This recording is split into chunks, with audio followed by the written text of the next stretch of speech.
Hey, Irish Nation, welcome. You're under the Golden Dome with your hosts, Wes Pritchett, Michael Stonebreaker, Frank Stams, and our very, very, very special guest tonight, a couple of national champions, safety and a quarterback, Stan Smagala and Patrick Terrell. Welcome, guys. Welcome. Good to see you fellas, man. Good to have you guys on. It's nice to have two DBs that you knew would come up and hit somebody on the podcast. Hey, I'm going to tell you guys something before we get going and start making jokes. But my kids are obsessed with watching our tapes from the old days because of the way the wide receivers are in three-point stances. Did you realize that? Yeah, man, I was a receiver. And coming from Florida, all I could think about was a beautiful wide receiver pose, and Lou Holtz had us on a three-point stance. What was the point of that? I thought about was, how do you get off a bump and run in a three-point stance? Anyway, I was just going to finish my story. So my kids are always talking about how hard the DBs tackle. They're like, Dad, your DBs really came up and hit people. That was just the game we played. But, I maybe they didn't spread the field as much as they do now. Guys are out in space so much more. But I just feel we've talked about it on the show a million times. It just feels like they don't even teach tackling anymore. Well, they teach it, Wes, but it's a different kind of tackling. My kids watch my highlight films. Well, they don't. I force them to make them watch it, and and they did a stat. They said probably 87% of my tackles were a flag. Yeah, same. Yeah.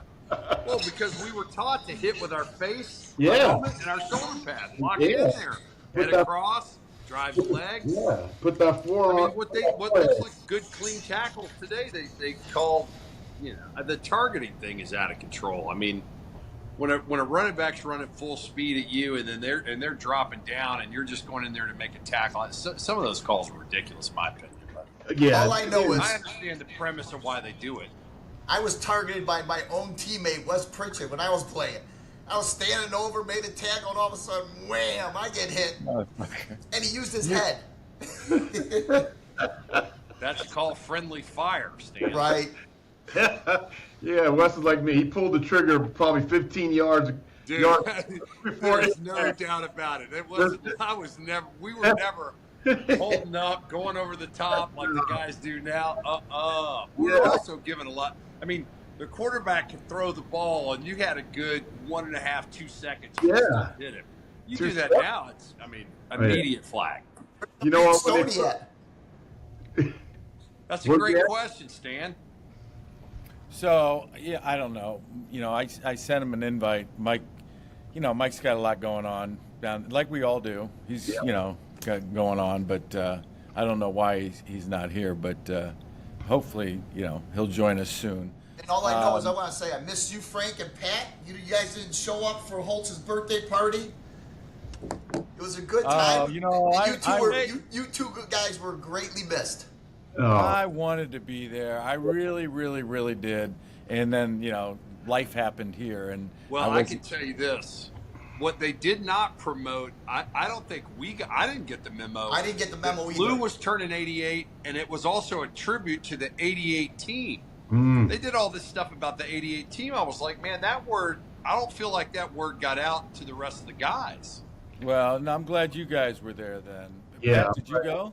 No, I didn't get a chance to. I got pretty busy, and I knew that I was going to be traveling a lot this month. Yeah, and I knew I was hoping that I was coming down to this. Well, actually, I knew I was coming down to this. I did see Lou in Chicago, though. He came last month for an event.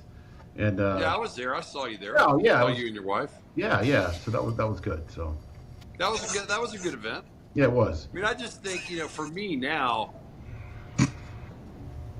I try to do as many things as I can that he's involved in. Absolutely, yeah.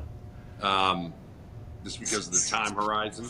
All right, let's talk about the Notre Dame team. Pat, well, first of all, Stan, you're calling in from I think Naples, right?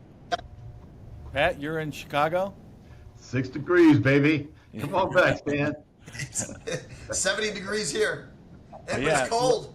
That's cold. Yeah. Did you wear a parka today, Stan? I got my little, Little zippy, little hoodie. my little zippy up here. Now, Stan, did your wife put you in the laundry room, or is that where you do all the podcasts? That's how I do all my podcasts. You know, since I'm retired, I got to work and I got to do the laundry. Yeah, I'm going to tell you, Stan, that is classic. It's the first one, first guest we've ever had with the washer and dryer in the background, and it's classic, man. It's classic 88. It's classic 88. Hey, Frank, he's got a cot in that room. Yeah. And that's where Bridget lets him sleep when he's in the doghouse. Oh, it's right here, on the So floor. he can do the laundry, and he can sleep in there. At least he's got a Have the cot. rest of the house. My wife puts me in there. The only thing that's in there is the cage for the dogs, and she tells me that's good enough for me. So, and the dogs sleep in the bed. So We used to call it the timeout room. This is my spot, so every day I put my little red hat on. Is that red? What is that? Wait, the light. It helps me see. It didn't work for Pat's head, but it helps me keep my hair. Oh, and then nice. Bro, who and sold it's you for my on that? brain. It's for my CTE. Oh my God! I've been calling knock Bridget. the I've floor been with calling the gas. Bridget I Susie need- for a couple of years now, so I need to have something. Does it That work? reminds me of those. That reminds me of those the shoes that Stan had, to get him to run a 4.340. You guys probably don't What, you even. had the shoes with the big Yeah. toe area, so you didn't touch your heel. Oh yeah. Hey, I ran Wes. in those shoes for 2 years. Hey, I Wes. remember those. They Yeah. do work. I made fun of him and he beat my ass. They work. I think that And now he's wearing his funky hat, and I'm still bald. And look at him. I'm gonna start listening to Stan. Well, Stan, you look marvelous. Okay, you guys, let's go. We've talked about this a little bit before. Stan, why was it Notre Dame for you? Why? Yeah, why? Why It was Notre the Dame? only school that offered me a scholarship. No kidding. And I got the scholarship at the football camp at Notre Dame by Jerry Faust. The first day I was there, we ran the 40, we did the vertical, we did some exercises.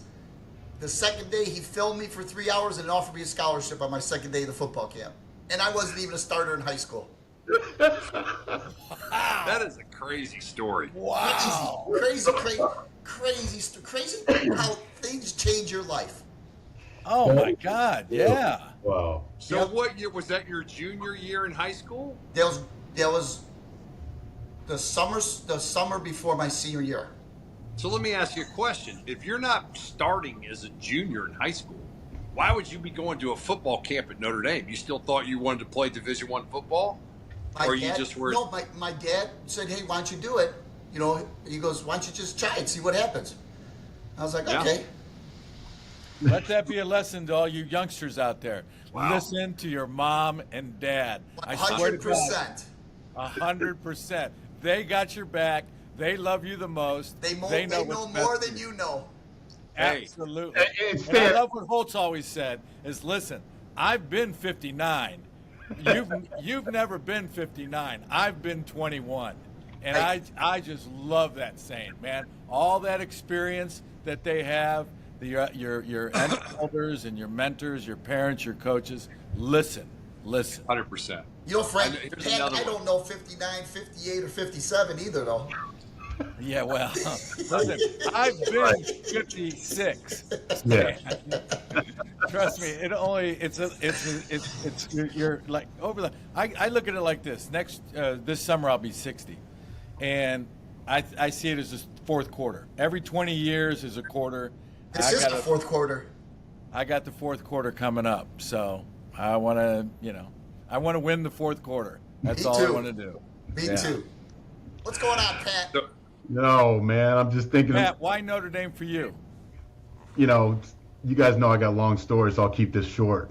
No, we love your stories. No, I figured I was going to take all my trips. I'm from Florida, as you guys know.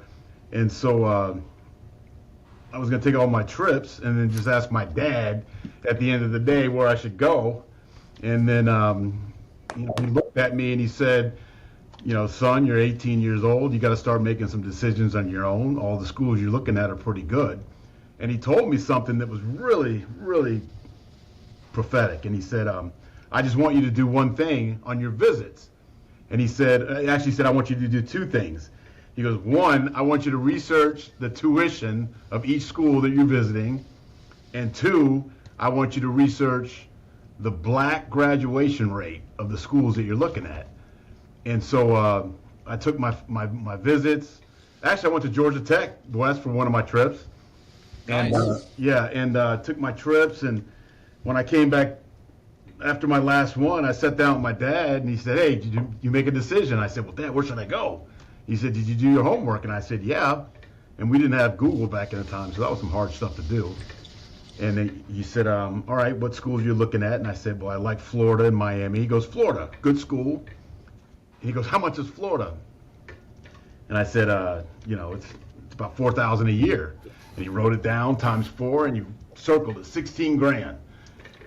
And he stood up and he shook my hand. He goes, I'm proud of you. He goes, you didn't get anybody pregnant. You stayed out of trouble, and you earned $16,000 worth of education, and I'm proud of you. And then he said, what else are you looking at? I said, I like the first part of that one. I know. It shocked me, man. I didn't even know what my dad knew I was doing in the back seat, man. And so he said, who else are you looking at? I said, well, I like Notre Dame. And he goes, what's Notre Dame? And I think it was like 25 or something at the time. And he goes, 25 times 4. He goes, $100,000. And he goes, it's your decision. But you can get you a $16,000 education, or you can get you a $100,000 education, but they're paying you in tuition. So if I were you, I'd sign the biggest contract that you can do. And then he walked out of the room, and I'm just scratching my head like, man, I never even thought about it that way. And then he came back and he said, me and your mom, we're not rich, but we can afford to send you to Florida. Yeah. No, I love that, man.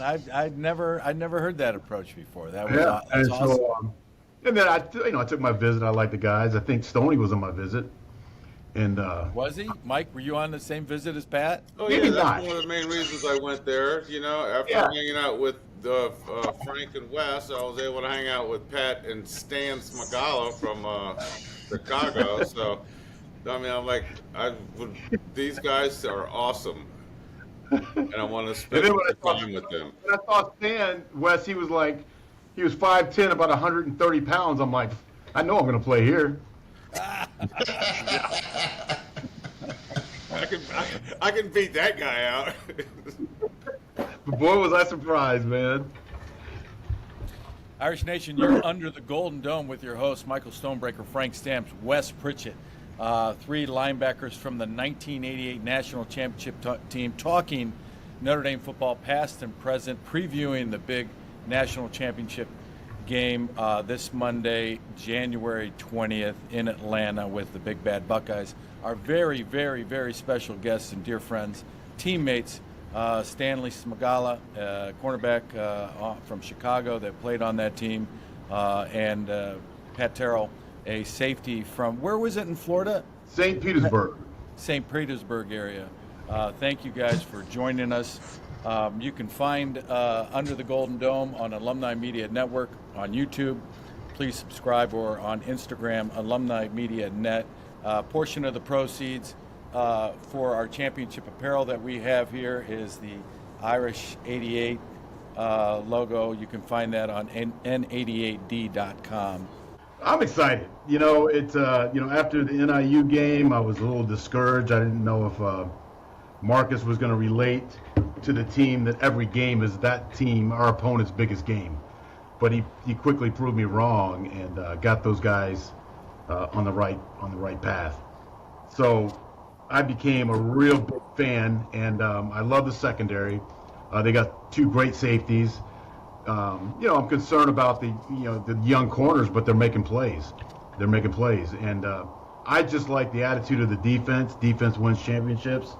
And I love being the underdog. I mean, even though we were out, we were ranked higher than a lot of our opponents, I think one of the things that gave us a chip is we didn't get a lot of respect before we play teams sometimes. And, it's a game about respect, and I think they're going to do a good job. So I'm encouraged. As far as offense is concerned, they're not going to put up a lot of points, but I love our running backs. I'm concerned about the mid-level passing game. I'm concerned about that, but I think if we can protect the ball, get first downs, and no turnovers, we have a defense that could win this thing. I feel the same way. After they lost to Northern, you remember when Holtz would always say the only way we were going to lose to like Air Force or Navy is we're unprepared, and we were never unprepared. And that's one game that I felt the team was unprepared, but that was a kick in their ass. And man, have they gone straight up. They're playing great football. They remind me of us. We had a great defense. We were a real close team, flying to the ball. I think they're the same way. I'm excited. I just got back from when they played Penn State in Miami, and it wasn't looking good the first half. And man, they came on strong the second half. They're prepared. I tell you, a couple of questions that I had also in the season, and one of the things that made us so strong is all three phases of the game we were strong. Because I know none of you guys were sitting on the bench when our special teams was out there. A lot of us were on the special teams, and B, we all wanted to see what Rocket was going to do. And not having that explosiveness on your special teams had me nervous. I was concerned about our kicker, but to see these guys, that kicker step up, get his confidence back, and to give that kick returner to take one to the house, which I haven't seen in a long time at Notre Dame. No. The kicker started off the season really good, and then he had sort of struggled in the middle of the season. And supposedly he was fighting an injury that he's since gotten over, and obviously he's gotten his confidence back at the right time. And I just want to, I think we talked on the last show about the similarities of the team this year and our team, and it's hard not to watch them and not see that they play together as a team. They fly around, all the things you just said. I think Al Golden runs a great defense. I think their defensive scheme, they're out sort of thinking the offenses and putting a lot of different fronts, looking like zone and going man and man zone combos, and confusing quarterbacks and the offensive coordinators. I think that we will continue to do that, even though Chip Kelly's a great OC. And then, what you guys just said about the offense, I think we don't make mistakes, even though we had two interceptions in the Penn State game, but generally we don't turn the ball over. We have good running backs, and we've won the special teams battle. We have great defense, and we don't turn the ball over on offense. I mean, look, Ohio State is going to be talented. They are talented. I think Notre Dame has a belief. I think they've been punched in the face. I don't think they're going to back down. I don't think they're going to quit. I think they're going to be coached well. I think they're going to be prepared. And even if they are a little bit outmanned, I like our chances. Hey, Pat, I see you talking about the special teams, right? And you know that we've all played special teams. And you have that little twinkle toes Tim Brown running around getting a Heisman Trophy. He only has to make one person miss to score a touchdown, because on that defensive wall, we were cracking back and lighting people up. All he could do was walk it into the end zone. Oh, yeah, George Peters would say, look, we're going to block 10, and Timmy, I'm leaving one for you. And we would set that wall, baby. Yeah. But, what happens is, as we all know this, when you buy into the system and you start believing in it, guys start getting confident. And guys start flying around. They're not thinking about what they're doing. They're getting the play call. They know why the call came in, and you're executing. And that's what I'm seeing. Another thing I haven't seen in a long time, we've always had size on our offensive line. But, to get stuffed by Navy back in the day for first downs is embarrassing. Now, guys are pancaking people, and they're just getting technical. That offensive line is nasty. It's fun to watch that, man. It's fun to watch that. And as have you seen the videos that Coogan, the center, have you seen any of his sort of pregame ritual? Have you seen any of those videos? With the F on 2 and that, man. Oh, yeah. when I saw that, it raised the hair on my arm. And they got because remember when we used to write the stuff on our arms? Oh yeah. And how nasty we were before the game. I mean, you know how we were so confident that in '88 anyway. Yeah. I know as a defense, when we walked out on the field, we knew that we were going to punch those guys in the face and we were going to hit them hard and they were going to hit us. I mean, we just knew it, and we did it. I think they have a little of that swagger too. They do, man. But I mean, of all the football I played, I've never been more confident going into a game than I was going into the Fiesta Bowl. And, you know, I don't think these guys have that same confidence. I hope they do. But we knew we were going to kick tail. But I tell you what, I like our odds. And Wes, you said they may have more talent. I tell you what, we got some cats on that squad. We really, really, really do. And I think we're going to be all right. Well, I love the fact that everybody's saying, Ohio State's got the most talent and we're hurt. And I am surprised that the line is 8.5. It started at 9.5. Yeah. I think it's down to 8. But that shocks me. I mean, look, Texas, everybody says they beat Texas by 14, but Texas had the ball on the 1 yard line, first down 7 at the end of the game. I mean, that game's basically a tie game. And, Georgia beat Texas twice. Yeah. And, we've got an experienced coordinator. I don't think they're going to be that much more physical. I think if we can keep them in a dogfight and keep the score close, that our guys will make something happen, just like the Penn State game, get a turnover and win the game in the fourth quarter. I really believe that. Yeah, I certainly like our chances because, we got a running quarterback that can make stuff happen if the game is close. Yeah, you got your running quarterback who can make stuff happen. Like you said, he can't throw the middle. He can't throw the ball 12 yards, 15 yards downfield, and he hasn't all year long.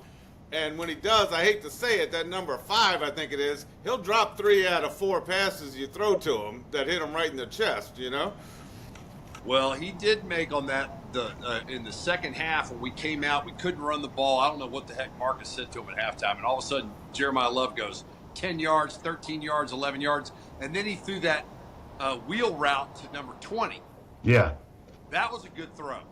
You know what I'm talking about for a pickup of like 25? And I'm trusting our offensive coordinator. He has experience, but if you just look at the statistics, I mean, his percentage of drop back effectiveness is terrible. I don't know why he would ever do straight. And you know what? Number one, he throws the ball better on the run. He's not a drop back passer. And number 2, because of his ability to run, he should run the ball. I totally agree with you. You can see it in that game with that second string quarterback. He looked real comfortable. Really good. He looked good. He was good. I was like, I hope he stays in because he looked fantastic. Right. He looked really good. And then he looked so confident. Right. And then once that kid Leonard dropped back again, I'm like, there he goes, running again because he can't look downfield. But that kid looked real good, huh, Stan? He looked great. You know what? I tell you, I really thought that they should, switch him up a little bit because they weren't prepared for that guy either. Right. Because, their linebackers aren't dropping back because there's no 12 to 18-yard pass plays. Our everybody knows our O-line's a little banged up, like you said. And I would love to see, we talked about this before too, quick passes, screens, some slants, wide receiver screens, draws. I don't know. We're going to have to do something to kind of move him around, roll the pocket out. We can't just do no play action, straight drop back pass. Yeah, that's not what the guy does. That's in the game, it was terrible to watch. You can tell he's not comfortable doing that. No. He looks scared as shit. Yeah. He just doesn't. It's not his thing. So that quarterback looked amazing. Yeah, he looked so confident. I tell you, my loyalty was gone in 2 seconds. I was like, leave him in. Leave him in. I love that kid. But no, we got a great quarterback. I support him, but I hadn't seen that all year. It was refreshing. That kid took over.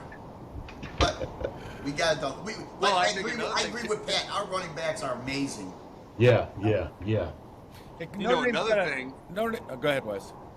No, I was just going to say, you could tell too that Penn State had not game planned for the other quarterback. No, not at all. And when he came in and started throwing the ball, they were not prepared for right. that. They were not prepared for that. And the kid completed 6 or 7 passes, and we kick a field goal, and we had done nothing on offense. And we go into halftime down 1 score. We got we got beat up on both sides of the ball. We're down 7 points. It was awesome. So he's gone. I was like, no, but they pulled it off. Yeah. So, enlighten our. Well, I should mention you're under the Golden Dome with your hosts Frank Stams, Michael Stonebreaker, Wes Pritchett, and our very special guests from the 1988 National Championship team, Notre Dame National Championship team, Pat Terrell and Stan Smagala. Thank you guys for being under the Golden Dome. So, Ohio, Notre Dame likes to play man. Stan, I know you're playing man as a corner. Pat, I don't know how much. I know you've played man. I don't know how much man you've played. What I'm getting at is can Notre Dame play man against Ohio State? Should they play man against Ohio State? And what does that man coverage look like for Notre Dame? For me, as Pat said, those corners are young, but it looks like they have no fear. So I think that man to man, I think they're going to be fantastic. Right, Pat? If you have no fear, I tell you what, and Stan is absolutely right. And I'm hoping the staff relates this to number 29. He's a playmaker, but as a defensive back, let me put it like this: when you get to the NFL level or Division I level, also, there's really no such thing as a fumble-prone running back, because you wouldn't be in the NFL or you wouldn't be playing for Ohio State if you were fumble-prone and a starter, right? What happens is you fumble, and then the next play you have a fluke and fumble again. What's everybody doing on defense now? They're trying to strip the ball. So now you're a running back that's never, had a situation where everyone is trying to strip the ball. Where I'm going with this is 29 has given up some deep plays. He's given up some bombs, and then he's gotten pass interference. So what he needs to do is early in the game, they're going to try him, is to make a play without pass interference. He takes care of that, secondary's going to be fine the rest of the game, period. And he's been a little bit impressive. He's been giving up a couple big plays, but he's made a couple, good plays also. Absolutely. That's the life of living on that island, right? It is. So, and to that point, every defensive back's going to get beat. You just can't get beat back to back. Or we used to call it, Stan, you're on fire. There's smoke. There's smoke coming on. There's smoke over there. Put them out. And they're going to keep coming back until that smoke is gone. And so if he can handle business in the first quarter, they won't keep going after him because pass interference is effective as well. You're talking about number 20, Frank, 29, Christian Gray. What's that, Wes? And he's a great athlete, great corner. We're the Notre Dame is playing in the national championship in my hometown, Atlanta, Georgia. We are going to be hosting Under the Golden Dome live at the Whitehall Tavern this Saturday at 7 o'clock. Please join us live. We're going to send out a link. We're also going to have a podcast Sunday from live on site, and we're also going to have the podcast Monday. And Lou Holtz will be joining us Saturday and Monday. And I don't know if you know this yet, guys, but Zach Martin, the all-pro guard, will be joining us Sunday. Outstanding. So stay tuned for Under the Golden Dome. We're getting real. Nice. I love it. So going into the game, offensively for Notre Dame, somebody was telling me they have the left tackle. Is the left tackle hurt? Is he out? Notre Dame's left tackle Knapp is out. Knapp is out. But Jorgith, or however you say his name, he's now going to play left tackle. And I think they moved the guy. I don't know. I saw this actually. I made a phone call, a text actually, and to the right guard's dad, And I told him, hey, get all those offensive linemen on some DMSO because we need to get those guys healthy and get them ready for the game. Yeah. He said, don't worry about it. They're already on it. I'm like, good. Yep. The smells of 88. Everyone smells like dog breath. Yeah, well, let me tell you something. When you're calling the defense and everybody's facing you and the whole D-line's taking DMSO and they're breathing heavy, oh, my God, man. It was like, oh, my. That stuff. I mean, that's nasty. I'll tell you what, though. It worked. Yeah. You have a strained muscle and any kind of inflammation or anything, man. That stuff was unbelievable. I was at a bar during the Sugar Bowl, and this fella walked in. I'm like, that guy reminds me of Marty Lippincott, man. Let me go over there and talk to this guy. He looks like my kind of guy, right? And so I was talking to the guy and found out his son plays on the team. I'm like, oh, that's good, you know. And so it was Mark Spindler, and his son Rocco's the starting guard. Yeah. Y'all remember Spindler? So you really do know from Pitt, right? He was linebacker, right? He was a defensive lineman. Defensive lineman. Yeah, big, like 6'6", 6'7". Oh, yeah. Okay. Big guy. Played for Detroit. He played with Scott Kolkowski a number of years, yeah. That's good guy. So the tackle, Charles Jagusa, I don't know how you say that. Jagusa. How do you say that, Stan? He's the kid that tore his pec, and he was the starting left tackle. And Knapp came in to replace him, the freshman. And so now that guy's back. So he can play wherever they need him to play. So we have a stud starter that's been out all season that's back. So that's actually a positive.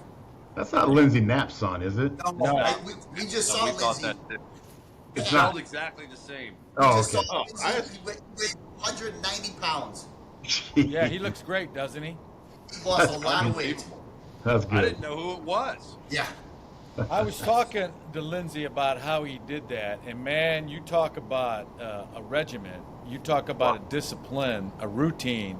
Man, what he's doing is, it's pretty impressive. I thought I had a routine. So what is he doing? Wait, he fasts for 3 days. Exactly. No food for 3 days. What? A week. That sounds miserable. That does, man. I'd rather 10 be days. fat and happy. I'll stick with fat and happy and high cholesterol. I tried to do Stan's regiment, but I just, What that's a good. So let's get into that. What is Stan's regiment? It's bulimic. He throws up after every meal, man. Bro, you didn't hear the story Food's about me expensive, visiting man. Stan? This is the great one. Listen to Wes. No. So I go to stay with Stan, and of course, Stan is extremely fit. Well, Yeah. so is his wife. Of course. Right? Do you know why they're so lean? They don't have any food in their house. I stayed there for 3 days. It's like, do you have anything to eat? Yeah, we've got pistachios in the drawer. Do you have anything to eat? We got a vegan protein bar over here.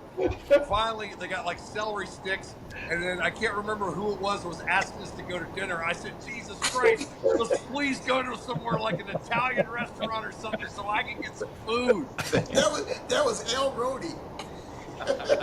That's right, Big Al. I was like, Al, I've been eating celery sticks and ice cubes for like 2 days, man. I'm freaking starving. That sounds like a nightmare, man. That is great. I don't have the food. I'm on the seafood diet. If I seafood, I eat it. Wes, we used to, I affectionately, with all the endearment in the world, I used to call you Menu Mouth. No, it was Yuck Mouth. Well, I preferred Menu Mouth because no matter, after each meal, you could tell what was on the menu at South Dining by looking at your mouth. I mean, Nothing has changed, my friend. My kids are always like, Dad, Jesus, you got something on the side of your mouth. I just keep it there so if I get hungry later, I got something. So you guys were talking about this earlier, and you both were, and we've talked about it on the show. Mistakes. Oftentimes it's a game of mistakes. Notre Dame's been cutting back on a lot of those mistakes, especially here in the playoffs. They are a way better team now than when they were playing Northern Illinois and at the beginning of the year. Is is the stage? Who's the stage too big for? Is it too big for Notre Dame, or is it too big for Ohio State? I think Ohio State has more pressure on them to win. Yeah. I think they've had more pressure all year to win, and they've lost, and then they felt all that pressure, that the head coach is going to get fired, and so Notre Dame's just, they're peaking and they're playing hard, and they've had a nice, easy season to stay healthy and not have to play any real tough teams, and so now they're set up nice to come in here and knock Ohio State out.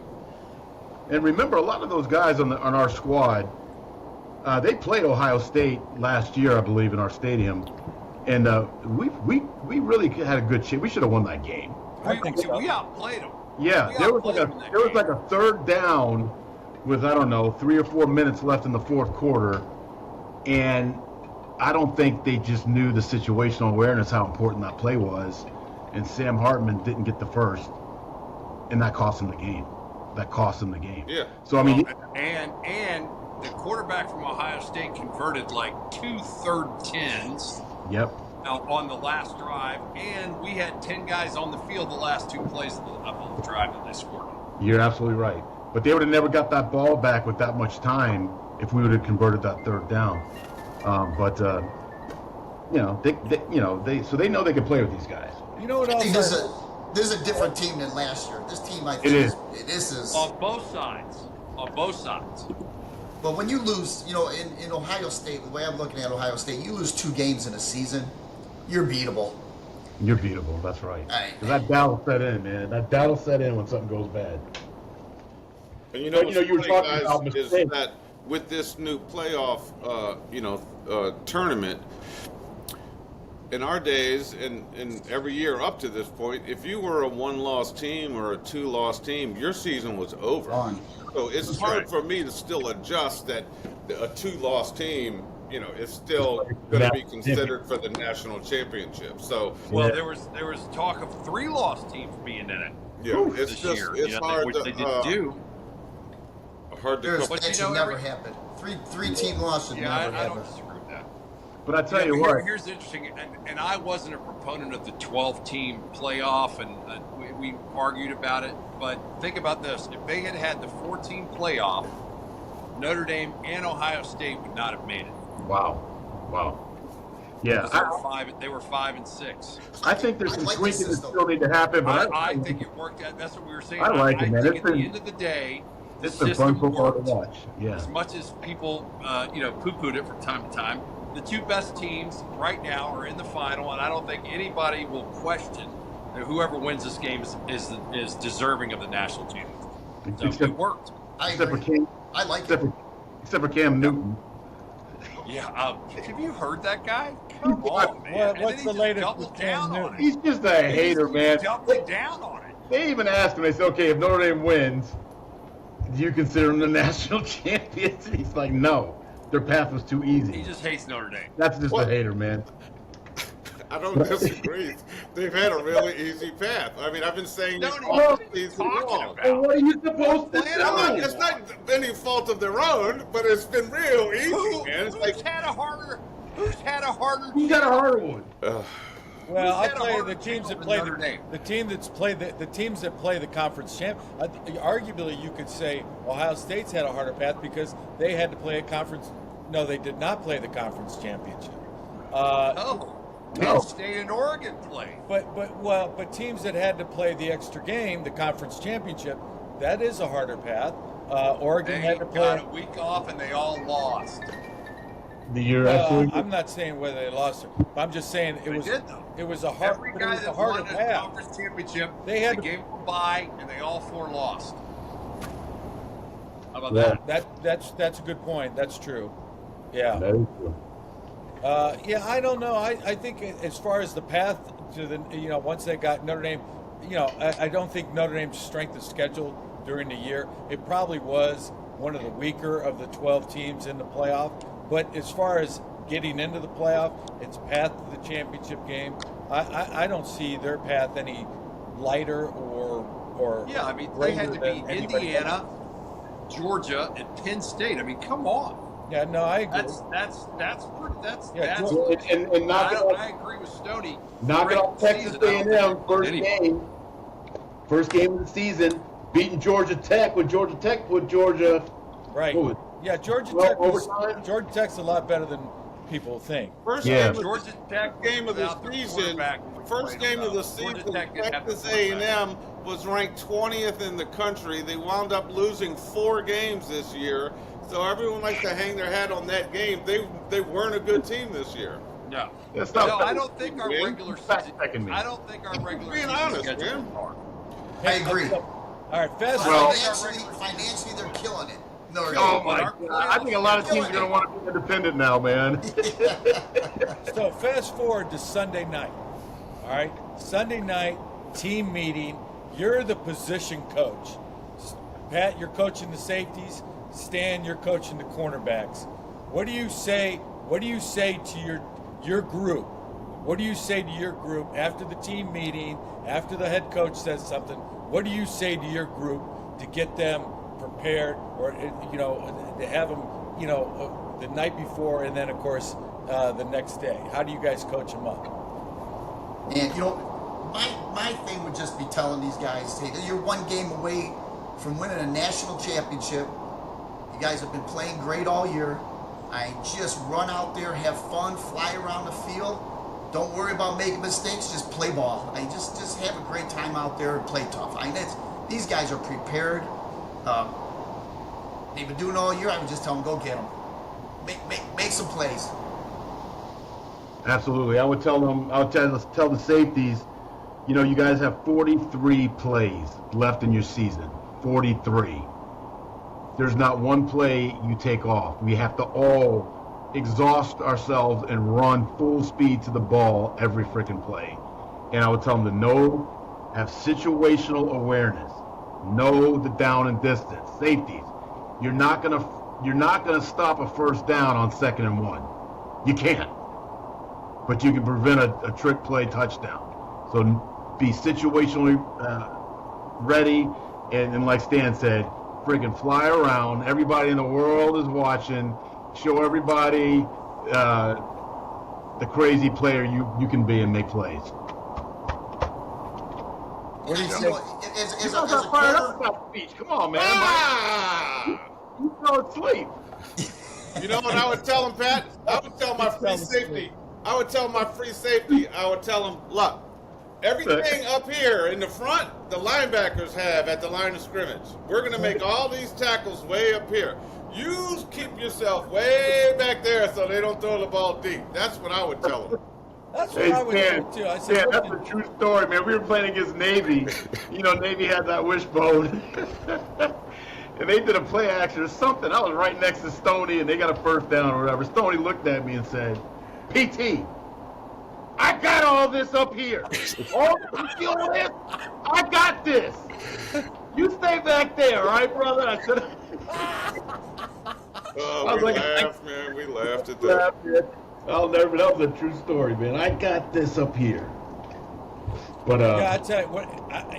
If I had to have a conversation with the DBs, I would say, listen, damn it, we're going to put them in 3rd and long, and that's when we come off the field. All right, they ain't converting 3rd and 15. All right, and of course, but the flip side of that, the defensive backs would tell me, it's like, listen, damn it, I ain't covering more than 4 seconds, 5 seconds. So get your ass to the quarterback.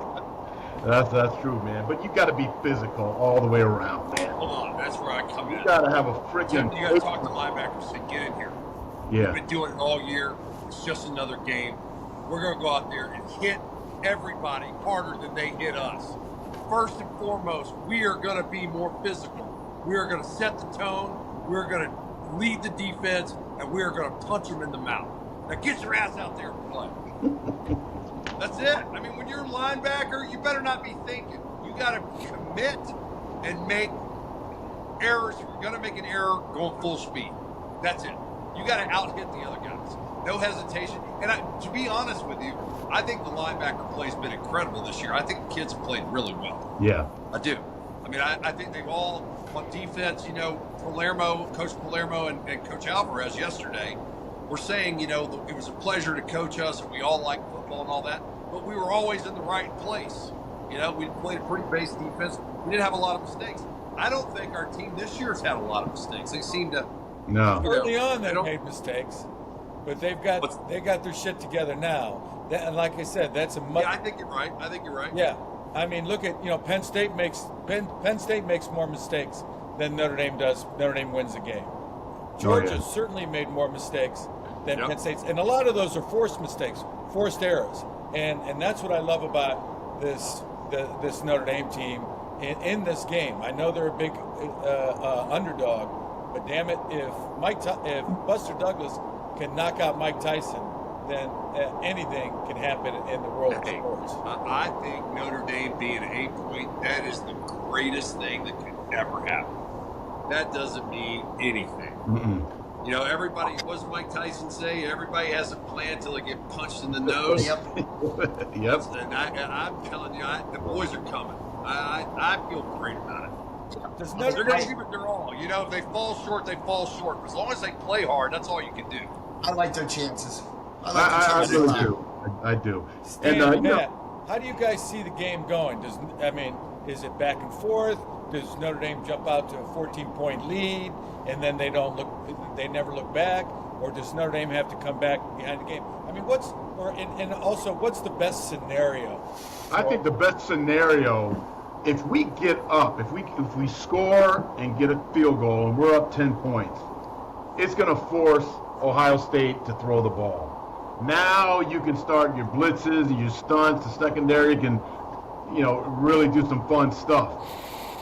But if we keep it, if we get behind, it's going to be a different game plan. And I get nervous. The defense will hang in there. The defense is going to hang in there. It's all up to the offense. Yeah. So I mean, everybody made a good point about this too. Is their quarterback really elite? Is their quarterback better than the guy we played last week? I mean, State. I don't know if that's good or. I mean, everybody kept telling me how great the Penn State quarterback was. We made him look like. He looked terrible. I don't think he is number 44 out of the game. Right. Did you know that not one receiver caught a football in that game? Not one receiver. Wow. Yeah, that's unreal. It was tight end, and that's crazy. Yeah. Well, I guarantee you that won't happen against Ohio State. No.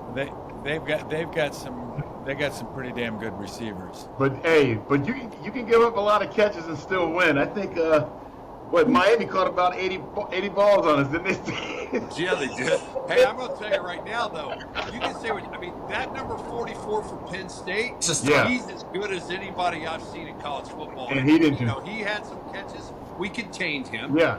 And that's what we did. Frank, what do you think about this, comparing the two quarterbacks, the Penn State quarterback versus the Ohio State? I think the Penn State quarterback's better, and I think Notre Dame. And I saw those two head to head. They played during the season, and it was pretty evenly matched. Ohio State pulls that. Ohio State comes from behind. That kid from Ohio State, Howard, I think is his name, and he throws a pick six. I want to say in their first possession. So he's got some mistakes in him. The stage could be a little bit too big for him at times down in Atlanta.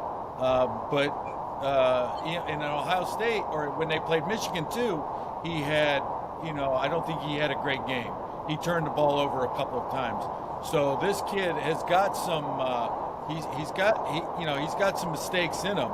And, comparing Aller and this kid, I think Aller's the better pure quarterback. The guy from Ohio State, he can make plays. But as far as just a drop-back quarterback with a lot of talent, I think the Penn State kid has got the nod. But look what Notre Dame did, they're sound. They didn't give up a lot of pass. That Penn State quarterback in that first half played like shit. And in the second half, he didn't play good in the whole game. Well, yeah, right. I think he played worse in the first half. He did. And then he did. And then of course, Notre Dame, with that great crowd, coverage there on the interception. You know, I mean, they took away 1, 2, and I think it was his third option going back to that backside dig that, you know, he throws the ball, you know. Everybody watching the game knows you don't make that pass. So yeah, he had a guy in his face too, and he kind of threw it late. It's just don't throw it late over the middle, right, Pat? So I mean, how physical? And this is a good question for our guest. You're under the Golden Dome with your host Michael Stonebreaker, Wes Pritchett, Frank Stams, 3 linebackers from the '88 National Championship team, talking with our very special guests, dear friends, and teammates, Pat Terrell, Stan Smagala, played safety and cornerback respectively on that team. You know, how aggressive do you get? I mean, I always thought, you know, to neutralize speed, you got to be physical. I don't know. What do you guys think? I think they're like us. I think they're physical, and I think they got speed. They look fantastic to me. And they're young. I agree with you, and they're flying down the ball, flying around the ball.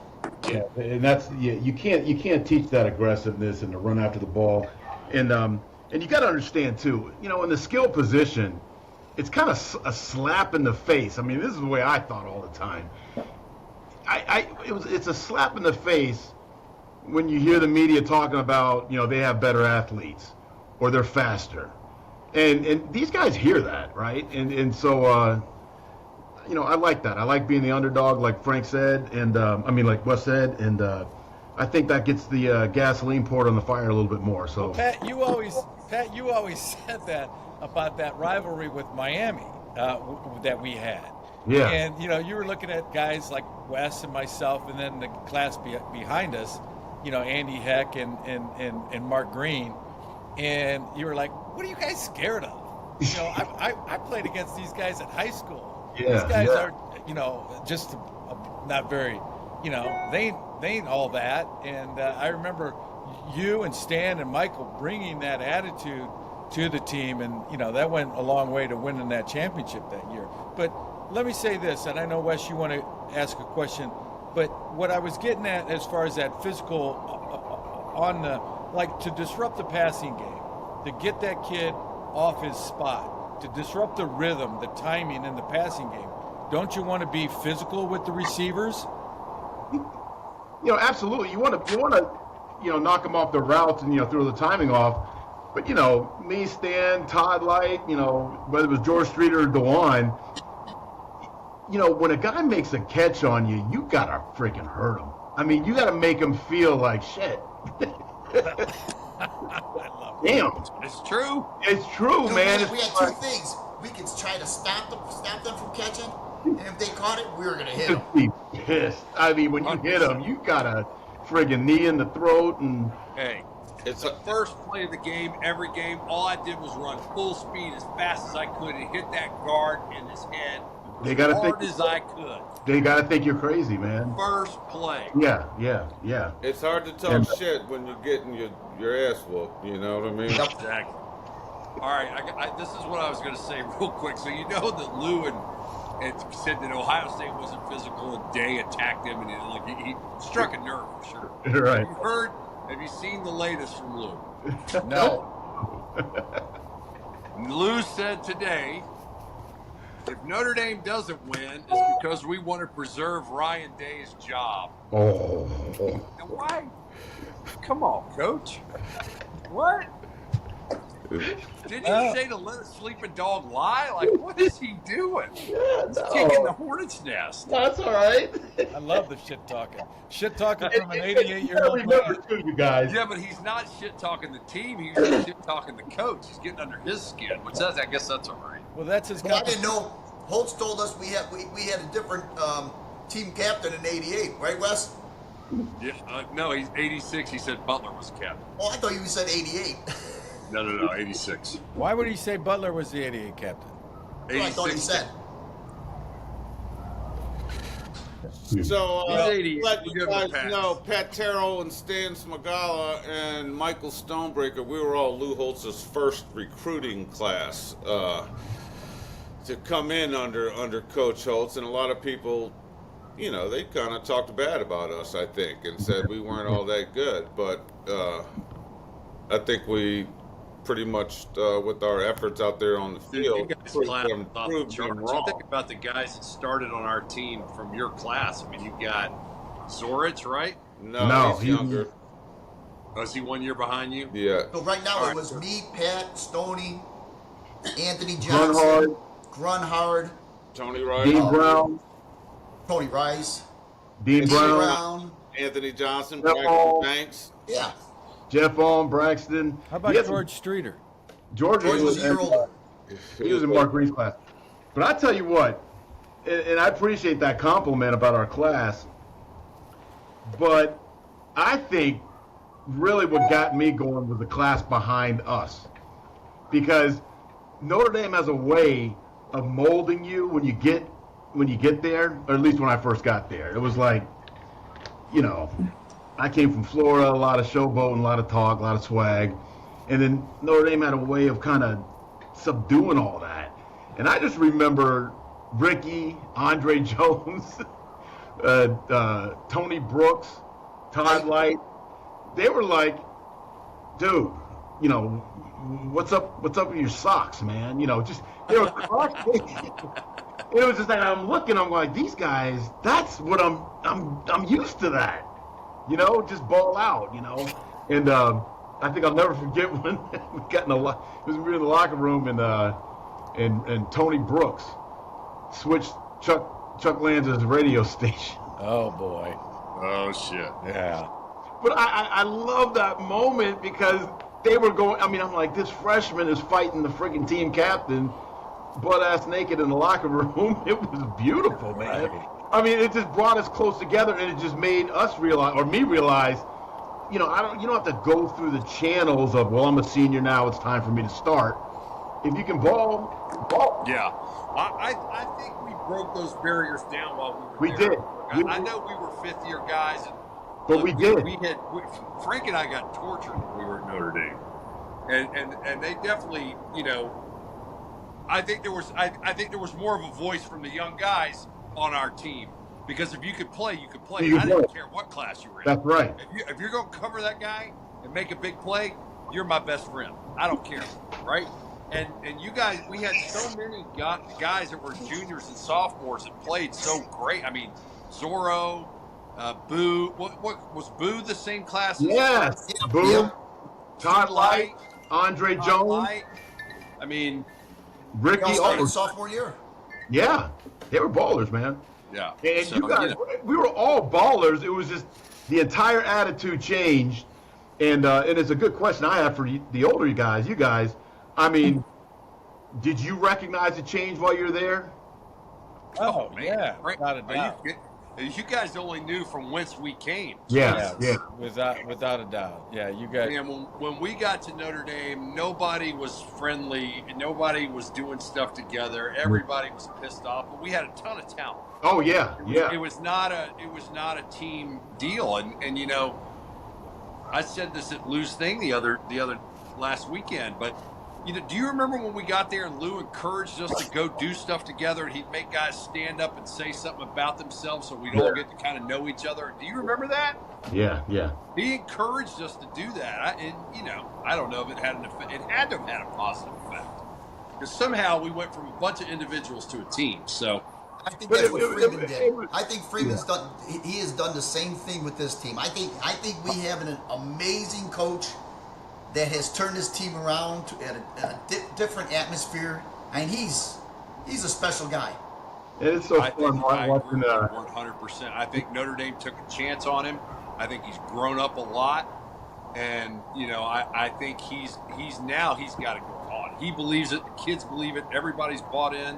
Lou said that he thought he would be a great coach, but he's like, he has to go through his process and figure it out himself. Yeah. And he had to take some bumps, unfortunately. And that was some big balls to pull the trigger on that. But now it's 100%. But yeah, it's sad that he's coming to Chicago next year, y'all.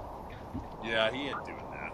Who? I don't think he's going to do that. Who? Oh, How old is the guy? He's like 38, right? He's 39, 30. He just turned 39. 39. What does this mean? What does this mean for the Notre Dame, win or lose? What does this, being in the championship game, what does this mean for the Notre Dame program? I'll tell you one thing I would say. Transfer portal is going to be crazy. Bam, that's what I was going to say. And that surprised me because the one thing with this new NIL and the transfer portal, I really thought that, college football, it was going to be so uneven. There was going to be 4 or 5 good teams. Notre Dame was going to struggle because they're going to roll out crazy dollars for anybody but a quarterback. But what I didn't anticipate was, an Alabama backup tight end. He's not going to sit around and wait for, the guy in front of him to graduate. He's gone. And so it's evening out, and there's talent freaking everywhere. Yeah. I think that portal has changed Notre Dame. I did not think Notre Dame would be winning a national championship or getting close for a long time. With this portal, you have a guy that can play 2 years at Alabama, say USC or whatever it is, and he's like, you know what? I got 1 more year. I'm going to go to Notre Dame. Go to Notre Dame. I'm going to play 1 year at Notre Dame, have an unbelievable alumni after that. Why the hell not? I tell you what, it's so beneficial to Notre Dame, and I think Notre Dame is going to be strong for many years with this. We win the championship, and it'll affect us for the next 10 years. Yep. If we win. I think the win against Georgia and now Penn State. I mean, I've never had people in the South talking about Notre Dame, and they've all said I hated Notre Dame. Marcus Freeman makes me like Notre Dame. Yeah. I've heard that so many times. I think these games have changed the trajectory of Notre Dame football. I think Notre Dame football, as long as Marcus is there, we are going to be relevant. And I think you're right. I think we're winning the portal battle. We're not losing our guys, and guys want to come play for us. Oh, yeah. Wait and see. And it's crazy. I got a feeling it's going to affect some colleges. I'm getting happy. Some colleges wanting to be independent now. I mean, I would. I don't know about that. There's a lot of money being part of a conference now. Yeah, but you can leave everybody else. Yeah, but we don't have to split it. Did you see we get $20 million. Ohio State gets $2 million. Yeah. I mean, it's Notre crazy. Dame just got $18 million for winning the first game. The first That's game. what I'm saying. We're not splitting that with anybody. Notre Dame is totally screwing up what they put together. Yeah, they have. They are, man. Well, I don't know. I mean, what do they get as far as being a part of that conference? Don't they split $80 million? What is Notre or more than that? Yeah, you also get the revenue from everybody else, right? So Indiana generated revenue, right? Penn State generated revenue. Okay. Ohio State. We were having a conversation 2 years ago that Notre Dame. There's no way Notre Dame can't be part of a conference going forward. Now, in 2 years. I mean, our TV contract's ridiculous. Right. Yeah, and then they'll have to do something. And all this talk about look at strength of schedule. Even if we were undefeated, ranked number 1, we wouldn't get a bye, and that's kind of scary. You know what I mean? That's kind of scary. But hey, they turned a negative into a positive. The team got better every week. Marcus created a rallying cry. They've all bought in. They're playing together as a team. Guys have matured. Next man up mentality. I mean, I guarantee you one thing: Notre Dame does not think they're going to lose that game. That's great. Yeah. So what do you think? What part of our team is a weakness? Is our big weakness, Mike? Biggest weakness of our team is they're pretty good, man. They're pretty good on every phase. They're pretty good. They've played well. They beat the teams they're supposed to beat. They put up points. They put up 40 points a game during the season, and they gave up to maybe 13 a game or 12. They were good against pretty okay teams. They answered that when they got punched in the mouth last week and came out and did that 180 coming out of that Georgia game and punched them in the mouth on the second half. So that answered a lot of my questions. They just have to come out, like you guys said earlier, nut up, man. It's time to play ball. Let's go knock somebody out and play the game. Yep. Stan, if our quarterback plays well, I think we're going to win.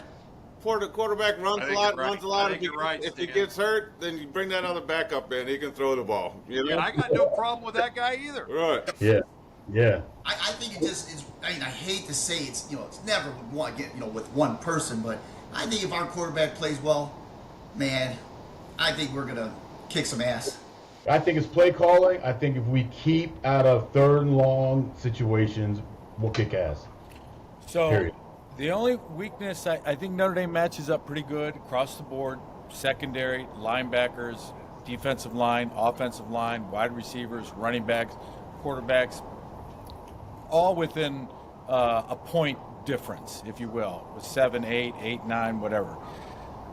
I think what Ohio State has a small advantage, and this is a big one, because, and Barry was talking about this yesterday on the show, is matchups.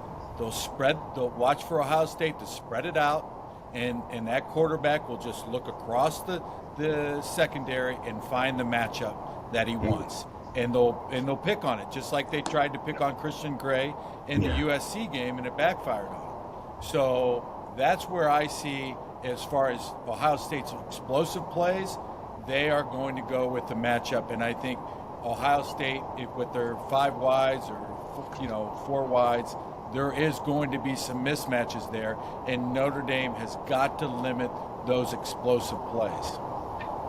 Well, I think that comes down to coaching, Frank, and I think you're 100% correct. And I think I couldn't have more confidence than I have in the guy that we have. At the end of the day, we get beat, but Al Golden, it appears to me, has out-coached and out-adjusted the other teams so far in the close games. If he's smart, if Ryan Day's smart, he'll go look at, what was that? It was in 2012 they played Alabama. He'll go look at that Alabama tape, and that's what Saban did in that game. Is he looked for the matchups, and he found. I'll tell you what I was at that game. I'll tell you what the matchups were. They walked out and pushed our whole team down. 20 NFL players. Into the end zone. It was 20 NFL players I was sitting next to Wes in that game. That team was stacked with talent like that Wesley. Alabama team could have beat some NFL teams that year, I think. No. They were pretty good, though. They were great.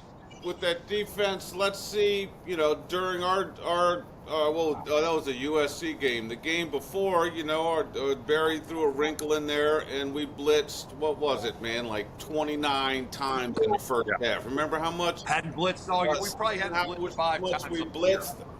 I mean, we were trying to put so much pressure on that quarterback. You got to throw a wrinkle in there and do something to disrupt what Ohio State thinks you're going to do. Then everything happens. That's when Stan got his pick 6, baby. Yeah. Yep. Hey, well, you heard what Barry said last night. I said, Coach, why did we blitz so much? He goes, well, I wanted to send a message. He goes, but then when we blitzed, I couldn't believe how much success we had, so we just kept doing it. Smart. Well, guys, thanks for being under the Golden Dome tonight. Our special guest, Patrick Terrell, Stanley Smagala, 2 legends on the Notre Dame gridiron. Thank you guys very much. Before we leave, Pat, Stan, is there a charity, is there a cause that you'd like to give a shout out to, a recognition? The Stan Smagala Foundation. You have a GoFundMe page, Stan? I need some gas money for my boat. Pat, how about yourself? Oh man, no, thank you very much. Just let's the Red Cross is doing good things, and you guys say a prayer for those people out in California. We all have families, and we know what a mess we'd be if we didn't have a place to find a home. So I think That's terrible. One of the biggest things we can do. So thanks for having me, Frank. Yeah, no, thank you guys. Michael. Thanks for coming, guys. Thanks for being on our show. We appreciate it. Great to hear from you. Watching this screen looks like the old huddle, man. It feels good. Yeah, it does. We don't do enough. We don't do enough together. I never regret being together. Anybody need their clothes washed? Hey Stan, how do you do delicates? No, I only do one side. I throw all the blacks, the whites, the colored clothes in there, and I mix it all. I put them all on regular wash and throw them in there together. Everybody's kicking me to the curb. Yeah, well, you know what? 3 minutes later gets you in Holtz's world. How about our guy? All right, Marshall. Need some water. Marshall has a fever, so fucker better not get me sick.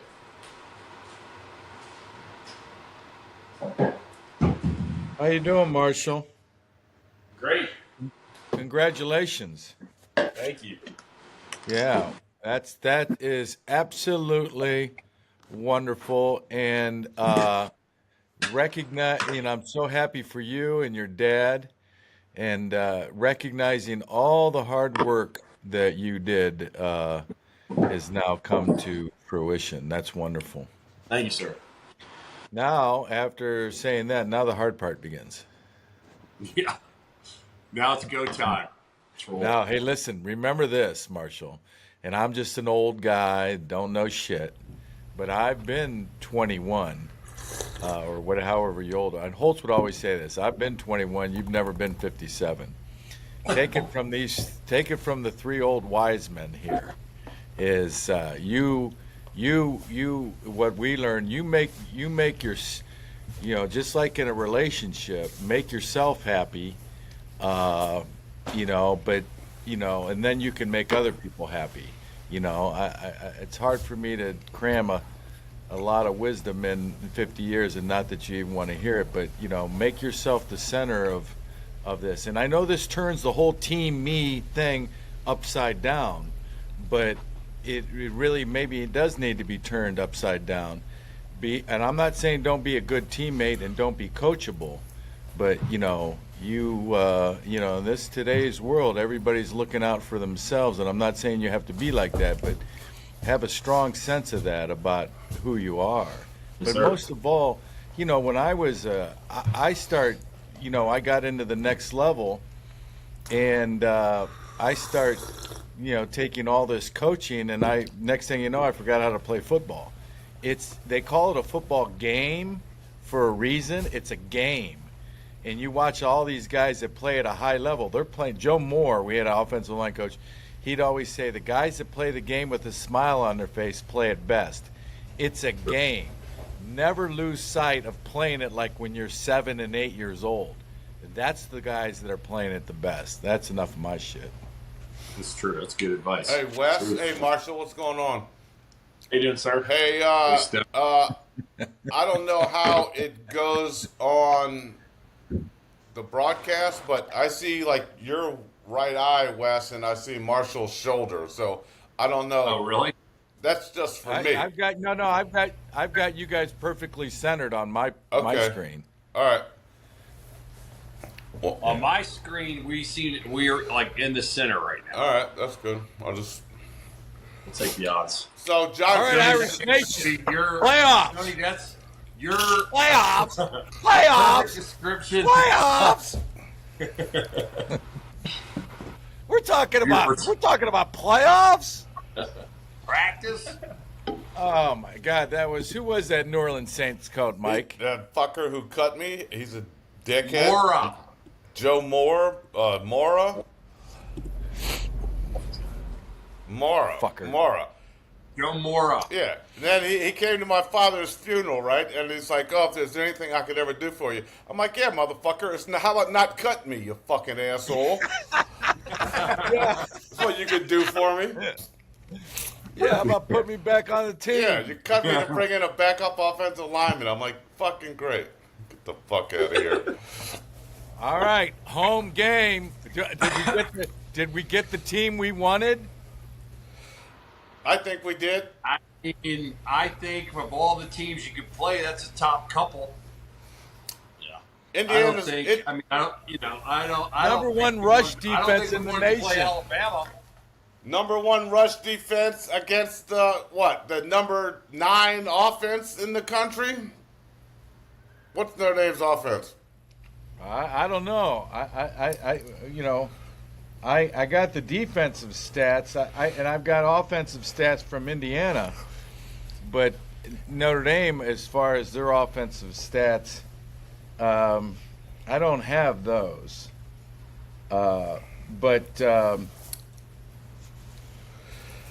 We can get them. What's the line of that game? 7.5. Notre Dame's favorite 7.5. All right. I've got that info. Yeah. So Indiana, 7.5 point favorites. Listen, what scares me about Indiana is they're averaging about 50 points a game. They can score. They got a good coach, the guy that's been there before. I know, albeit at a lower level, but he's got playoff Well, the thing he's I got- like about that guy, he's got swag and he's got confidence. I mean, and that becomes, maybe it's a little bit too much, but all the things he said, I mean, if you look at his record, he's right. He could back it, but he kept saying, "You don't know about me? Google me." Now he's saying Notre Dame lost to Northern Illinois. Why shouldn't we be the home team? Did you see that he said that now? Did he really? Yeah. Wow. That's good to be confident. It's good to back your program, back yourself, sell yourself. That's what you have to be doing at all times, is selling yourself, right? And so he's making himself relevant. That Indiana team, they run the ball really well. They're putting up, what do you put, 44 points a game? Notre Dame's putting up 40 points a game. They're pretty evenly matched as far as their defense, their running yardage per game, offense versus offense. So I think it's going to be a good battle.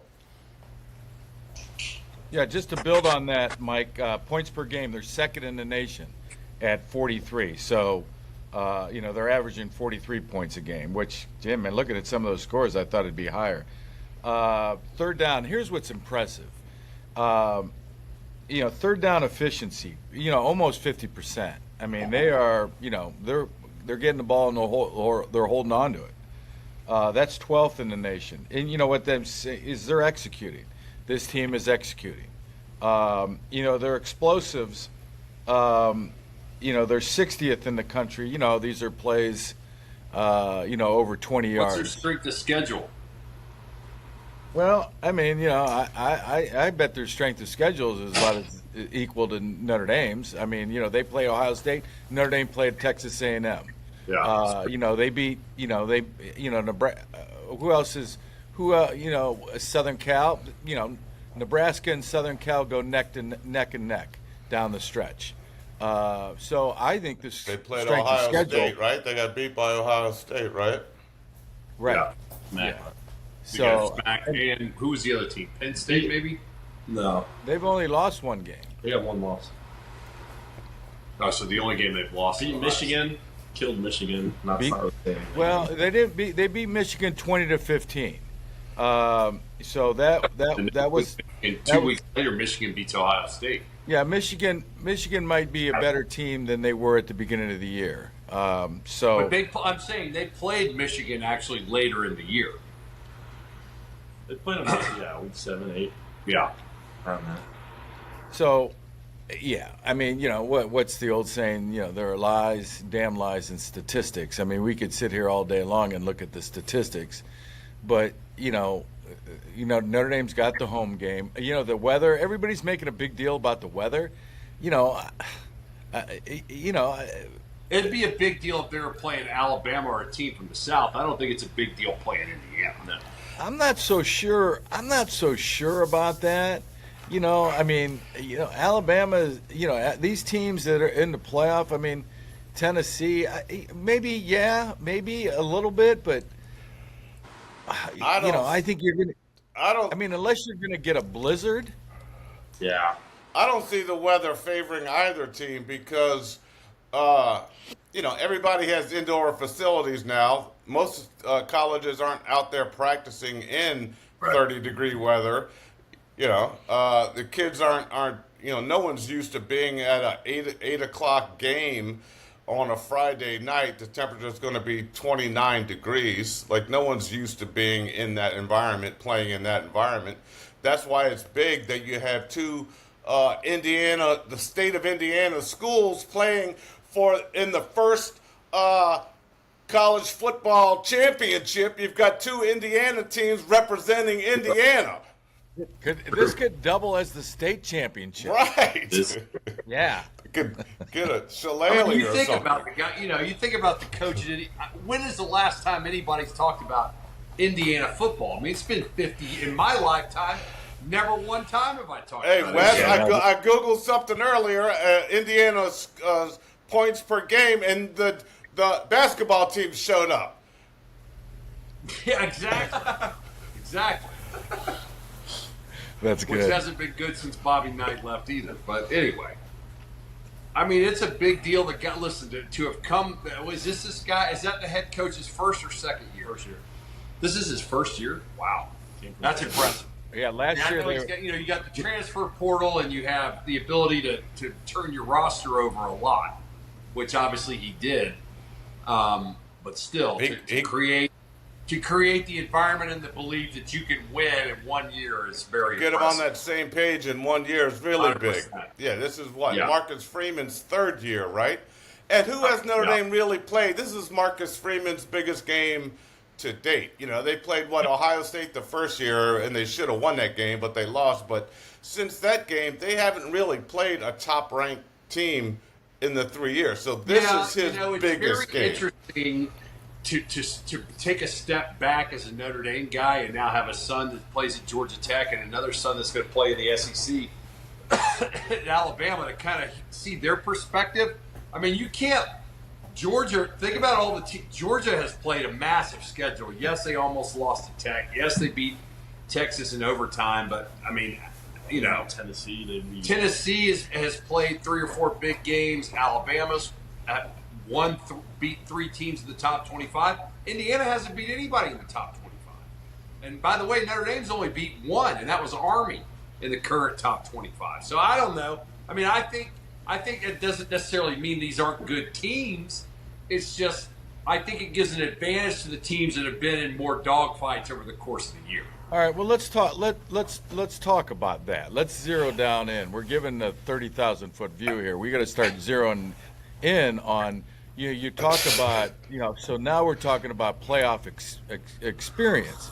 And, and listening to Marcus Freeman's presser, going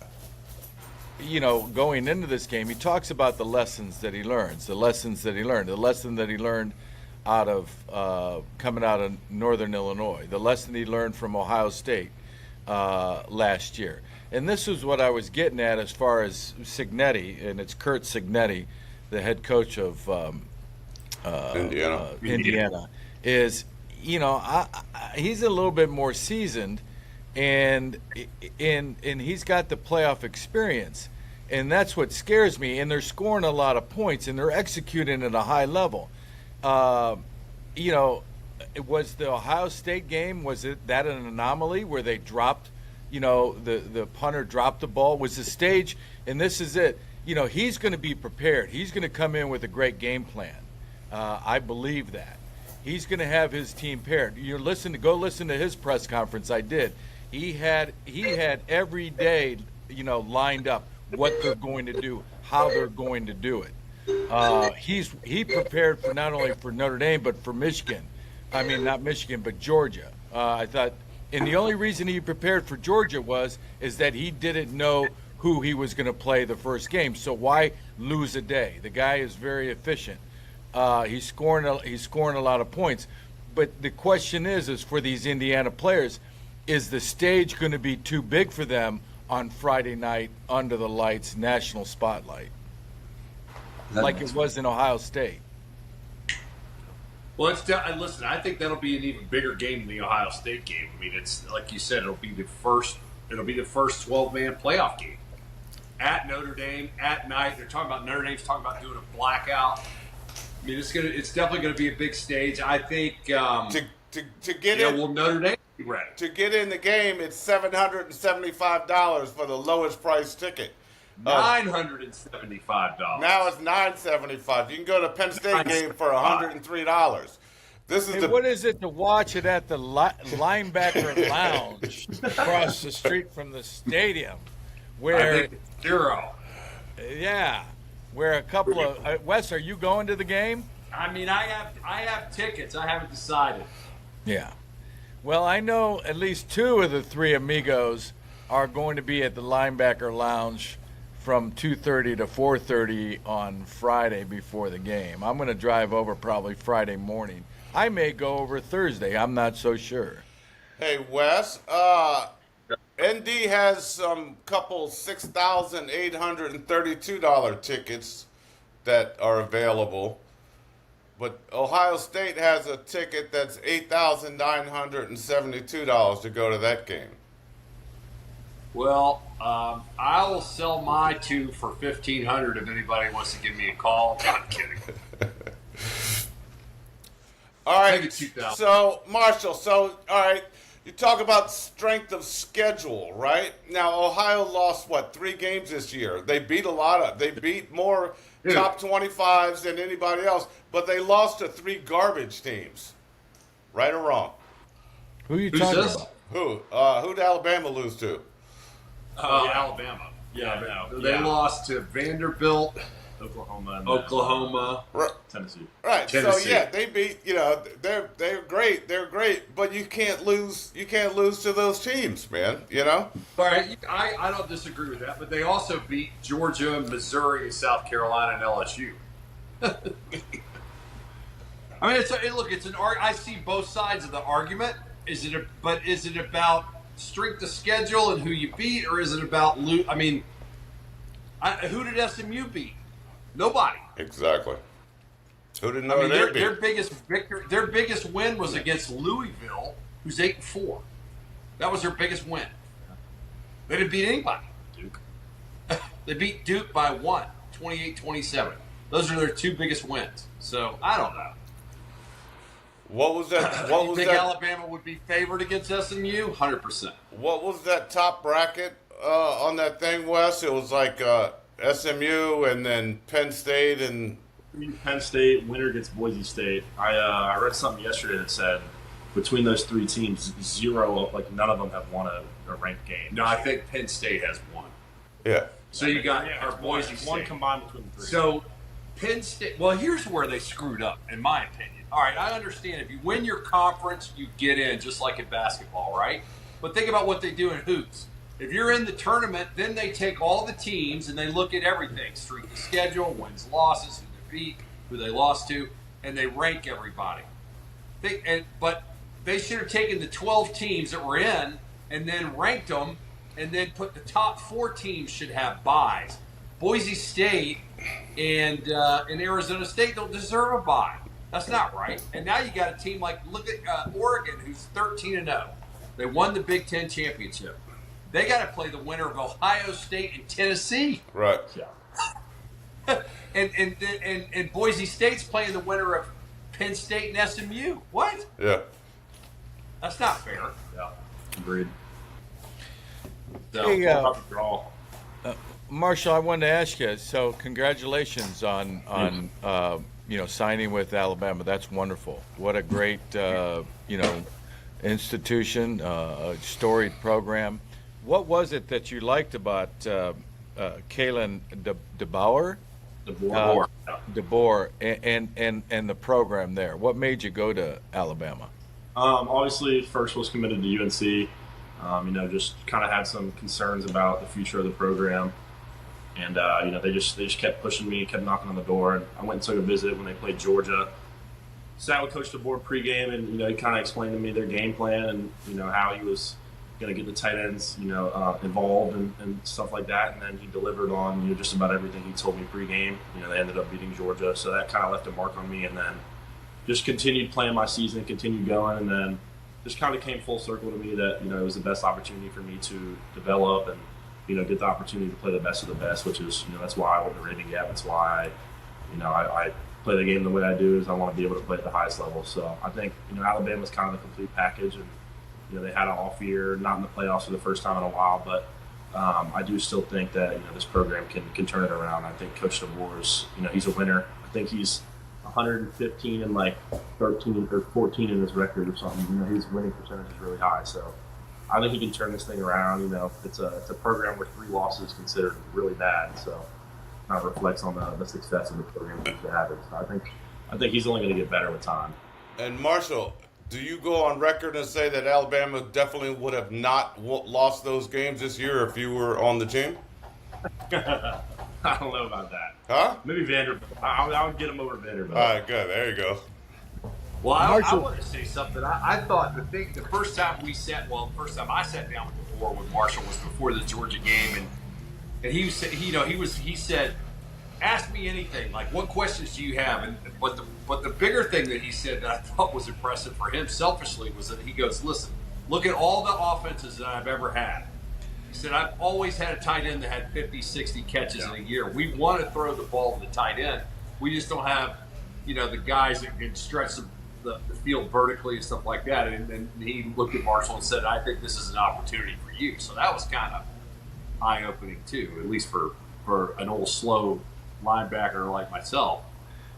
No, that's great. Now, Marshall, did they? Are you going to room with your dad there at Alabama, or are they going to give you another room? What is good? Listen, I've got. They're talking about making me president emeritus of the SAE house. I'm thinking about they're letting me just like a social member of SAE. No, you got a limited number of hours you can go see Marshall there a month. All right. I've already moved in my apartment in Tuscaloosa. No. What do you mean? No, you're not going to. Marshall, we're going to help you out, and we're going to keep him in Atlanta. We're going to help you out. So, but you spoke about UNC. Did you see the news surrounding Bill Belichick and that possibility? What are your thoughts there? Obviously that's a huge hire for them. I do think we'll have success. I think there'll be a bit of a learning curve. Just the games have changed a little bit, but it looks like college is starting to mold more into the NFL. So I think maybe it'll work out. But the big thing for me with UNC was my relationship with the tight end coach Freddie Kitchens, who was a NFL head coach a few years ago. Yeah, I know Kitchens. I've met Kitchens a couple of times. When I was really kind of hanging on a little bit and trying to see if I would stay committed. He told me he was going to get the head coaching job, and obviously it didn't happen. I hope they keep him, but if not, that was the main reason I was committed. So I don't really see the Belichick thing as anything that makes me look back like, dang, like maybe I should have stayed. At the end of the day, did Belichick get that job? It's not official. Belichick, look it up afterwards. I was reading about it. He presented them with a 400-page document of all the things that he wants. He has a staff for coaching, a staff for recruiting, everybody's salaries, the amount of money that needs to be committed by the school. It's literally they're calling it the Belichick Bible. Wow. All right, Marcel, I got another question for you. Yes, sir. When are you reporting to campus? Right now, December 18th. So I get to go back to Charleston Friday, graduate from high school Friday, and then I got a kind of quick turnaround. I think I get 5 days, and then I'm up there, moved in. And so you're moving in January? No, December 18th. December 18th, you're going to be enrolled in school? Yes, sir. I'll be practicing with the team. He's enrolled officially, and then he's going to. They allow them to practice for the bowl game. So he will move all his stuff into Alabama, practice for the bowl game, and then after the bowl game, he starts school, whatever it is, January 8th or January 6th. Will you dress for the bowl game? I won't be able to put pads on for the actual game, but I'll be on the sideline and everything. Oh, nice. I was trying to figure out what your workout. I was trying to figure out what your workout plan was going to be at home and how what you're going to do for the next couple months. Bam! You're enrolled. You're in school. You're in the program. You're doing it 100 miles an hour. Yeah, crazy. That's awesome. Yes, sir. That is awesome. Yeah. So I was thinking if you got, I don't know, if Notre Dame wins and they play New Orleans, what was that? Is that game New Year's Eve or New Year's Day? Sugar Bowl. That's New Year's Day. Don't ask Mike because I texted him like 4 or 5 days ago where I could stay, and I haven't heard back from him. I haven't heard back. He acting like he didn't hear your request. He's a bit of he's kind of ghosting. I think he's ghosting. Tony, me and Frank come as a package deal. Nah, he don't want it. He don't want to stay there. Yeah. Well, Can you imagine the three amigos in Stoney's house? I mean, how much better can it be than that? On Bourbon Street? Oh. Early Mardi Is Gras. Bourbon Street the Bourbon Street I know of 25 years ago? Or is it still there? It's still there, and it's still the main street where people go in the French Quarter. It's lost a little bit of its lore that it used to have when. I was there when I saw you, Stoney, when Marshall played John Curtis there. It was, and I had never been on Bourbon Street when it wasn't like a big event. I enjoyed it. It's nice walking around there when it's not insane. I have all the people there. I had only been there for Mardi Gras and the Sugar Bowl, and that's insanity. Yeah, Notre Dame beats that Indiana team, and they come down to the New Orleans, and they do a little laissez les bon temps rouler, and play in the Caesars Superdome, and they play that real football. Voulez-vous coucher avec moi ce soir? Yeah, in the Bayou country. Marshall, what do you think the last question from me anyway? So, I don't know. Do you have any expectations? What do you think about going to the next level? What are your thoughts about playing that? Yes, sir. Coming out, I think I do kind of have an upper edge on some of these, the incoming freshmen, just with the life I lived at Raven Gap, boarding school, kind of in that college environment, away from home, kind of got to learn time management and all that. And then, I just got to come in. I know obviously he played, and my brother, I kind of know a little bit of the insider info of college football. And, I'm going in, I'm just going to work my ass off and, stay patient. I understand it's not, most kids aren't going in and starting year one at a top 20 program. So, I'm going to just keep my head down and just climb up. And, they're going to bring in transfer, it looks like, this year. So just try and learn from the guys ahead of me and just keep ranking up till I'm at the top. Well, that's great. That's a wonderful attitude going in. But Holtz always Holtz would always say, there's,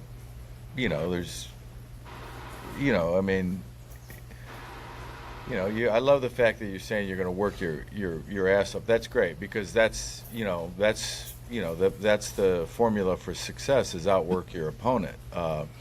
But a lot of it, they're going to be looking at, or what I want to say is production, and and what I'm getting at is when I start looking at it as a game and beating a guy across from me and playing it like when I was 7 years old and I'm beating everybody, rather than just trying to step with the right foot and do everything that I'm told and trying to process all that shit in my head while I'm playing, I just said, I'm just going to line up and go get the quarterback the best way I can. And my senior year, I decided to go do that. And I had some success, and I had production.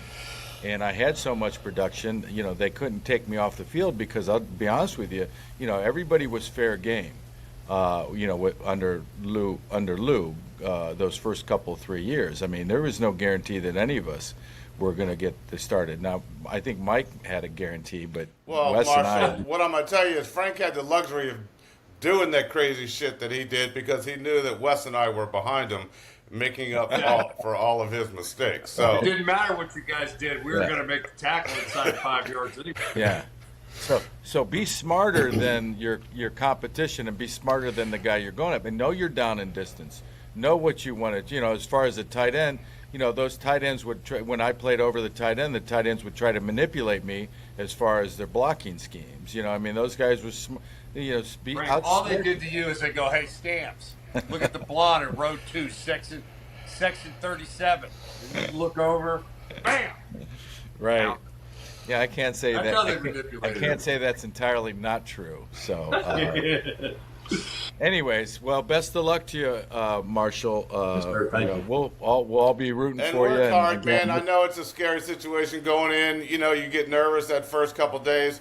Once you take that first hit, man, after a week, you'll be sliding right in, and you want to learn from the guys that are there before you, but you also want to beat those guys out, and you want to play football. That's the name of the game.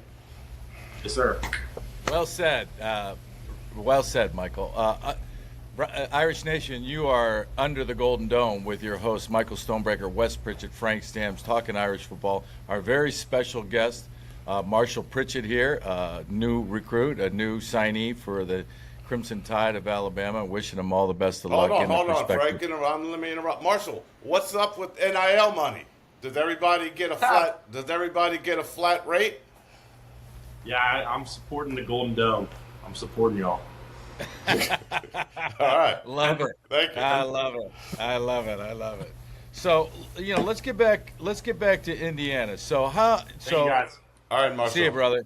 So, the way I see Indiana's defense, how can Indiana beat Notre Dame?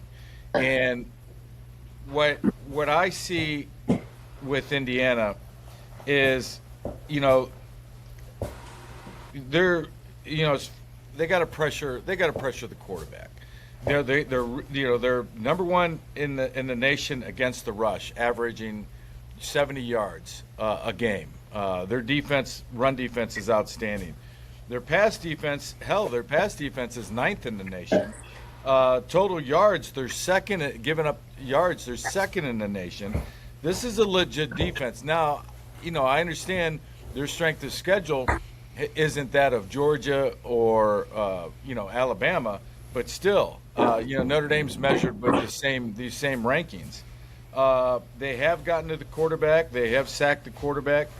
And they're only allowing 15 points a game.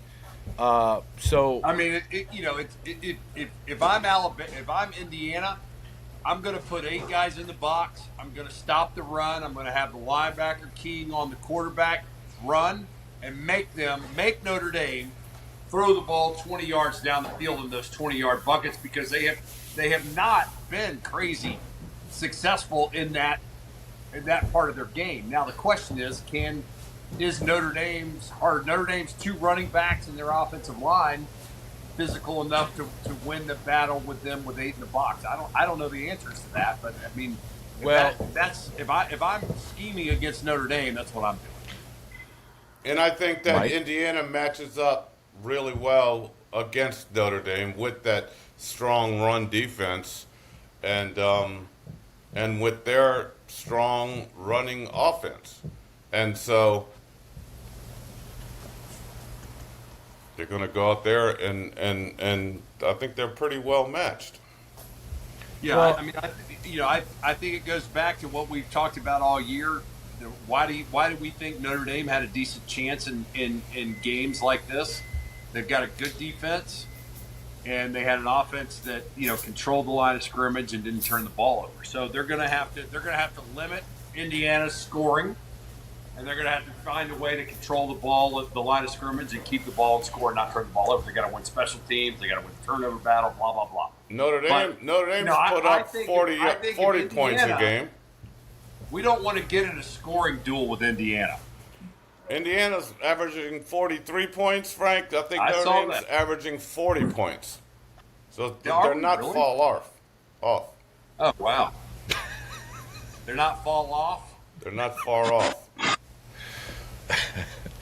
the concussion folks out there in Irish land, concussions are real. It is a thing as old football players age. Do you know what the difference in concussions now and concussions when we played are? What? They didn't diagnose ours. Right. Yeah, that's for sure.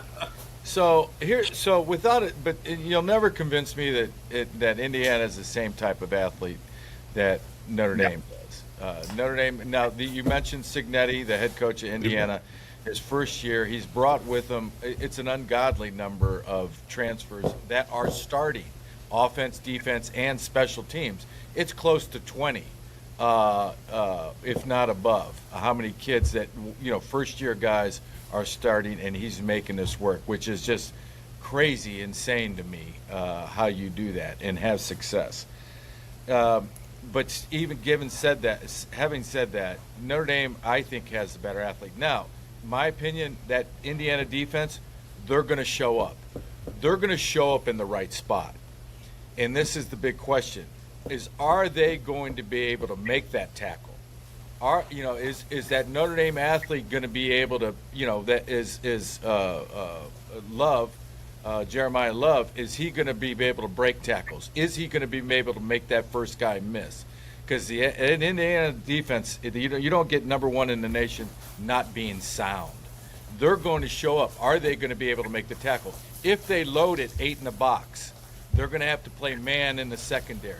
Are they going to be able to man up those Irish wide receivers? Are they going to be able to cover them down the field? Is Riley Leonard, is he going to be able to pass the ball with accuracy versus man? And a lot of ifs here. If they start pressuring the quarterback, they have a guy spying Riley Leonard, I'm sure, because he's if not he's the leading rusher, he's close to it with 750 yards rushing on the game or rushing on the season. Yeah, I would agree with that. I mean, everything you said was sort of. Notre Dame's. The question is exactly what you were saying. I think our two running backs at Notre Dame are special athletes, and it'll be interesting to see if over the course of time, the course of the game, if they can keep those guys under wraps and if they don't break a tackle. I mean, some of those runs that Jeremiah Love has had recently against good. I mean, that run against Southern Cal when he jumped the guy, that was unbelievable. I mean, the guy is a special athlete. That was unbelievable. You got to get him in space. And we'll see. It's going to be interesting to watch. They match up really well. And so, this is what they fought for all season to get into this playoff tournament. We got 12 teams in, so you got all the eyes. So I think, like we said last week, it's doing what it's supposed to do, keeping people interested in college football. So you go out and, every team starts the season, what's your number one goal? To win the national championship.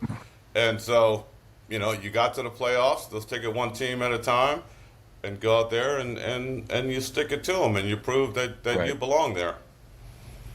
Well, I'd like to think, in my opinion, Notre Dame's bread and butter is their run game.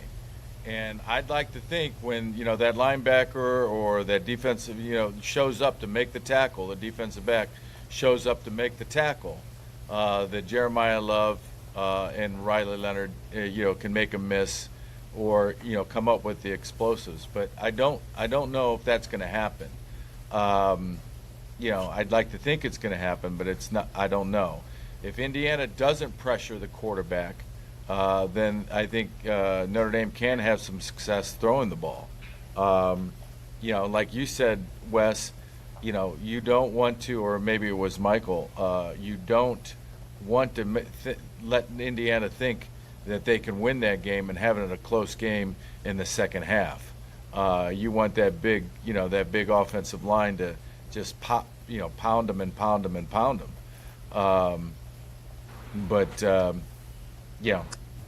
That's a defense perspective. Offensively, Indiana, points per game, second in the nation is with 43. I mentioned the third down efficiency, 48%. They're executing. So, but what I'm thinking is as far as total yards, their total yards, total offense isn't all that great. So I'm thinking, why is it? Maybe they're getting short fields. And that leads me to believe that there's special teams. I know this doesn't get a lot of attention but special teams is that third part of the equation that you got to win. And you guys know how much we practice special teams under Lou Holtz. Yeah, I think you listen to. I was listening to Dabo before the Clemson game, and he was talking about they have to win the special team. They have to win the different parts of the game: offense, defense, special teams, intensity. It sounded a lot like Lou. I don't think the game has changed. When you're playing a reasonably equal opponent, then I think all those little things matter. Special teams plays a huge part. Field position, turnovers. They all contribute and are significant. So, well, and that was their downfall when they played Ohio State. They had a snap that went through the punter's hand that set up the offense, Ohio State offense, on a very, very short field, I think from the 15-yard line, and they go in for a score. They had a punt returner that makes it a mistake. It might have been a fumble.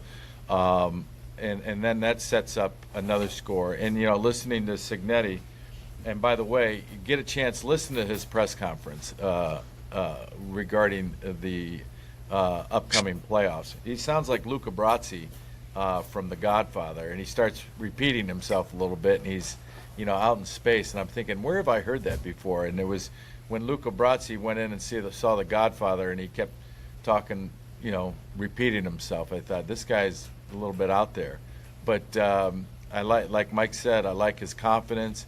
I like his attitude, and I think he's going to bring it. Now, looking at their quarterback, Curtis Rourke, big kid, 6'3", 223, doesn't run the ball hardly ever.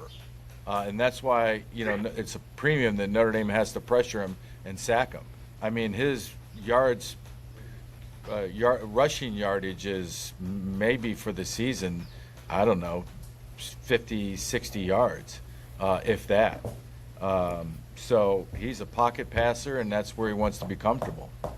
Well, I think with a pocket passer, if he's not a dual threat guy, and I don't really know that much about him, I think Notre Dame's got enough dudes on defense that they can put some confusing looks out there and have sort of a zone man sort of combo and blitz an extra guy. I think Al Golden will have a package for these guys that'll be very complex, and I see Notre Dame trying to do exactly what you said. I think they'll get pressure on it. I think the Irish, at the end of the day, they got too many athletes, and it's at home and it's at night. They should win the game. Plus, they both had a week off, so hopefully both teams are healthy. Hopefully everybody's healed up and everybody's 100%, and they go out there and they give it their all. They've got a running back, Justice Ellison. He's not very big, 5'10", less than 210 pounds. But watching some of his highlights, this cat is quick. And you talk about explosive. He's got patience. He waits for that hole to develop. And then, man, he explodes through it. So it's going to be a premium for that Notre Dame defense, linebackers especially, to get off blocks. And this is what kind of scares me when you're playing a very well-coached, sound team, because they're going to get a hat on you. They're not going to they're not going to be a lot of missed assignments, but they did have missed assignments in the Ohio State game, admittedly, by the coach. What's that? Go ahead. Sorry, I was talking to Marshall. Yeah, no. So, they got to get to this guy, and they got to tackle this guy, because this guy, he can take it the distance if he gets a seam. Now, as far as the receiver, their top receiver is Elijah Sarrett. And he's not all that big. I mean, he's 6'2". It's decent size. But he can stretch the field downfield. He can run the vertical routes. He sounds kind of biblical to me, Frank. Elijah? Well, I'm going to give Notre Dame the at the edge when it comes to the biblical and divine intervention. Okay. So, Notre Dame will be tested downfield. He's thrown the ball downfield, so, yeah. So Notre Dame beat USC last week, right? And they beat them by 2 touchdowns, and it was great. But USC was driving was that the third or fourth quarter? They were driving. They were on the 4-yard line when that kid got that pick six and ran it back for 90 yards. So yeah, the game, they were going back and forth, exchanging touchdowns. It wasn't like a blowout until we took 2 interceptions, 100 yards. 200 yards. Yeah. No, I'm saying 100 yards. I understand. Yeah, you could, there's, you could say Notre Dame, was on its heels. But, again, they came up with the big play. Was there a time we were on our heels in that 88 season? Not that I can remember. Both of you at the same time. I don't know. I don't really remember. Hey, listen, man, that Miami game was touch maybe and go. the second quarter of the Miami game. Yeah. I think they came, I remember we were winning. I can't remember the score, but I remember they scored 2 touchdowns at the end of the second quarter in about 2 minutes. Yeah, Tony fumbled in the red zone. I'm even jogging on the field. Like, good job, Tony. Thanks a lot, man. So let's talk about that 88 season. What are the lessons? What did we do to win that championship that Notre Dame needs to do Friday night? I think it's what I think we had an incredible amount of confidence and swagger. And I think that in all of the big games, if you look at us that year, that we came out fast and punched guys in the nose and played 60 minutes. I mean, at the end of the day, you can only control your effort, right? So I think it's about effort and confidence for me. And I think that's where we were. We had just all 22 guys walked out there. I mean, we were just badasses. I believe that nobody could block them. Whether or not they could, doesn't matter. I think I still say to this day that I never got blocked, Wes. But when I look at I go back and look at that film, I'm like, maybe I wasn't as good as I think I was. I never lost. I'm 1,000-0. But I think they've done everything. The course of the season, they got better. They got more consistent. Their defense got much better. The offense, the quarterback got a hold of that offense, and they're putting up a lot of points every game, and they've won all the games they're supposed to win, so they're a good football team. It's not their fault they haven't been tested against a higher ranked opponent, but they know how to win. They've been winning. They've been putting up a lot of points. They've been making a lot of tackles, so they're a good team. Yeah, well said. I feel the same way. I think, Indiana. I was going to think about what you were saying. The lessons learned and what Notre Dame in their. Football, it has changed, but it hasn't changed that much. And building on what Wes said, what the one thing we did is in that season is we out-hit our opponent. The physical nature of the game cannot be understated. We out-hit our opponent. Two, we did play fast offensively and defensively. We did play fast. And three, we were well coached. We had a plan. And we were resilient. We were down at times and we responded. So and then we had athletes. I think for Indiana, I like Notre Dame in this game. I like them to win. I don't know if I like the 7.5 points, but I like Notre Dame to win because I think this moment, just like in Ohio State, is going to be a challenge for the Indiana players. They struggle with the crowd noise in Ohio Stadium, and they admitted that. And I don't think you just shake that off after a couple of games. I don't think you can practice that away. That takes years and years and years of scarring to get to that point, and I don't think it just gets corrected in a couple of months. Notre Dame, on the other hand, has been in those big games. They're used to the spotlight, and I think this is going to be a challenge for Indiana. But Notre Dame cannot play. I don't see Notre Dame playing from behind in this game. They got to possess the ball. They got to control the line of scrimmage. They got to stay away from the second and longs. They got to win on first down. They got to stay away from the third and forevers. And they've got to win the field position and special teams. They don't have to play extraordinarily great, but they've got to play sound and not make mistakes. Because this game is going to be a game of mistakes, and those that make the fewest are going to win.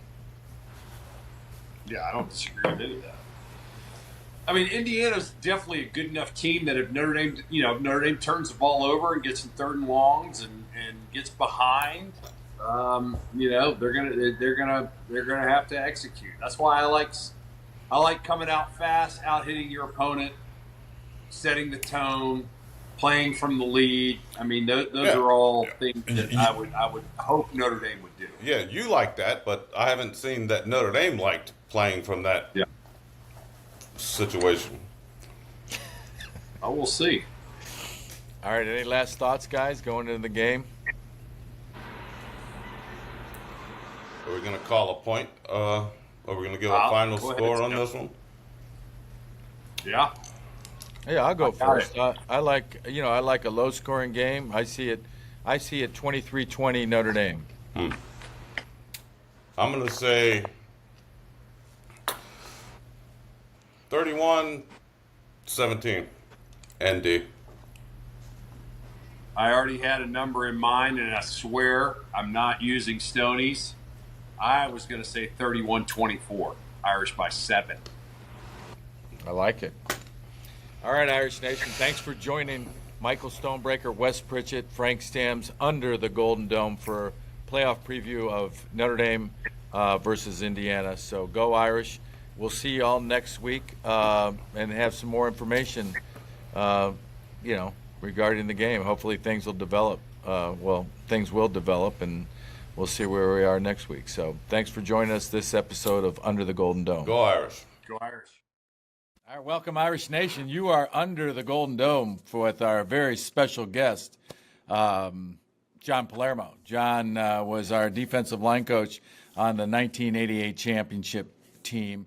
Need to back up. We're still working the kinks out. We need to introduce ourselves. Wes Pritchett, Frank Stams, former linebackers from the 88 Notre Dame 88 national championship team. John was our defensive line coach, and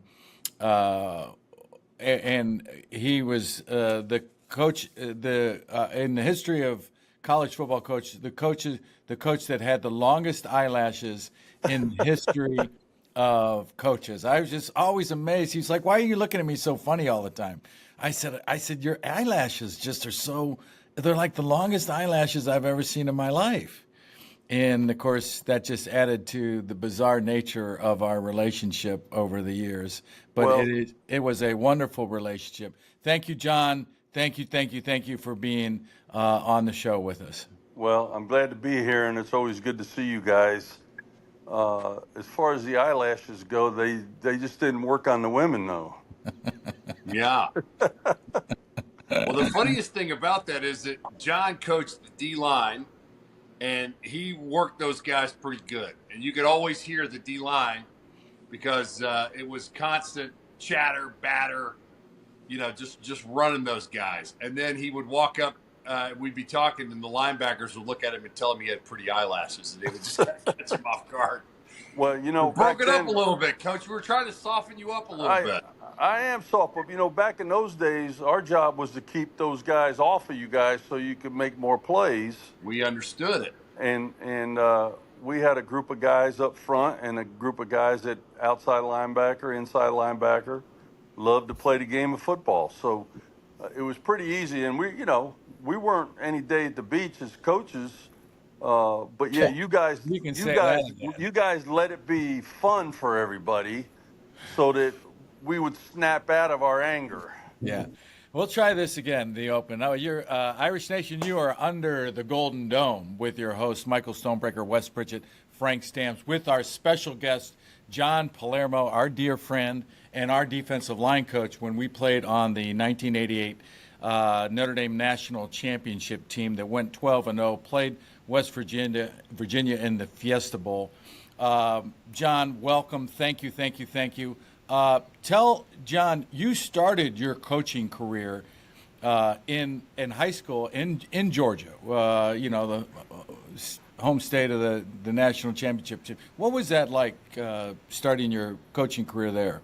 Well, when I graduated from Florida State, I then went to Bainbridge High School, which is in the very southern part of the state of Georgia, and unbeknownst to me, I know now, but that's, I guess, where Kirby Smart played as well, and his dad coached down there at Bainbridge, Georgia for a while. But yeah, it was great. We had great kids. It was a great area to live in. Plus, I still had access to Tallahassee and the guys I played with. And Southern Georgia back in those days, man, that is like the football is king down there. Those were the days when Valdosta had the great teams too. Lowndes County, that was real football. All those guys, a lot of guys in the NFL, a lot of guys in Division I, and some really good and serious football down there. Well, it was great football. Our big claim to fame at Bainbridge is we beat Valdosta when Buck Ballou, I think was his name, was his quarterback who played at Georgia. Yeah, he was the quarterback of the championship team. I remember that name. How can you forget Buck Ballou? You talk about an all-name team. Yep, and then William Andrews played at Thomasville high school. Oh, he was a beast. And he was a great player. And it was great high school football, and it still is. Yeah. John, if I have this right, you're from the New York area. Was it hard? Was the language barrier hard there coaching in Georgia? I mean, did you have to slow your speech down at all? I didn't have to slow my speech down, but I did have to watch my language a little bit more, being down in the Bible Belt of South Georgia. But quickly as I elevated to college, my language elevated as well. You know, I was going to say at Notre Dame, it appears that you had no restrictions on your language, and that it was full out, whatever happens kind of thing. Well, you know, well, when Mike DeChico was in our academic meetings, I figured anything goes. That's right. He was the academic advisor back then, and Sister Kate was in the room, and all those bombs were flying around the room. So I didn't really worry about it. The green light? Pardon me? I said that gave you the green light? Well, it gave me the green light to be me. So, yeah, really. Yeah. Talk about a vocabulary. Now, JP, you, Michael Stonebreaker here. You mentioned Florida State and the high school football down there in Georgia. And I once dated a girl who went to Florida State. Her name was Natalie. You didn't ever run into her, did you? No, I don't think Natalie was born there. Oh, yeah. You're right about that. What year was that you were at Florida State? I was there for 2 years. I was there in 1972-73 season, and I played junior college football at Wesley Junior College in Delaware my first 2 years out of high school. Who was the head coach at Florida State? Larry By God Jones. Why the By God? Well, that's what he used to say all the time, by God. So we used to call him Larry By God Jones. He was a good man. Good man. Good man. And then, of course, his name escapes me right now because of the shots to the head, but must have taken over after him, right? The Bobby Bowden. Actually, Bobby Bowden was one. He was either two or three coaches after that. Oh, I see. Did you like going to Florida State? Well, actually, I did. I enjoyed it. It was a good experience. It was totally different. You know, it truly is one of those deals where, you know, you go from up north down south, and you go to yourself, what the heck is going on around here? I said, these people are, they're totally different. And I remember calling my dad, and I said, I don't know about this Florida State stuff. I go, it's hot down here. The people are different. And he goes, no problem. He goes, take the next bus home. He said, but remember, when you get here, you got no place to eat, no place to sleep. Get to work. And I said, well, I think I'll stick it out. And of course, you know, a couple weeks later, I was fine and really just stayed down in Florida for all the breaks and everything. How was the football? A couple weeks later, you went to your first fraternity party. You ran into some of those girls walking around in those dolphin shorts, and you said, wait a minute. I don't really think I need to go back to New York. Yeah, well, back in the day, I didn't go to very many fraternity parties. Well,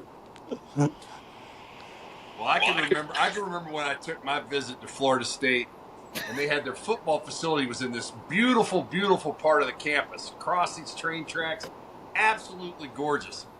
And then I realized, man, we were like 10 miles away from all the classes and everything. I said, Coach, how do you get to school? And they were like, well, have you seen our facility? Yeah, that's right. Well, it was a pretty long walk to go to class, but I managed it and graduated, so. There you go. Well, Coach, was it your father or your mother's side of the family that you think gave you such luscious and long eyelashes? Oh, I'd have to say it was my father's side, the Italian side, for sure. So, JP, what position were you a defensive lineman in college? I was actually in junior college. My first year I played defensive tackle. My second year I played tight end. I went to Florida State, played tight end my third year, and my last year I played defensive line by default because that was back in the old, what they used to call the chicken wire days, where they ran all the good players off and we ended up having to play.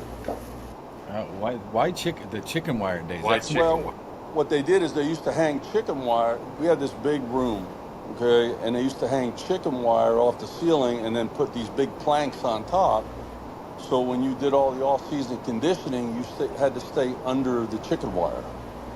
All right, so if you lifted your head too high, you would hit these planks that were hanging on the chicken wire.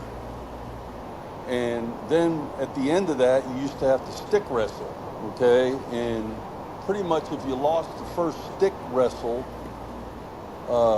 you're going to lose them all because you put everything into the first one. But it turned into a deal where guys were slamming guys up against the wall, against the concrete walls. Guys were taking a stick away and beating the crap out of each other with them, and it got a little brutal. That girlfriend of mine from Florida State, we used to stick wrestle all the time. Why do I believe that? So that's quite a compliment as an athlete that you could go bounce back and forth from tight end to defensive line. Which did you like better? Well, I liked them both. I was a better tight end in my mind. In junior college, I was an all-conference tight end, and then my junior year at Florida State, before the season, I was the backup tight end, which was fine because we had a great tight end that played in front of me, but he got hurt, so I ended up starting the first 3 games, and then he came back and I ended up playing a little bit that year, and then the following year, like I said, they ran all the good players off, so they put me back on defense. Yeah. Well, so Notre Dame. So you come to Notre Dame. What was your, did you have any preconceived notions about Notre Dame? What did you think? Well, first of all, being from the East Coast in New York and watching Notre Dame football every Sunday morning with Lindsey Nelson, it was like one of the greatest thrills of my life. I actually took a $20,000 pay cut to go from Minnesota to go to Notre Dame. And I said to Lou, I said, Coach, that's $20,000 pay cut. I said, that's a lot. He goes, it's a privilege to coach at the University of Notre Dame. I said, well, at that particular time, I wanted to coach at Notre Dame. I'd have gone there for nothing. And it was just a special time in my life. And built a great relationship with Coach Alvarez. I remember because the first thing he told me before the Michigan game, all right, we're getting ready to go out, he goes, I think we're pretty good. He goes, but our guys are going to play at a different level tonight. He goes, wait till you see the sparks fly off the helmets. And that's what it was. I know this sounds childish, but when you walk out there, you feel the ghosts. You saw the sparks come off the helmets, and you guys always elevated it, to a different level. Well, I think, you're talking about the 88 season, right? Yeah, 88, yep. Yeah. I think, we thought we were pretty good too. We didn't really know how good we were, obviously, at the time because we had a lot of new starters. But I do believe that our team, all of us, played their best in the biggest games. And I think we all elevated. And I think a lot of that had to do with the coaching. And Barry believed it, you guys believed it, and you made us believe it. And then as we had success, that just fed on itself. And I feel like for the first time in 30-plus years, I can feel the electricity and the emotion and the bond on the current team. They play together, they play hard. I think Marcus has got them clearly believe it in themselves, but you can feel they talk about passion and camaraderie and chemistry and all that stuff that we talk about. And how coaching, that's hard to create.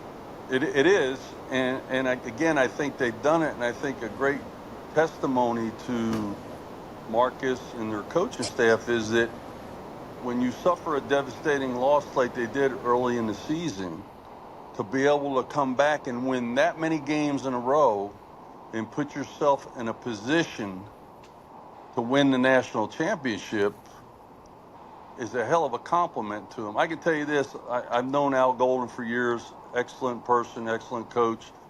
Joe Rudolph, the offensive line coach, played for us at Wisconsin. Did he really? He's a great competitor. And I'm not all that familiar with a lot of the other coaches, but I do know those two are good people and they're great competitors. You talked about sparks flying, coming out that first game against Michigan. It was a night game. I think what you correctly described was that Notre Dame mystique that just follows Notre Dame, and I think in a lot of ways, especially at home, provides an edge to Notre Dame, because I remember Mal Moore saying to us that teams will come into that stadium and with a little bit of doubt in them whether or not they're going to be able to beat Notre Dame. And he'd always say, you want to assure that feeling continues and grows as the game goes on. And that first game to me was against Michigan, was probably the toughest game I think we played all year long, because it was so frickin' physical. It was more, to me, it was more physical than Miami. It was, back and forth. Miami, it was a fight. Yeah, well, again, I felt like every game we went into was a fight, but Michigan, it was a knockdown, drag out.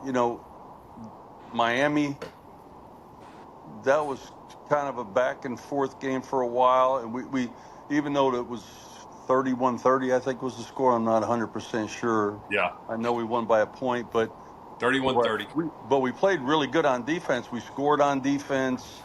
Our offense we did a lot turning the ball over, JP. Oy, I tell you what, I can't remember everything, but I know this. I know the great plays that you guys made, and then the other thing that sticks out in my mind all the time is when we went out to Southern Cal and Rodney Peete having that big piece of sod stuck in his face after Stams nailed him. No, that was me. Oh, well, I'm sorry, Fritz. At the very end of the game, when Stams knocked him out, I drove his head into the ground in his last play in the Coliseum. Well, see, that Frank's been telling me it was him the whole time, so I don't know what to tell you.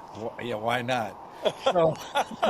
So you mentioned Notre Dame really, getting a wake-up call against Northern Illinois and then running the table. How does the team do that? What makes a team, from your perspective, your experience, how does that happen? Well, I think, first of all, leadership. I think they have great leadership there right now in the football program. And the players, if you're at Notre Dame, you better think you're special, in my opinion. Now, you got to show it every week, but you better think you're a little special to be representing the University of Notre Dame. And obviously, I think that's what happened. I think they turned it back on. They flipped the switch, and hopefully the rest will be history when they beat Ohio State. One of the first things Marcus did was bring back he invited the first spring, he invited all the ex-players to come back. And he had a meeting, and we all met in a room in the stadium. And he had everybody broken down by the industry that they were in. And we had like a cocktail hour, and then they broke all the kids down with all the ex-players. He said, "This is your NIL. You learn how these guys that are in this room have become successful, and you associate yourself with these guys." And I was like, man, this guy's tapping into the whole tradition. He opens up his practices to all the ex-players. And here's the biggest thing he did. He brought the mass that we used to always do before the games. Brian Kelly had gotten rid of that. He brought that back. Well, that's special. Special. It makes it separates Notre Dame from everybody else. Yeah. Sorry, I still have every medal from Mass. So do I. That we used to get. I still have it. The only thing I don't have is my scapula that I used to have. That we remember, all of us had those scapulas. Yeah.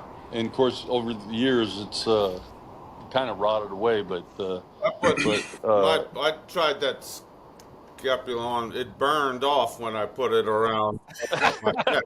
I didn't have mine for very long. Well, Stony, I'm surprised it didn't burn off all three of you back in the day. I never tried one on. I was afraid of it. But I did find my medals the other day, which was great news. I had not seen them in a while, and I found them in a drawer. But that was, for a kid like me, I mean, I was Southern Baptist. I've never been to a mass, and I'm not sure I was supposed to take communion and all that. But I did it all. I took the crackers, I had the wine, I did the whole 9 yards. But at first I saw you get in line twice for the wine. Yeah, I did. I said, "Tip it up, Father."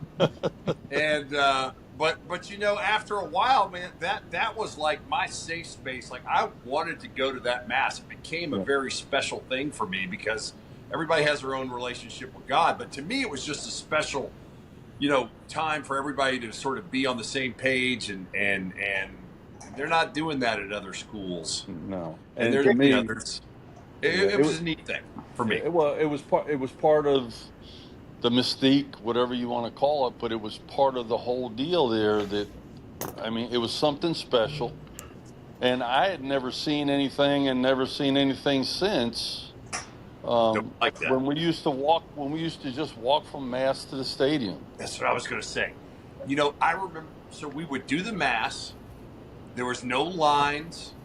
There was no formal event or anything like that, and we would just randomly walk from the mass to the stadium. Do you remember that? Because now it's such a big production, and they come down from from Touchdown Jesus and all that. That was a cool tradition. I'm glad you reminded me of that. It really was, and I remember getting ready to go out on the field, and Father really standing there and taking a knee, and Our Lady Queen of Victory pray for us. And I always used to tell him, I said, give me a double shot, Father. Just give me a double blessing. And it was special times, but you know what? Notre Dame obviously is special, but you guys were special because you guys made coaching so much fun.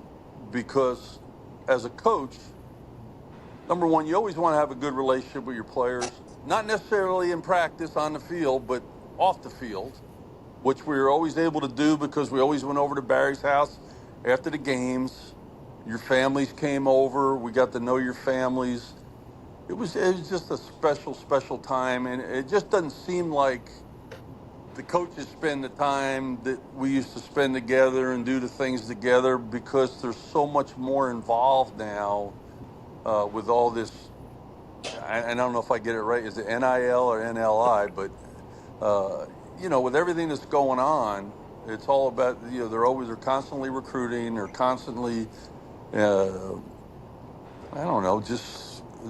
not in contact like we used to be. JP, some of your coaches, you see their lights on, in the ACC, and you're driving by at night, you don't stop, right? But when Barry's light was on, we knew that you guys were in there.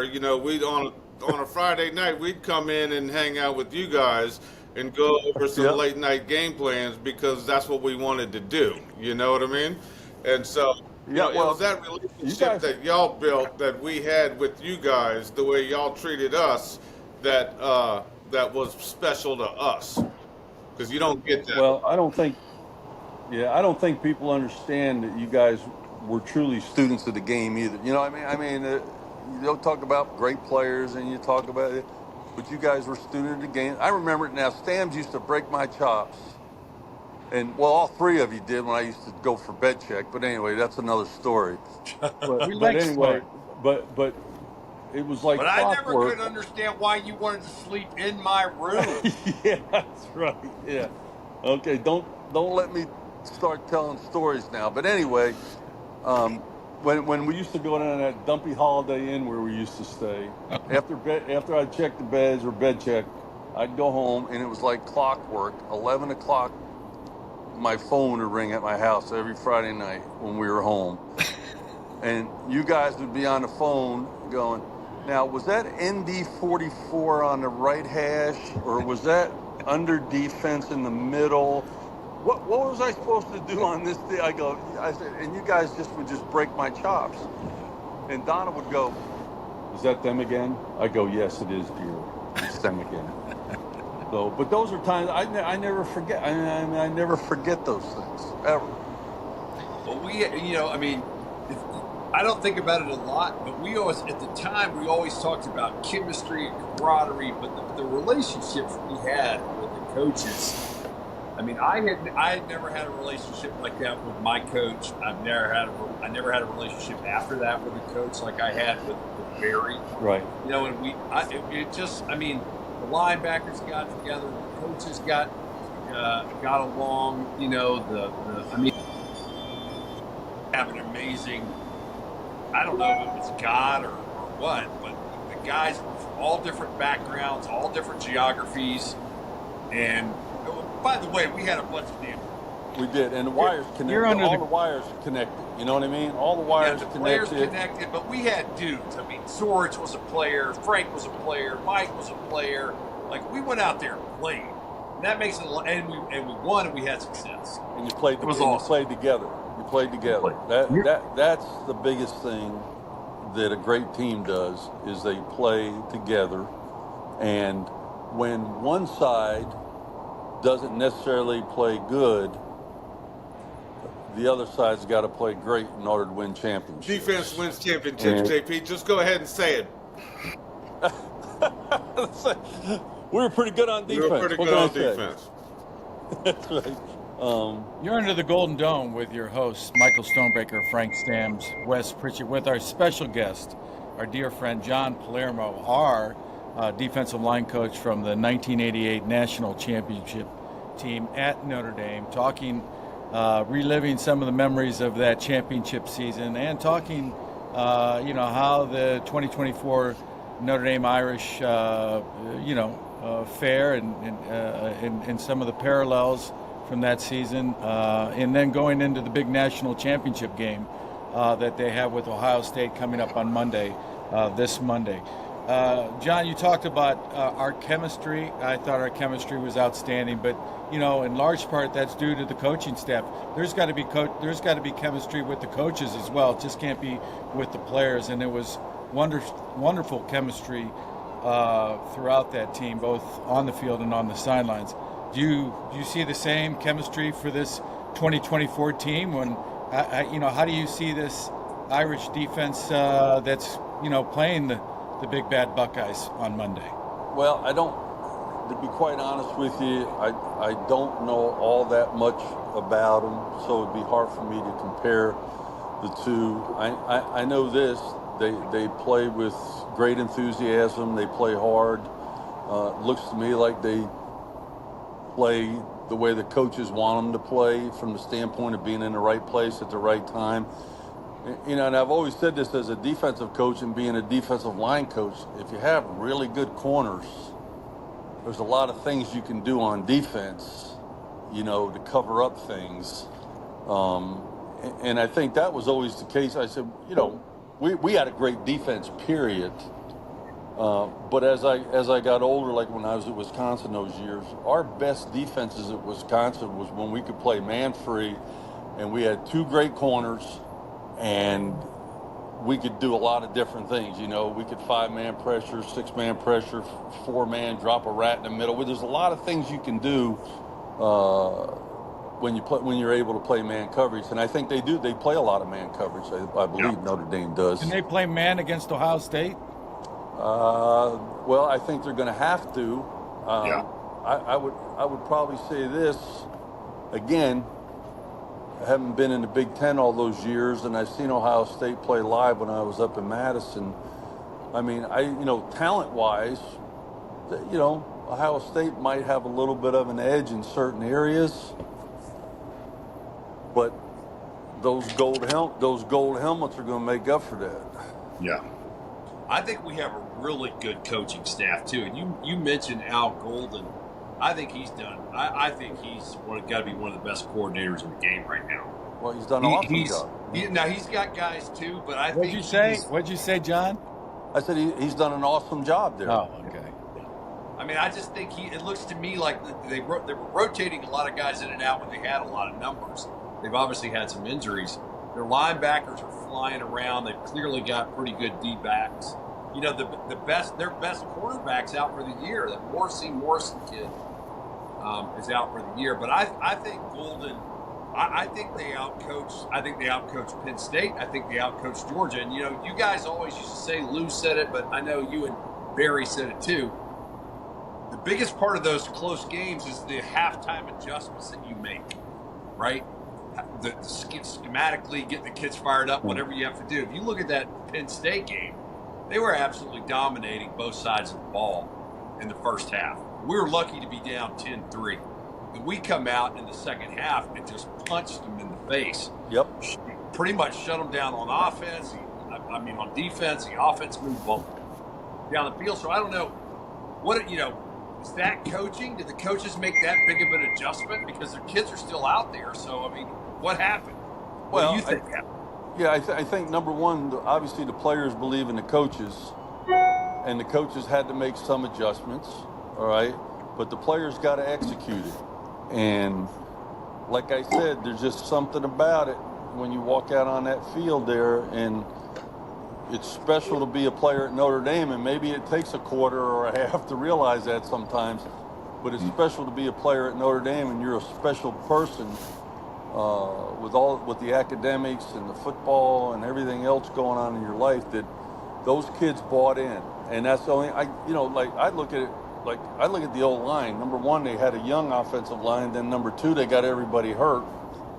And they still found a way to get it done. They found a way to get it done. And Ohio, let me say this to you, like I said, maybe pound for pound, inch for inch, I don't know, maybe Ohio State has better talent on paper, but that's not going to make a whole hell of a lot of difference when it comes right down to fighting tooth and nail to try to win the championship. Yeah. Well, I mean, what do you think is the straight? What do you think Notre Dame? Do you know enough about Ohio State? What do you think Notre Dame needs to do to shut them down? I mean, they clearly got that freshman wide receiver that's all world, that's 6'3", 220, runs, jumps, catches, runs great routes. They have two really good wide receivers. Fast, long. Yeah. I think Notre Dame's scheme will lend itself to trying to control those guys. I mean, they're great players, but you can also what is Notre Dame's scheme? Yeah, that's what I was saying. Well, they play, from what I saw, and I didn't see every single game, but I saw they play a lot of man coverage. They got pretty good cover corners. They got good. The thing's amazing me, the free safety, 24, I think is his name, or his number. No, that's a linebacker, Kaiser. Oh, okay. Well, he comes out of nowhere sometimes. It just fills the void. You think it's going to be a big play against them, and then next thing you know, bam, he's there. He's got 69 career starts at Notre Dame. I'd like to say he's a dyslexic Michael Stonebreaker. Yeah. Well, that's right. We'll take him both ways. We'll take Stoney and we'll take him too. He's played 6 years. Yeah, that, like I said, that part of the game has changed. But I mean, I always look at from right before the ball snapped. I look at the front, and almost I could look at the front and say, "Well, I hope the other team doesn't do this or they don't do that or whatever," because it's like anything else. It's a little bit of a chess game now. I don't know if you guys watch any of the pro football, which I don't watch a lot of, but I watched the Rams just pick the Vikings apart, and they knew exactly when to make the cut. You know what I mean? Everybody's going one way, and this guy would jump cut, and then next thing you know, he was 30 yards down the field. That was unreal. That McVay is a heck of a coach, I'll tell you. Yeah. They outcoached Minnesota. Now, speaking of which, JP, you as a defensive line coach, and you, as you just stated, you size up the offensive line, before the first play, and so you know what you have game planned in. And I'm sure with maybe each game and then each year, you have a certain amount of confidence in your defense. Like, how good your guys really are. You know what I mean? Right. So Right. let's say our 88 team, when we went out there for games, were you guys, worried about whether we would be able to stand up to other offenses, or were you guys pretty effing confident that we were going to bust somebody's ass? Well, I think we were pretty confident we were going to bust somebody's ass back then because, and again, you could look at the game and when they do the replay, it's like a big play is because the 1 technique got reached or the 3 technique got reached or the 5 technique didn't set the corner and turn the ball back inside, or a linebacker was supposed to keep his place out arm and leg free and he went in there and he wrong shouldered it and then the thing pops. We didn't have those problems with you guys. And if we were going to let you go, all right, we always had a free safety in the middle of the field that if something did pop, we'd have a chance to get the guy down on the ground. So y'all, but yeah, y'all could unleash whatever game plan you could put together. Yeah, and then you know this, Stoney, too. The confidence of the player. I used to tell Zorro, I said, if you backdoor it, you better make the play. And that's pretty much sometimes as a player you got to make a decision based on what the other guy's doing to try to make a play. Right, because if Forrest backdoors it, he's not keeping that guy off of me or Wes, and that's his main job. No, supposed to keep that guy off of me or Wes, and so he better make that play. I remember Zorro. I think it might have been the Miami game early in the game. He jumped off sides, and I pulled him out and I ripped him. He goes, "Coach, relax." He goes, "I'll get you the yardage back." And I think it was the next play. He had a 10-yard TFL. Right. It was that, but there was that kind of deal. You guys were always like, "Okay, maybe we screwed up, but we'll get him on the next play." Well, I can remember watching obviously we watched our tapes. We didn't have guys that were. I felt like we had it simplified enough that on every play we each had a responsibility. They went right, we all went. Everybody had a gap. They went left, everybody had a gap. We went zone, everybody had a zone. And we went man. There weren't a lot of missed middle errors. Maybe we just had a lot of. We ran a pretty simple defense because we had guys that could just line up and beat people, but. We didn't have a lot of mistakes, and guys were accountable, and we had 11 players. Well, we were not a complicated defense. We weren't. We had 3 different fronts. You couldn't afford to be. No, and we had three different fronts, and we had really good players. So why complicate things? And like I said, the great thing about it was, if the 5 technique did get reached, the play side linebacker saw it, and then he replaced the 5 technique, and it was just always one of those, I don't know. Talk about cover your ass. You guys did a great job covering each other's asses, I guess. Yeah, no, it was for sure. It was great chemistry. We were lucky to have you and Barry and the rest of the crew as coaches, because really, we were just a bunch of guys. The older guys were a bunch of guys that didn't know how to win, and the younger guys were a bunch of guys, talented guys that wanted to win, and it was because of you guys putting it all together is why we won.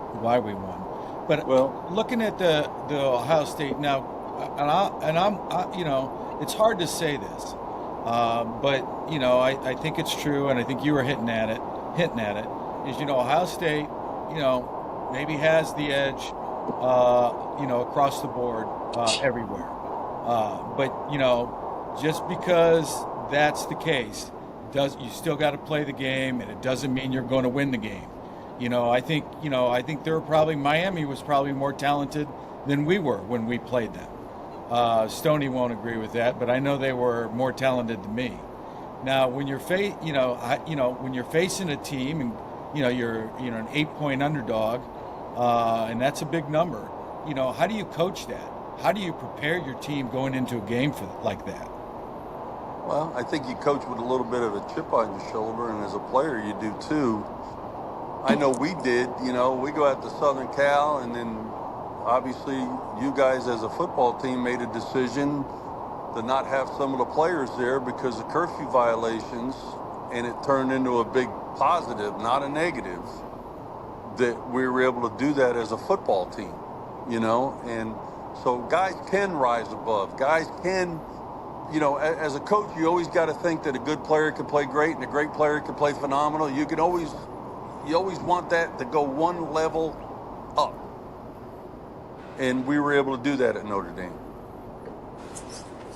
Well, again, like Frank said, I think if it hadn't been for the coaching staff that we had, you know, Barry was sort of our leader. He led us, you know, he directed us, and he was a great coach, and he was a player's coach, but he also pushed us when he needed to, and he set parameters, and he also let us be us. You know what I'm saying? Like we had some big personalities out there and some funny guys, and he made it. I don't know how you guys put all that together, and I don't feel like it was. You know, I guess we all knew we had a job to do, and we had to do it, but we had a good time doing it. I don't know. It was a hell of a time. That did not feel like playing football. That felt like a bunch of 11 guys having fun and you know, being successful. It was an incredible. Greatest experience of my football career was that '88 year for sure. Well, I got to tell you, it worked, and it was a group. Again, I think, like I said, all the wires touched, you know, and people were on the same page. You guys, let me say this to you: you guys loved to have a good time. You loved to do what you did, but when it came time to practice, when it came time to play, you guys had fun, and you're all business from the standpoint of understanding that we can't do it without everybody on the same page. And as you well know, Lou was the masterful guy that could have everybody against him in order to get the results that he needed at times. You know, whether it was all over the coach's rear ends or the players' rear ends. It united all of us to do a better job, whether it was coaching or whether it was playing. Hey, John, do you mind coming on with Barry for 5 minutes? No, I don't. You kidding me? Okay, I love Barry. I just invited him, so hopefully he'll be on. You know, he's going to show up in the, you know, in the waiting room, and we'll let him on. You know, that way we can yuck it up a little bit, but to tell some of those stupid stories. Hey, Well, you know what? where are you living now? Yeah, where are you living? Yeah, we had 15 great years together at Wisconsin, and it was just a great experience for me, our family. 15 to years. be able to be in one place for that long. Wow, you guys had a good run while you were there. Yeah, we hit the 3 Rose Bowl and Big Ten championships, and the shame of it is probably our best team was coming back after we went to back-to-back Rose Bowls, was coming back the next year, and then we had that issue with the shoebox or whatever, where the players were getting shoes at a discount, so they suspended a bunch of players. So there's little glitches and everything, I guess. Scandal. I think Can I you remember hearing imagine about versus that. what's going on now? Oh, I know. I remember the NCAA all over me because I recruited a kid out of Florida when I was coaching at Minnesota, and it was a blizzard outside, and the poor kid was walking. All he had was a windbreaker. So I said, "Get in the car," and I took him over to my house, and I gave him an old pair of boots. I gave him a coat. I gave him a hat and gloves. And the NCAA tried to run me out of coaching for that back in the day. Yeah. So ridiculous. So it's changed a lot. Yeah. Who was the? It's crazy Who was what's the going favorite? on now.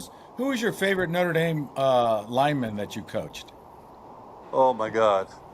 Well, Flans was one of them because I always knew Flans, no matter where I put him on the field, Brian Flannery, he was going to do exactly what I told him to do, and because he was a very good fundamental player. I don't know. It's a weird dynamic because obviously Zorro and I were close when I was there. That's a tough question to ask. I shouldn't. Yeah, and Jeff Alm, I'll be honest with you, Jeff Alm and I, you know, after I had a little confrontation with him one day, it turned out to be a really good relationship. with Jeff, and of course I love Boo Williams. I mean, all those guys were great, and I don't know. There was just, and then of course the bus don't leave without the Ridge, as you guys knew later. Ridge. So, Bus don't leave without the Ridge. but there was, that guy was a classic. Oh my God. There's nobody like the Ridge. Well, did I ever tell you the story? So it's, in that for Wes and I, we were fifth years, and there was like about 4 lockers right next to the shower that the fifth years were in. And we're getting these letters from the NFL, and you could see it on the outside return address that they were from the NFL. And Ridge, this is in training camp of Ridge's freshman year. And Wes and I open up these letters, and we love Ridge. And he would, come over. We, welcomed him all the time just to come over and be himself.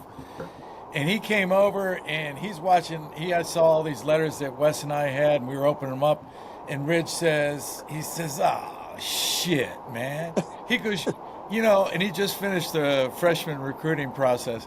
He goes, "Oh shit, man." He goes, "You mean I gotta fill that shit out all over again?" And I'm thinking, oh my God. And here, Wes and I have been through the ringer for 5 years with Jerry Faust and those miserable years. And we're thinking, man, you'll be lucky if you make it by the end of training camp on this team. But he was. Bus don't leave without the Ridge. We had some characters now. We had some characters. All right, I've got an easier question for you, John. Out of the 2 lines, the Mike and the Will linebacker that you coached at Notre Dame, who's your favorite? Well, the Mike linebacker was always the big, strong, tough guy, masculine man. Right. And the Will linebacker was always the guy that had cover in front of him that could just run like a deer to the play and make plays. So I'd say one was maybe a little more physical, and the other one was a hell of a lot more athletic. Hey, I'll take that. Very diplomatic, as I would say. And of course, nobody was tougher than Frank Stam. Oh, I love it. Yeah. I don't even know what I was anymore. I don't know if I was a defensive end, if I was a linebacker, or what I was. I've been described. You were Frank. You were what I told you to be. Yeah. You were rushed in. How much did you sound drop like in my coverage? wife. Yeah. Frank, how much did you drop in coverage? You didn't drop in coverage. No, hardly any. Hardly. You were a rush in. You were just a rush. You were a rush in. If you remember, the only time we put you in coverage pretty much is we'd bump you out, like if you had a doubles to your side or something, and put you between the two. But yeah, all said and done, you were one of the defensive linemen. I saw you running. One time I saw you running out there in the open field, and it was like you were like solid. It looked like a UFO. Yeah, that's yeah. Well, I'm having trouble connecting with Barry. I don't know why. Okay. He says he can't get on. I wonder if he's saying he's having trouble. I'm wondering if we're just limited to the number of guests that we can have on. I don't know. I doubt you might be. We're supposed to cut this to 30 minutes, so let's let John go. And okay. Yeah, if you need to dump me, try to get Barry on. So, but hopefully, and Frank's going to send me the info. Hopefully, I'll be able to get down to Atlanta and see you guys on that Saturday. Oh, are you coming? Well, I'm going to come down. I'm going to come home and watch the game on television, but I'm going to try to get down to Atlanta and for that Saturday and hook up with you guys. All right, great. So we're having something Saturday, and then I think we're probably going to do something Sunday too. I don't know when you have to get back, but okay. I was just on the phone before this call with Reggie Brooks. We're working on something. All right. Frank, we got Monday pretty much locked up, I think, too. So yeah, I'm sure you do. But it's look, man. Apparently every wealthy alumni from Notre Dame and Ohio State is in town and booking stuff because the lady said it was more intense than when they've had the Super Bowls in Atlanta. She just I said believe just it. the sheer number of inquiries and money and just events, and it's nuts. Yeah, well, it's great that the interest is there, the enthusiasm is there. It's good for Notre Dame. It's good for college football. It's good for the Big Ten. It's good for everybody. We all, I think, the four of us here want the same result, and that is for Notre Dame. For Notre Dame to win. I think everybody's so tired of the SEC. Well, I mean, I know, God, me down here in Atlanta with Georgia winning 2 out of the last 3 years, and just, Alabama had it. I mean, you look at it, the SEC has definitely dominated the last 20 years. But well, it's a great league. It's a great conference. Yeah. But I think, I know the NIL and the transfer portal is redistributing talent, and the guys are not geographically constrained anymore. No. The Big Ten's getting tons of talent, and I think it's going to continue to make it a lot more fun. I mean, hell, you see it. The teams have 20, 30 new kids every year now. This playoff has really put a lot more eyes for a lot longer on college football, which is what they wanted. It was a smart decision, and it's working out for them. Yeah, well, I didn't know what to expect, to be honest with you, as far as the level of play with it. But I got to tell you, there's been some pretty damn good football teams, and some great football games, and the guys are competitive, and they're playing hard. And if they don't play hard, they don't get paid. So right. Hey. Well, I'll tell you this: I didn't like the teams they chose in the final 12. I had some arguments about that, but at the end of the day, whoever was going to be 10, 11, and 12, would it really have mattered? And I don't think it did. And I think you got, like Stoney said, you have a lot more of the country interested for a longer period of time. You get 2-3 extra weeks of play, and I think the best 2 teams are in the final.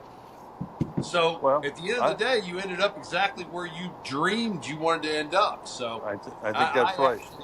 I've come full circle on the whole process. Yeah, I kind of have too. So it should be a hell of a ball game, and I guess I'll leave you with 2 words: Go Irish. All right, Jake. Thank you. Hey, love you guys, and all right, man, love you too. Can't wait to see you Saturday. Week. All right, I'll be the handsome guy in the green hat. Okay, I'll be the old guy with the beard and the Yankees hat on. Is our IT guy. Did someone hit record? Are we recording? I just hit record, yes. All right. You're under the Golden Dome with your hosts, Frank Stamps, Michael Stonebreaker, Wes Pritchett, with our very, very, very special guest and dear friend, our coach, our linebackers coach, the coach that has the greatest patience in the entire world. I can go on and on and on, Barry Alvarez. Thanks for being on the show, Barry, and welcome. Pleasure to be on with you guys. Thank you. We under the Golden Dome, what we try to do here is, take our experience and really tutor, educate, act as a board of directors really for the current coaching staff and Marcus Freeman. So they have. Coach, we've become a sounding board. We believe that we have directed the Irish this year to the spot that they're at, and if it hadn't been for this podcast, they could have lost their way. I'm sure Coach will give you all the credit in the world to get them to the championship game. Marcus Freeman, right. What's your relationship with him, Barry? Got to know Marcus right when he took the job. There was a mentor program within college football, and I was asked to mentor him, get to know him a little bit, and so have spent some time with him. Have always been impressed with what a great person he is. Yeah. Just a nice guy. And really couldn't be more pleased with the success he's had and how he's developed that team. It seems like the player. Go ahead, Mike. When he was a player at Ohio State, did you recall him as a player at Ohio State, or? I don't, Stoney. I had a hard time remembering my guys, let alone Ohio State's guys. Well, Coach, have you seen the Irish play at all this year? I have. We were talking about it, and would love to hear what you think about our '88 team, and then sort of the how to compare it to what you see from the 24 team or 25 team. But, you know, we had such great chemistry with the players, with you guys. I mean, hell, I watch film in your office 4 or 5 days a week. You know, Coach Palermo was talking about how he really liked you so much. You guys got along well. You know, and we love to have fun, and you guys let us have fun. But, you know, when the going got tough, you would tell us to practice hard, and we would practice hard and try to set the tone for the young guys. And I don't know, it just seemed like everything really came together. A lot of good guys, a lot of good players, but coaches allowing us to do our things, and we had good coaches. And I really get the feeling that that's how the Notre Dame team is this year. The Marcus has them, they've bought into it, and they're playing together. What do you think? Well, it's obvious. It's hard for me to judge the personality of the team or anything else. I know Marcus, but I don't know the team. I don't know any of those players. You have to have great chemistry to have the success and improve along the way as they have. I can talk about the chemistry we had on our team and how much fun we had. And when it was time to work, we worked, and no one put the time and effort in to prepare for games. I don't know whether you're going to class or not, but you're prepared for games pretty damn well. But I would go to class. I would go to the first day, and I'd go to the last day. Yeah. That's really, those were the two most important days, weren't you think? That's right. And Christ should show up for the test. All I know is all three of us graduated. That's all that matters. End of story. End of story. Right. I went to an English class one time after, I had the flu for about 4 weeks. And the professor says, and my roommate at the time was in the class with me, a guy named John Suter, wasn't a ball player. And the professor says, and he looks at me and he says, how it's so nice when old friends get together again. And my roommate to this day he just loved that. He'll never forget that. But you talked about the mentoring program. Wow, I wish I would have had. Think about all the mistakes that Wes and Mike and myself made. We would only had a mentor. What a great idea. This was something with the American Football Coaches Association, with new head coaches, and they paired us up, and it's a great idea. That's awesome. You give somebody some ideas and help them along the way, so they don't make the same mistakes you did as a young head coach. Hey, so you talked about Marcus and the guys, and Wes talked about the relationship, and we were kind of talking about this last week is how much they like him, and we're talking about head coaches now. We never had you as a head coach. We loved you as a defense coordinator, as a linebackers coach. But, is it important to like, because I don't remember liking many of my head coaches. No. Is it important to like your head coach now with the players? I mean, what's the difference? I still think your relationship with the position coach is probably the most important, although you still have to follow the head coach's lead. I don't know how much a head coach is in contact with individual guys. He's going to be close to captains. Some head coaches maybe coach a position. Most of them don't. Most of them are, just oversee everything. I think it varies what type of relationship they have with their players. Well, the interesting thing about Marcus, though, that wasn't he the defensive coordinator before he was the head coach? So he was a position coach, right? Yeah, he was. Yeah. And I know when Brian Kelly left, that the players supposedly went and spoke to the athletic director and said that they wanted Marcus to be their coach. And I don't know if you guys have, ever seen the video when they're all in the locker room and they announce that Marcus is the head coach and they all go crazy. I mean, that was, but I'm like you, Frank and I have we've talked about it on the show.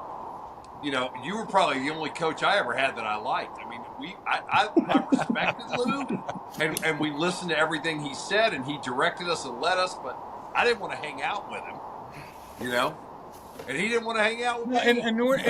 and we're not picking on any head coaches. I've had some Right. conversations with guys that played for Parsegian, and they said the same thing about Parsegian. Yeah. You know, a head coach can't change his. He is who he is, and you know, some you like their personality. They get close to their players, and others don't. But that's what you rely on your assistants for, to get close and relate and get your message and make sure that your message gets through to the assistants, because they're the ones that are spending all the time with the players. I like all my coaches, Barry. I like everybody. I know, Stoney. You're just that lovable guy. I certainly am. Yeah. You didn't even have to tell me that, Stoney. No, watching. Stoney liked all his coaches and he liked all his teachers. The ones that he met. Yes, the 3 that he met. Stoney I want to go back to this mentor program because, you know, I was Stoney's big brother and I was his mentor. And look at this result. Look how wonderful this masterpiece is. Stoney, could you elaborate on the wisdom that you acquired in that process? I really couldn't have asked for a better mentor. I was a young, shy fella from New Orleans and didn't really know, you know, the ropes of the world. And Wes kind of took me under his wing and showed me how to maneuver life. This Notre Dame team, this Notre Dame defense specifically, any similarities that you see between the team you coached in '88 and the one that's going to take the field Monday night? Yeah, they're both effective. Yeah, that's right. I thought. Did we have good? I know this. The chemistry that we had on our defense was off the charts, and you know, we'd go through. I can remember Lou calling me out saying, "Now you can't tell me that we only had 4 mental errors in that game. Your whole defense, Coach. That's what it is. You want to go through the film? I'll go, well, what about this one?" He'd point out where a tackle stepped inside instead of playing a 5 technique or whatever, some simple thing. And I said, yeah, that's one of the 3 mistakes or one of the 4. Yeah. But we didn't make a lot of mistakes. Yeah. We had a lot of good players. We didn't have any weak players, and we didn't make a lot of mistakes. I can't speak to this team, but I knew that we were a disciplined team and did things the right way, and you had to beat us, and that was pretty damn tough to do. How did you overcome our lack of team speed, defensive team speed? You know, what I'm getting at is, and I say that, you know, tongue in cheek, is I watched this Notre Dame defense play today, and they're pretty damn fast. You know, to me, I wasn't the fastest guy out there. Mike wasn't. Wes was probably the fastest guy on defense. So, I was by far the fastest guy on the defense. That's why. So, you know, did we have? What were our shortcomings that? What were our shortcomings that you had to really coach up? I just let you guys do what you wanted to do. Now, you know what? Yeah. You guys wanted to play, and you wanted to be good, and I knew you liked to have fun, and you did have fun, but when it was time to work, you worked. And I thought we had a great relationship that way. We got our work done. We had some laughs. You know, when it was time to be light, we could be light. But when it was time to go to war and play, you guys were ready to play. Well, we were talking about this with Coach Palermo, and he sort of reiterated what you just said. You know, we had 11 guys that played well, were accountable. We didn't make mistakes. You know, we didn't necessarily run a terribly complicated defense, but we had 11 guys that could win their individual battles. So when you don't make mistakes, you got 11 guys that can play together and not, you know, and win their battles. You're gonna have. We weren't beating them. Most teams will beat themselves. Right. Most teams make mistakes. They beat themselves. Somebody jumps in the wrong gap, or a defensive back bites on a play fake, or a linebacker jumps inside and somebody hits a dig behind him on a play fake. I thought we were a very disciplined defense. fundamentally sound. It drives me nuts watching the games now, watching the end get hooked. How many times do you watch the defensive end get hooked these days? Drives It's me unreal. crazy.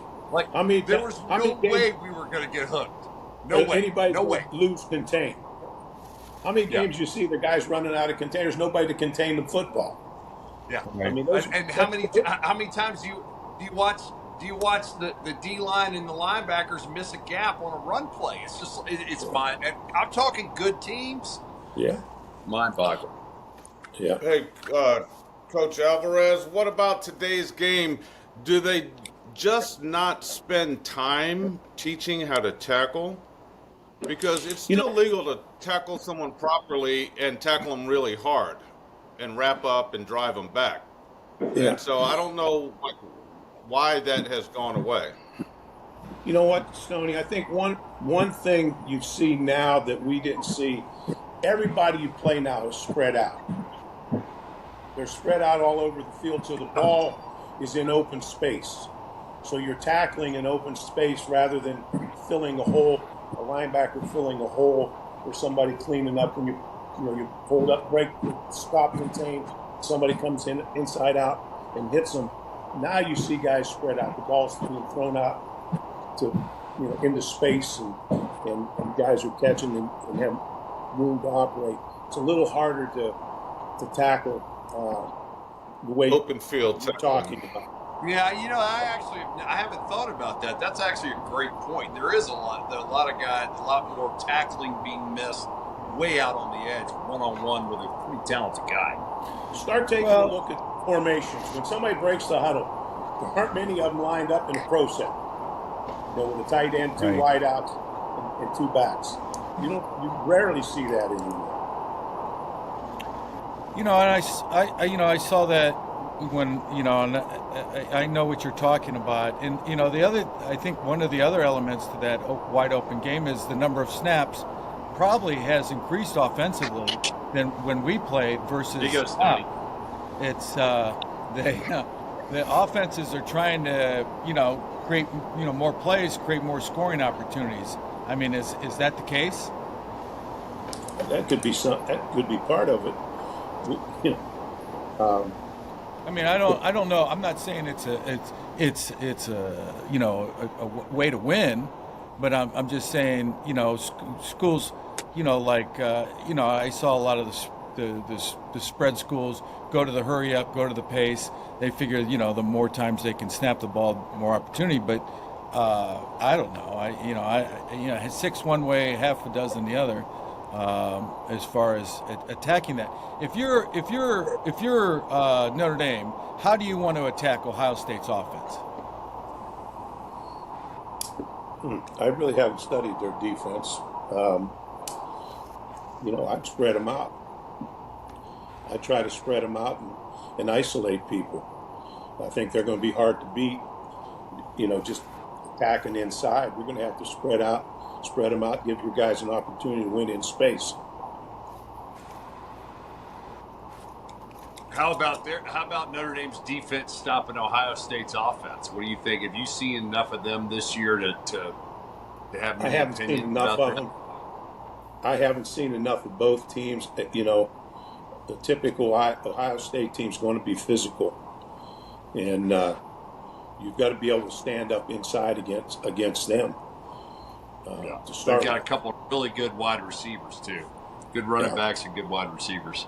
Yeah, most people don't have two or three good. They have 2 or 3 good wide receivers. So most people to me, that's where they're significally better than any team we've played at the wide receiver position. They got that freshman that's a dude that's 6'3", 220, and they got 2 other guys that are big, strong, and physical. So that to me, that's good. The home run ball's obviously always out there, but I don't know. I mean, Notre Dame shows up. I think they've got good coaches. I think the kids play hard. I think they play together. I don't think they make a lot of mistakes, and I think they believe they can win. So, weird things can happen. Yeah, you always go back to don't let them throw it over you, and when they complete it, tackle. Don't let them run with the ball after they catch it. It goes back to the basics. Tackle a man with the ball? That's a good start. That's a good start. Yeah. Yeah. There were so many times, during that season that you've said things to the team as or the defense as a unit, and to me privately that you probably never remember, but I'll never forget. One was, and I don't know what made me say this. We go into the Pittsburgh game at halftime, and that's when I think Lou painted the walls with the chocolate shakes, and I made the stupid, huh? What did you say? Well, I would say Barry knows what I'm talking about, and I make the stupid comment like and saying, "Come on, defense, that was we played like a bunch of shit in that first half," and Lou looked at me, and that's all he needed to hear for him to go off and expound on that. And I remember after he went off, you grabbed me by the arm and pulled me over into the showers and said, "Listen, goddammit, don't you ever say that again coming into this locker room." And I thought, oh my God, I didn't want to do that. But, what was it like taking over? What was your relationship like with Foge? And then taking over the defense what was that like taking over the defense after he left? I had a good relationship with Foge. And it was, I was glad to take it over. I thought there were some things that we could put together. Did you have to interview for that job? I did. Coach brought in, he was bringing guys in from all over the country. And so finally, at the end, I finally said, "Coach, you've seen me coach. I think I can get along with these players. I think I can get them to play. I know what you want. You want sound football. I know you want the ball contained, and I'll have the defense ready." And I think, after a while talking about different people, whatever, he gave me the opportunity, and I think we backed that up. Was it hard coaching us? No. No. I enjoyed coaching you guys. I really did. I had fun coaching you because y'all love football. Yeah. You love football. You came to practice, and I like to have a little fun too. Right. Yeah. And that was part of it. And as long as you keep winning, coach is going to stay away from us. Yeah. And I know that's one thing, you didn't want him down on our end of the field chirping. As long as if we knew we were playing good enough to keep coach down on the other field, that we were winning. Well, there was that time, and I think it could have been after the Pittsburgh game or one of the games earlier in the year, and we, the defense, probably could have played better. And I remember we go into that thing they call county fair or whatever, as far as the defensive practice after that week. And I remember after that first day, and Lou came down and ran the whole thing. And I remember after that first day, and you called us up after Lou went back to the offense, and called us up and said, "Oh, okay, you guys, you want more of that? Continue to play the way you played last week, and we'll get that every week." And that was just incentive enough to not to play like that. Think about this. I think we gave up 17 points in that game. Lou, you think we gave up 100? Remember Lou coming in the locker room, "Cancel practice tomorrow. We're not good enough. We don't have a chance next week." I think we had to play Miami the next week, did we not? But I think they scored 17 points. You think right. Frank, I played good that Pittsburgh game. It was one of my better games, so he was talking to you guys. He wasn't really talking to me. I remember that Pittsburgh game though. Those guys, that field was horrible. Remember how that thing was like playing? It was like playing on literally in a parking lot. And every time you hit the ground, it took the skin off your elbows and your knees. That was the worst turf field I've ever played on in my life. Irish Nation, Ironhead Hayward days. Yeah, they had a run. Their running back was pretty big and pretty good. Their offensive line wasn't terrible. Irish Nation, you're listening. They're a good football team. Oh, Pittsburgh? Oh, man, I remember Joe Moore saying, "Hey, listen, you go down there, and if it's close at halftime," he goes, you're going to be in for a fight in the second half. But if you win the first half," he goes, "the entire stadium would be rooting for Notre Dame." And I'll never forget that. Irish Nation, you're listening to Under the Golden Dome with your host, Michael Stonebreaker, Frank Stamms, Wes Pritchett, with our very special guest and our dear friend, our coach, Barry Alvarez, our defense coordinator on the 1988 National Championship team. Under the Golden Dome can be found on Alumni Media Network on YouTube. Please subscribe, or on Instagram, Alumni Media Net. I want to say, some of those other moments. I remember looking at that season before the Michigan game, and we were there the night before having our team meeting, and we were going over some film, over some last-minute game planning, and I swear to God, I'm nervous. And you did a great job of putting it in perspective for me. And I'll never forget, you said, hey, listen, they're going to make some plays. They're going to move the ball a little bit. But you got to just keep fighting and keep fighting and keep playing. And that, bam, if that wasn't, truer words were never spoken in that Michigan game. I mean, we just kept fighting and kept fighting. We kept the score down low, and they made the mistake at the end, and we ended up winning. But it was just so nice, Barry, throughout that whole year. They missed a field goal. We won by 2 points, and they missed a 40-something yard field goal. That was a mistake. They didn't make a play. Yeah. And, that was – and so it was just, there was other times in that season that – you remember when we played Penn State, and for some reason I thought I was going to die after that game, and I got so emotional that I couldn't, see straight, and I wasn't playing well. And I come off the field after letting the quarterback run circles around me, and George Stewart was ready to go after me. And I remember you grabbing George by the arm, and you said, "No, George, I got this one." And then you came and read me a riot act, and I thought, "Oh shit, I must be playing like a real Jake leg," to coin it, to use a term that you coined. And I thought, it's just like wonderful, coaching that I got with you that really made a difference for me that season. Well, I want to talk about the Southern Cal game because, calling the defenses, and like you said, we had 11 guys, went out there, did their job. Everybody, didn't make a lot of mistakes. We didn't blitz a lot. And we didn't really talk about blitzing Southern Cal that much that year, or at least in preparation for the game. And we had the blitzes in, and I'll never forget the first play. You signaled in this double blitz, inside linebacker blitz, and I hit my helmet like this, like I didn't get the signal. You did it again. I went like that. I said, all right, whatever. Such and such, fire. And we freaking go in there, bam, make a big play. I look back, fire. It's like, what the heck's going on here? I mean, I think I know we blitzed more in that game than we had all year, probably combined. I counted so what was your thinking? Why didn't you let us know before the game started? What happened? I counted like 28 blitzes in the first half of the game. Is that right? Yeah. I wanted to get Rodney Pete's attention. You did. No, really, what, would you just want to hit him in the mouth? Yeah.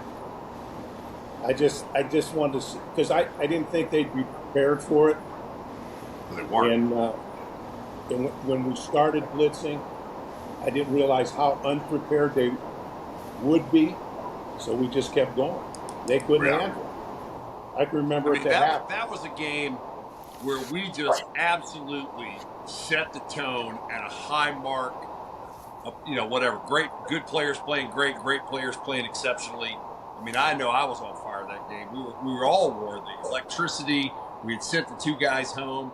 I just remember we absolutely physically punched them in the face. They were not ready for that. I can remember going off at halftime, Coach Holt saying, "Are you okay?" He said, "We're struggling offensively. I mean, I don't have a lot of answers." I said, "Don't worry, Coach. They have no clue what we're doing, and they're not going to be able to adjust to it at halftime. We're in good shape." Yeah.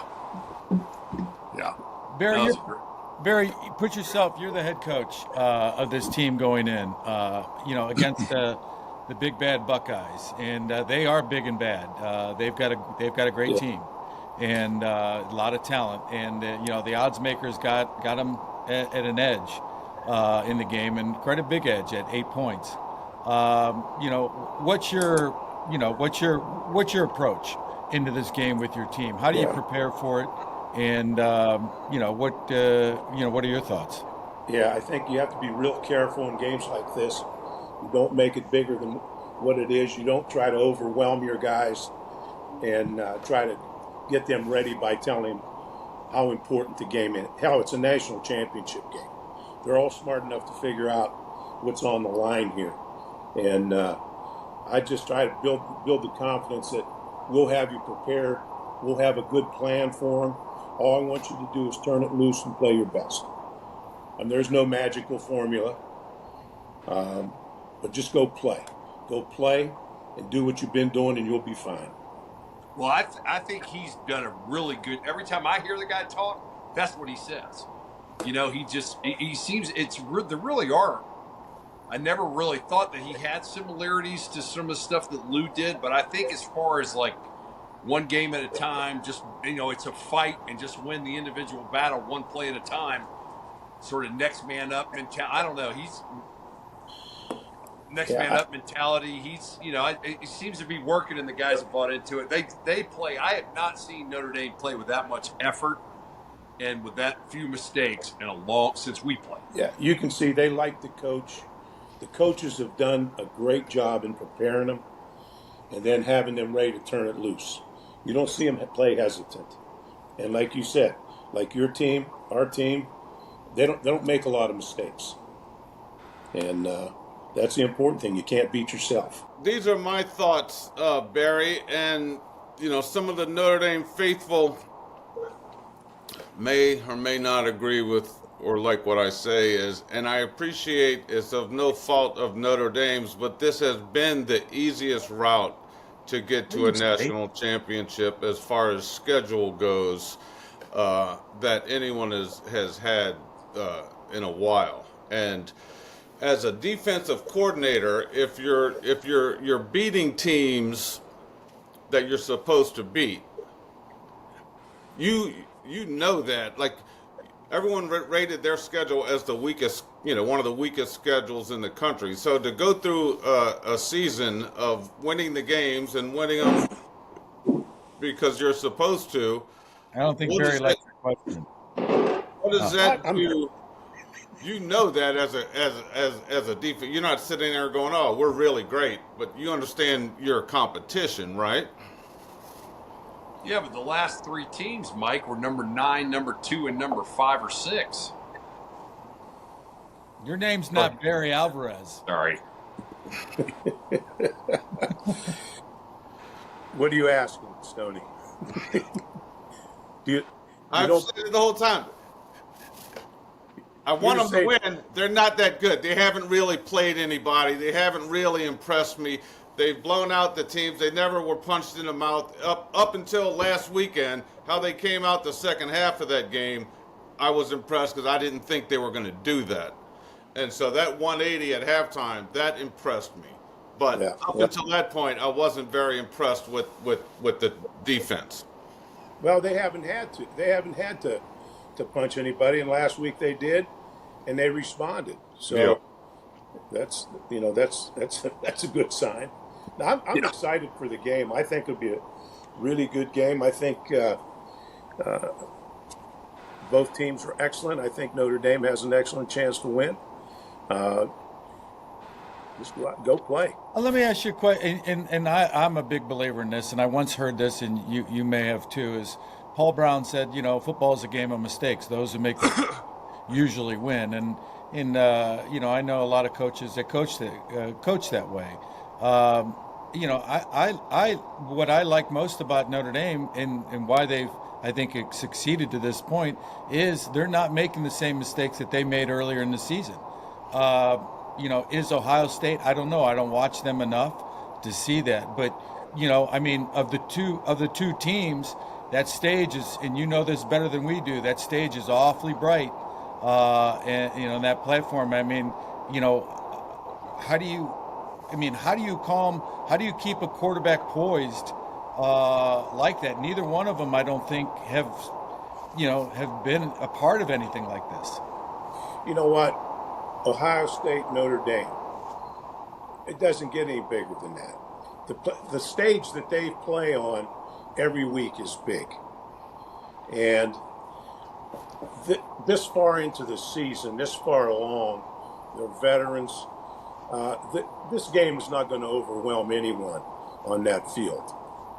I'd be surprised if that happens. So, now it's just, I don't think those coaches have to get in their guys' heads about being overwhelmed for a national championship or being overly excited. I think they settle them down. Go play.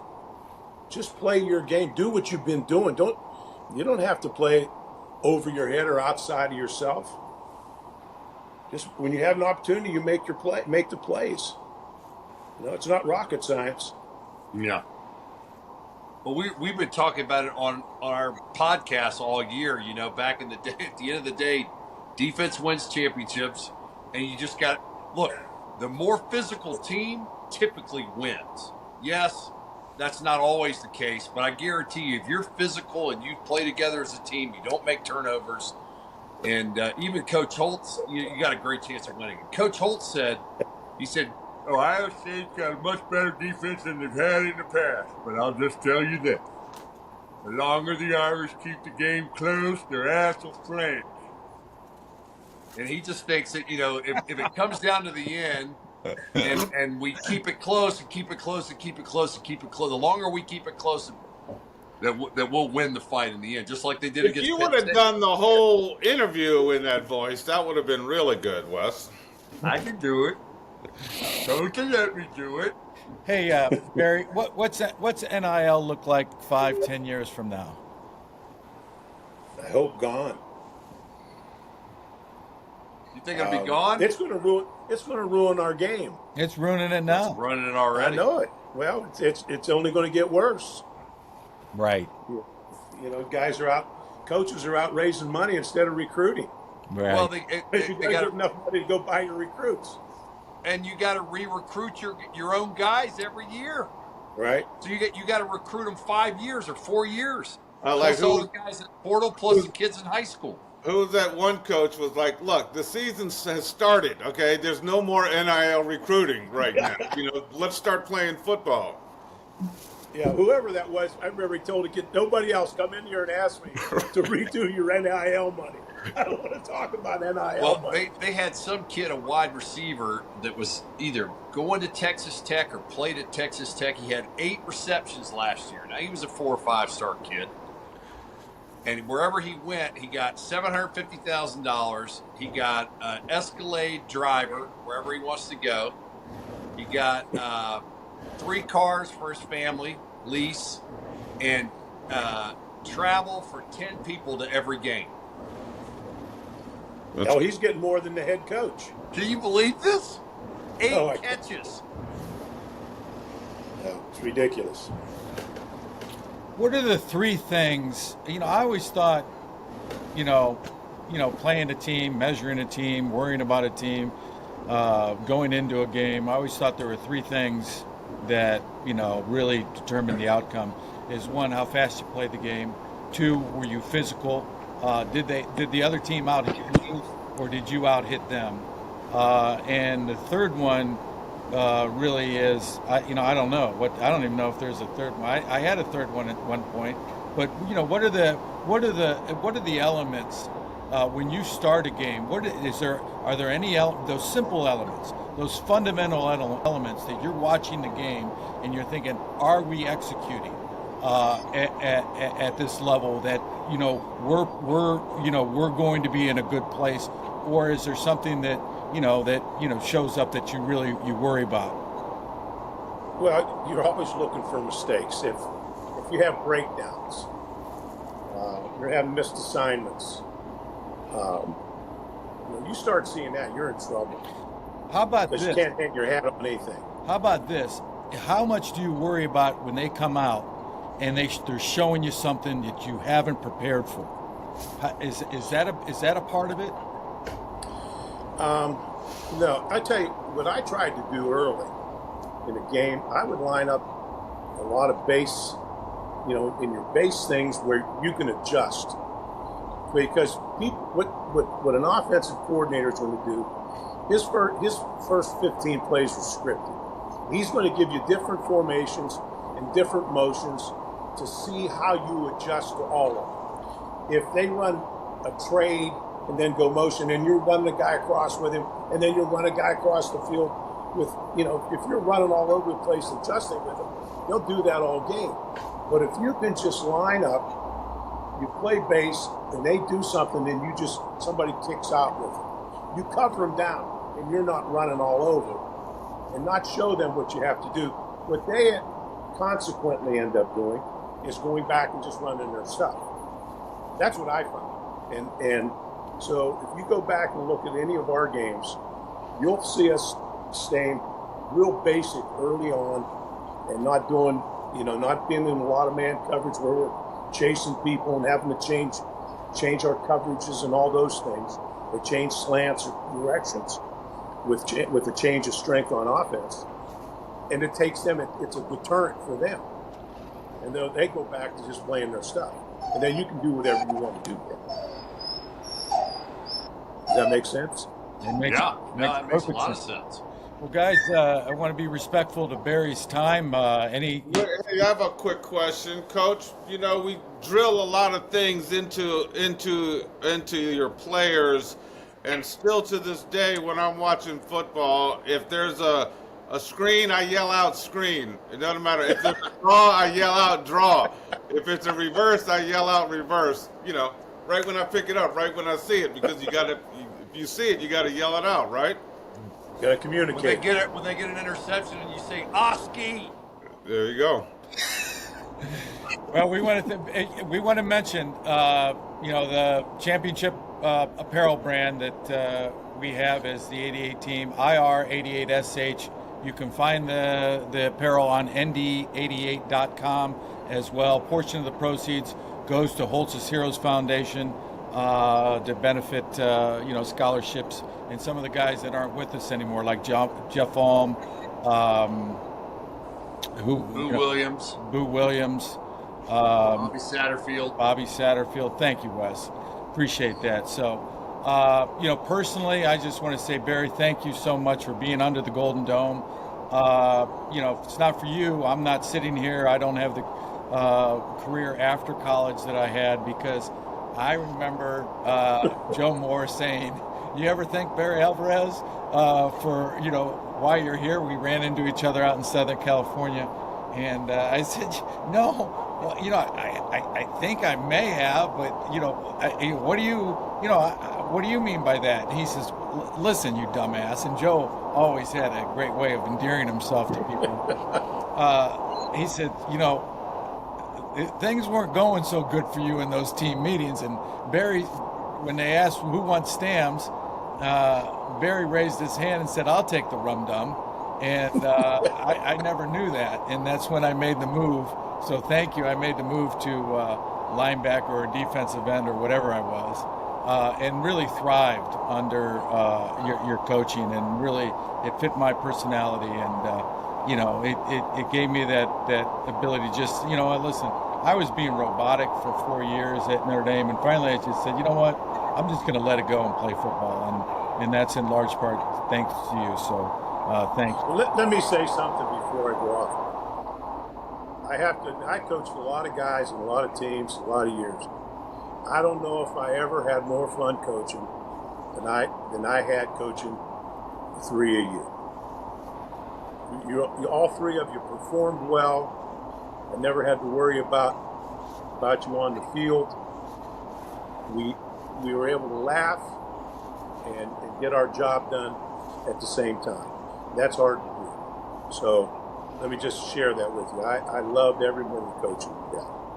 Thank you, Barry. Thank you, Coach. And I just want to reiterate what Frank said. Thank you so much for the opportunity you gave us, allowing us to be ourselves. I don't think I ever had a closer relationship with a coach or a more fond relationship, and it's been a lifetime relationship now. But I always tell people that Barry Alvarez was the main reason we won that national championship. Now there was, we had good players and we had chemistry, but I think Lou had enough respect for you that he gave you your space, and you were able to let us kind of be ourselves. And I don't know. The whole thing worked well. I never had that much fun again playing football, and that was by far the greatest, most fun year I ever had, and the best I probably ever played. So, thank you. I'll say, Barry, you had a great defense, and you're welcome that you were allowed to coach me and everything, and it worked out well. Well, Billy, All right, guys. thank you again for being under the Golden Dome. Yeah, welcome Irish Nation to another edition of Under the Golden Dome, and we're so honored to have our special guest post Notre Dame's playoff game with Penn State just last night. Our special guest, College Hall of Famer, All-American, Notre Dame extraordinary football player, part of the National Championship 1988, teammate of ours, Chris Zorich. Thank you, Chris, for being on the show. Thanks for having me, guys. I appreciate it. I'm excited to be here. Awesome. Did you get a chance to go to the game last night? I was not. I was back in my home in Maryville, Indiana, watching it. It was freaking amazing. I almost threw up like 3 times, but it was a great experience.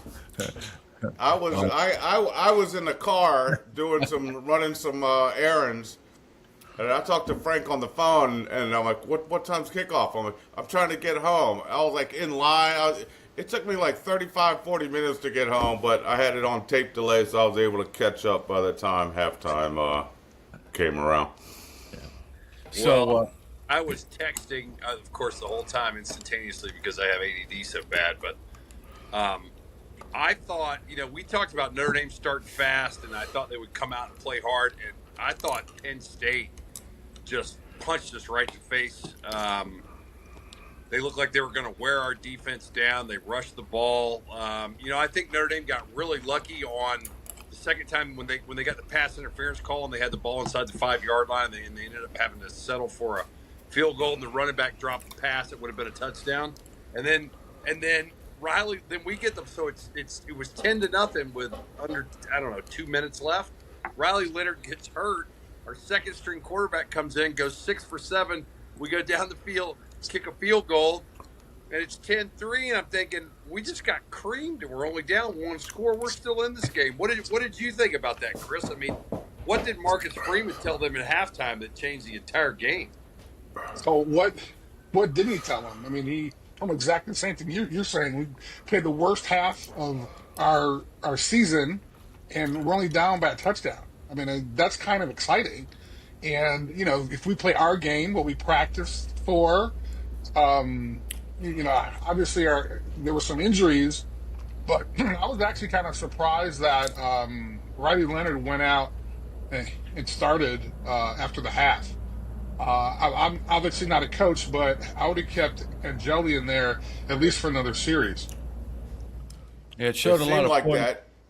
He had a lot of momentum, closing out that second half. So it seemed like, and I think folks were maybe hoping or anticipating that he would have come out because that kid seemed pretty comfortable in the pocket. Riley seems a little panicked and always seems like he's ready to run when he's in the pocket. But that kid was getting a little pressure on him, and he stood back there, and he was pretty impressive. Well, and here's the amazing thing. I mean, we all know how practice goes, and how many snaps do you think Angeli had last week? Maybe 2 or 3? Not a lot, right. So then all of a sudden he's asked to go out there, and like you said, Mike, he got slammed a couple times. He kept the ball, and, I mean, he did what he was supposed to do and gave us 3 points. I mean, that's amazing. Yep.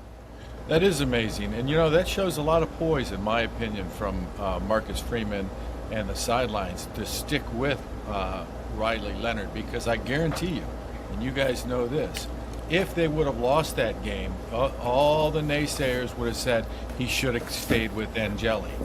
Angeli had the momentum. He was getting the ball downfield. He was, making the connections that he needed to move the ball. And, he very impressed. Very impressed. I'm very impressed with Riley Leonard on this show. We've been highly critical of Riley Leonard, but he last night he came to play and really outshined a quarterback that they're projecting going in, if he were to come out in the NFL draft and one of the, top quarterbacks in the NFL draft. Well, and then I think at the end of the day, no one knows what goes on in a locker room or in practice. And so, he has a lot of confidence in Riley. And that shows when he talks about him, what he allows him to do. And so I think that having the ability to have that type of confidence in your quarterback is something special. And, he's willing to go out there. I mean, I don't think he's the best quarterback in the country. Hopefully, he can complete a couple passes over the over 10, 15 yards, but he's a winner. It was interesting. I think I sent this to you, Mike.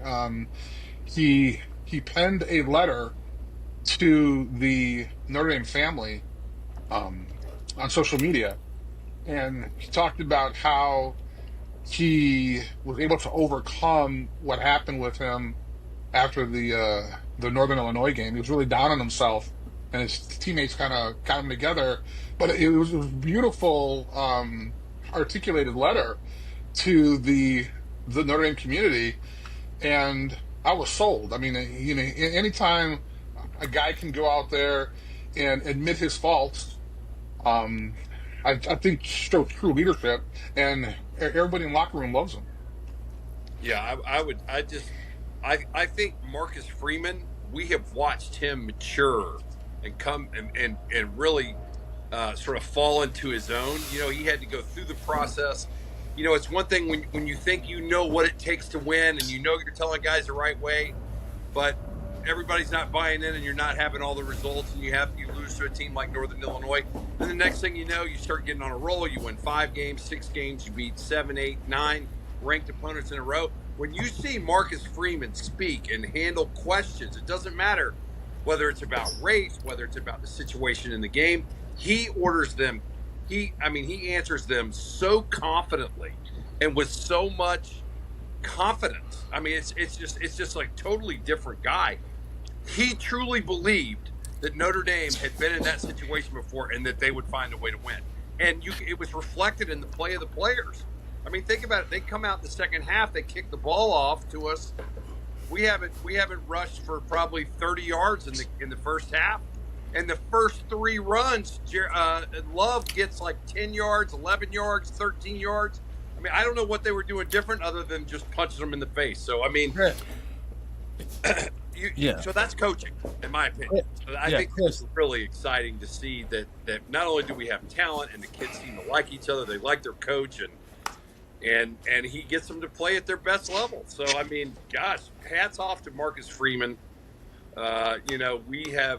We've been critical at times on this show, but I think I've never had so many people in my life that have nothing to do with Notre Dame reach out to me about Notre Dame, about Chris, how awesome it is to watch the team and everything else. So, Chris, I think it's safe to say, first of all, you're under the Golden Dome with Chris Sorge, Michael Stonebreaker, Frank Stamps, Wes Pritchett, members of the last Notre Dame national championship football team in 1988, talking about Notre Dame football, past and present, sharing our stories, So I just want to ask the guest, do y'all send me like a free T-shirt, or do I have to pay? Well, what we have, Chris, we have Irish 88, which is our championship line. You can go to n88d.com to pick up these shirts. A portion of all sales go to the Holtz Heroes Foundation. And yes, you should be receiving one in the mail, probably as we finish this episode.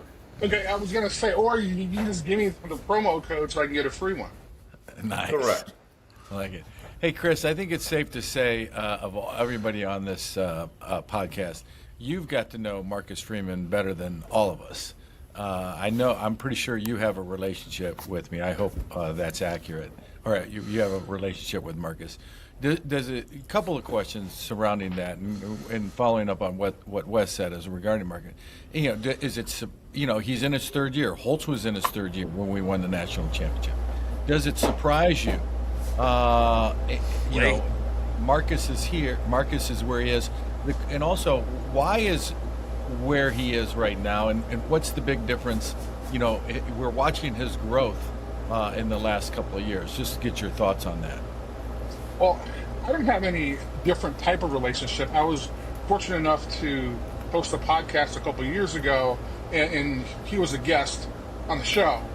And I also had a chance to MC a couple of events that he was doing. So that's really our relationship. I mean, I don't call him every day and say, hey, what's up, man? How was practice?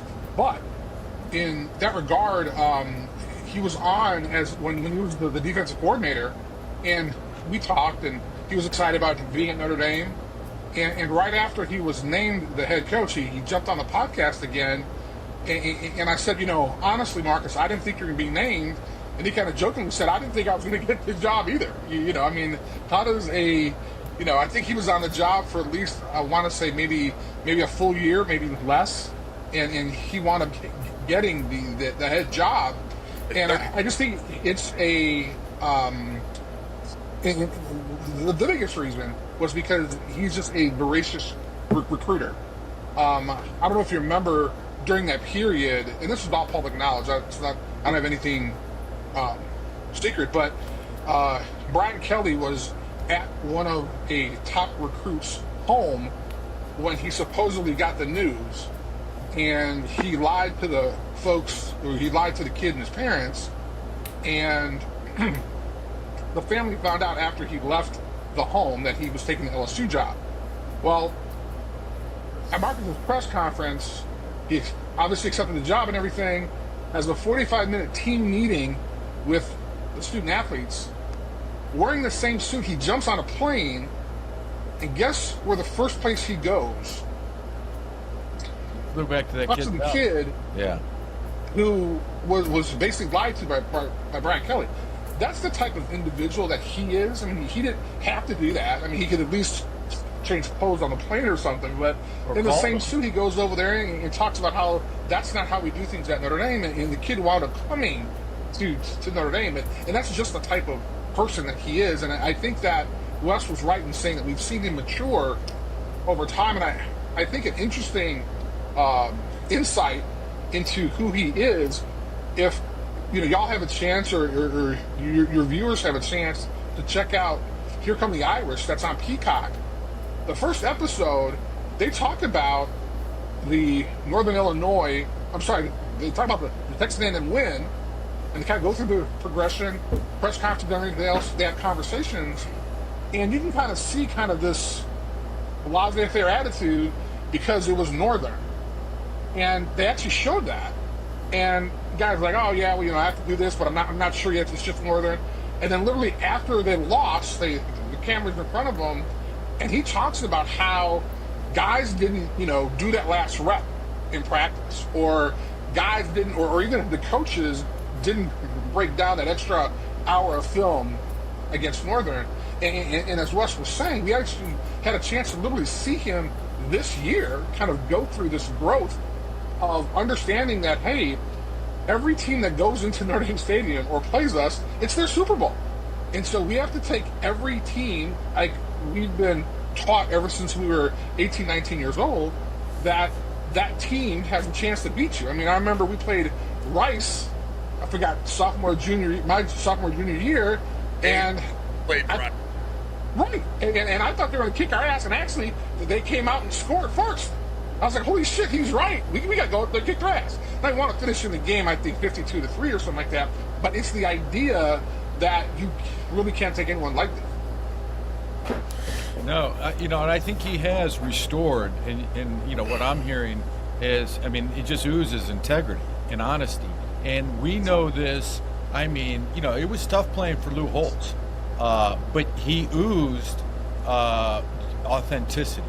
And I think that's what you get, because kids will know, they'll recognize a phony. And I think that's what was happening, when Marcus took over. And it's taken him a while, a couple, 3 years, to build that program, change that culture, where these kids, we were talking about in the last episodes, freaking love him. And then, of course, there's no better ambassadors and recruiters for your program than the kids, bringing in more kids. And I think one of the things that we don't understand is that, I mean, this is his first head coaching job. This wasn't NC State. This wasn't William and Mary. This wasn't Minnesota. This is dude's first job. Right. And he's in year 3, and I think he's only lost, 8 games or 6 games or something like that? Like, a lot of folks don't give him the credit that's due. And then at the end of the day, think about who he hires. I mean, he doesn't have head coaching experience, so he goes out and gets a guy who has been the head coach of 2 different programs. I mean, he's willing to say, hey, you know what? I don't know this. Can you teach me? Or can you let me... Yeah. Can you show me how to do it? And I think it's very evident when he went to go visit Coach Holtz. Again, you can kind of see it on the Here Come the Irish program, but also recently, Coach Holtz actually let him know that he won the Georgia Munger Coach of the Year award. I mean, that's a relationship that none of the coaches after Coach Holtz had with Coach Holtz. Davey didn't have it. Willingham, Charlie White sure did. Brian Kelly definitely didn't have it, right? So being able to go and find someone who understands what it takes to win here and has done it, he's willing to say, hey, how did you do it? And he'll listen. Last thing I'll say, another example of someone who will be willing to put his ego aside for the team. After Northern Illinois beats our ass, the head coach says, hey, as the leader of one of the top programs in the country, who's going to take the call from the guy who just beat your ass? And listen. And now they have a great relationship. But again, that's taking a leader and understanding what they need to do in order for them to be successful. And I've said this on other podcasts and media outlets.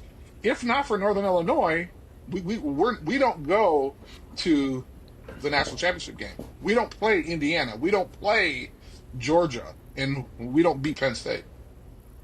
Yeah, no, I agree. I think you learn a lot more from your failures than you do your successes, and that certainly is the case. Looking at their defensive line, you being an All-American, Hall of Fame inductee as a nose tackle, what are your impressions of this defensive line, and how they what kind of depth do they have, and overall the defense in general?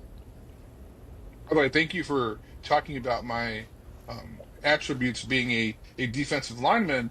I tried every week to lead the team in tackles, but unfortunately that didn't happen. I was always like 2 or 3. So that's the one thing that I'm still kind of pissed off about, because we were supposed to be helping you linebackers out. But Wes always led the team in tackles.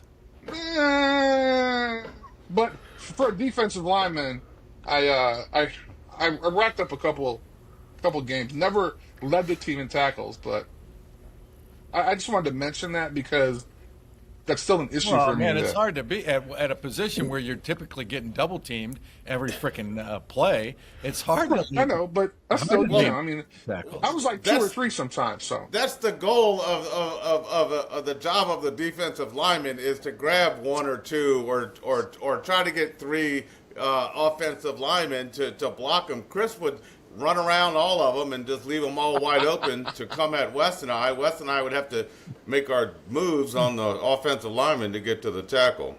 So hey, I was just trying to make a tackle first. That's all. So to answer your question, Frank, I mean, I think going into the season, I mean, they were flush with amazing talent, and then you even see Bryant Young's son is just playing lights out, and I think the injury to Riley Mills is something that really hurt our defensive line. Also, the injury that Howard Cross suffered was pretty tough as well, but he was able to come back from that. I believe it was a high ankle sprain.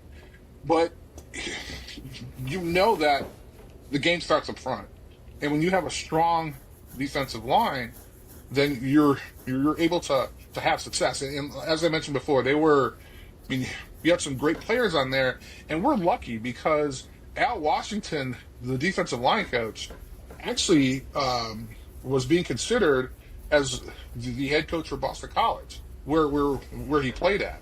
So we're lucky to have these types of coaches on our squad, and I think that's really kind of hats off to our athletic director, Pete Bavacqua, because now they're willing to actually pay these assistant coaches. And when we were playing, the assistant coaches never got paid.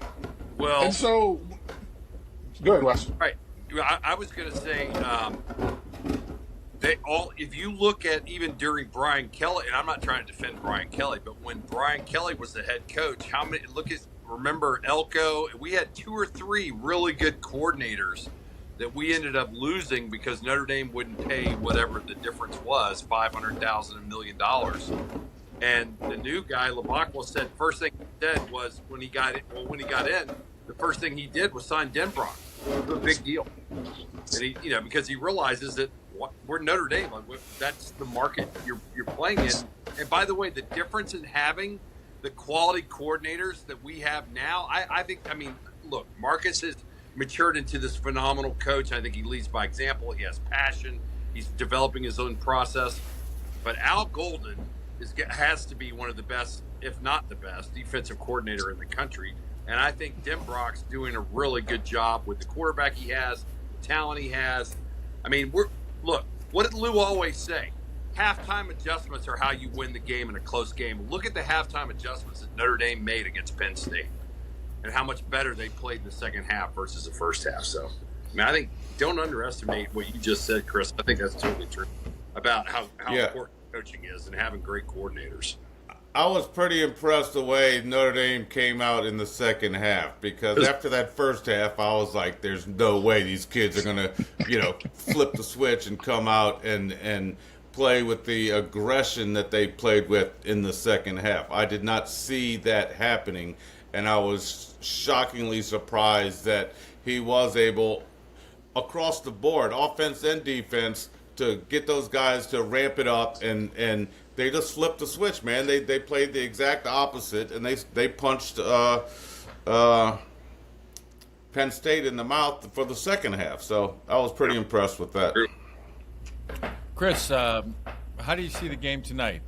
Texas, Ohio State going, and is there of either of those two teams? Is there one? I think I know the answer to this, but is there one you prefer to play in the championship game over the other? Well, I think Texas is a great team. They have some great weapons. I think Sharp's a great, great coach. Not a very big Ryan Day fan. However, they have a crazy amount of talent on that squad.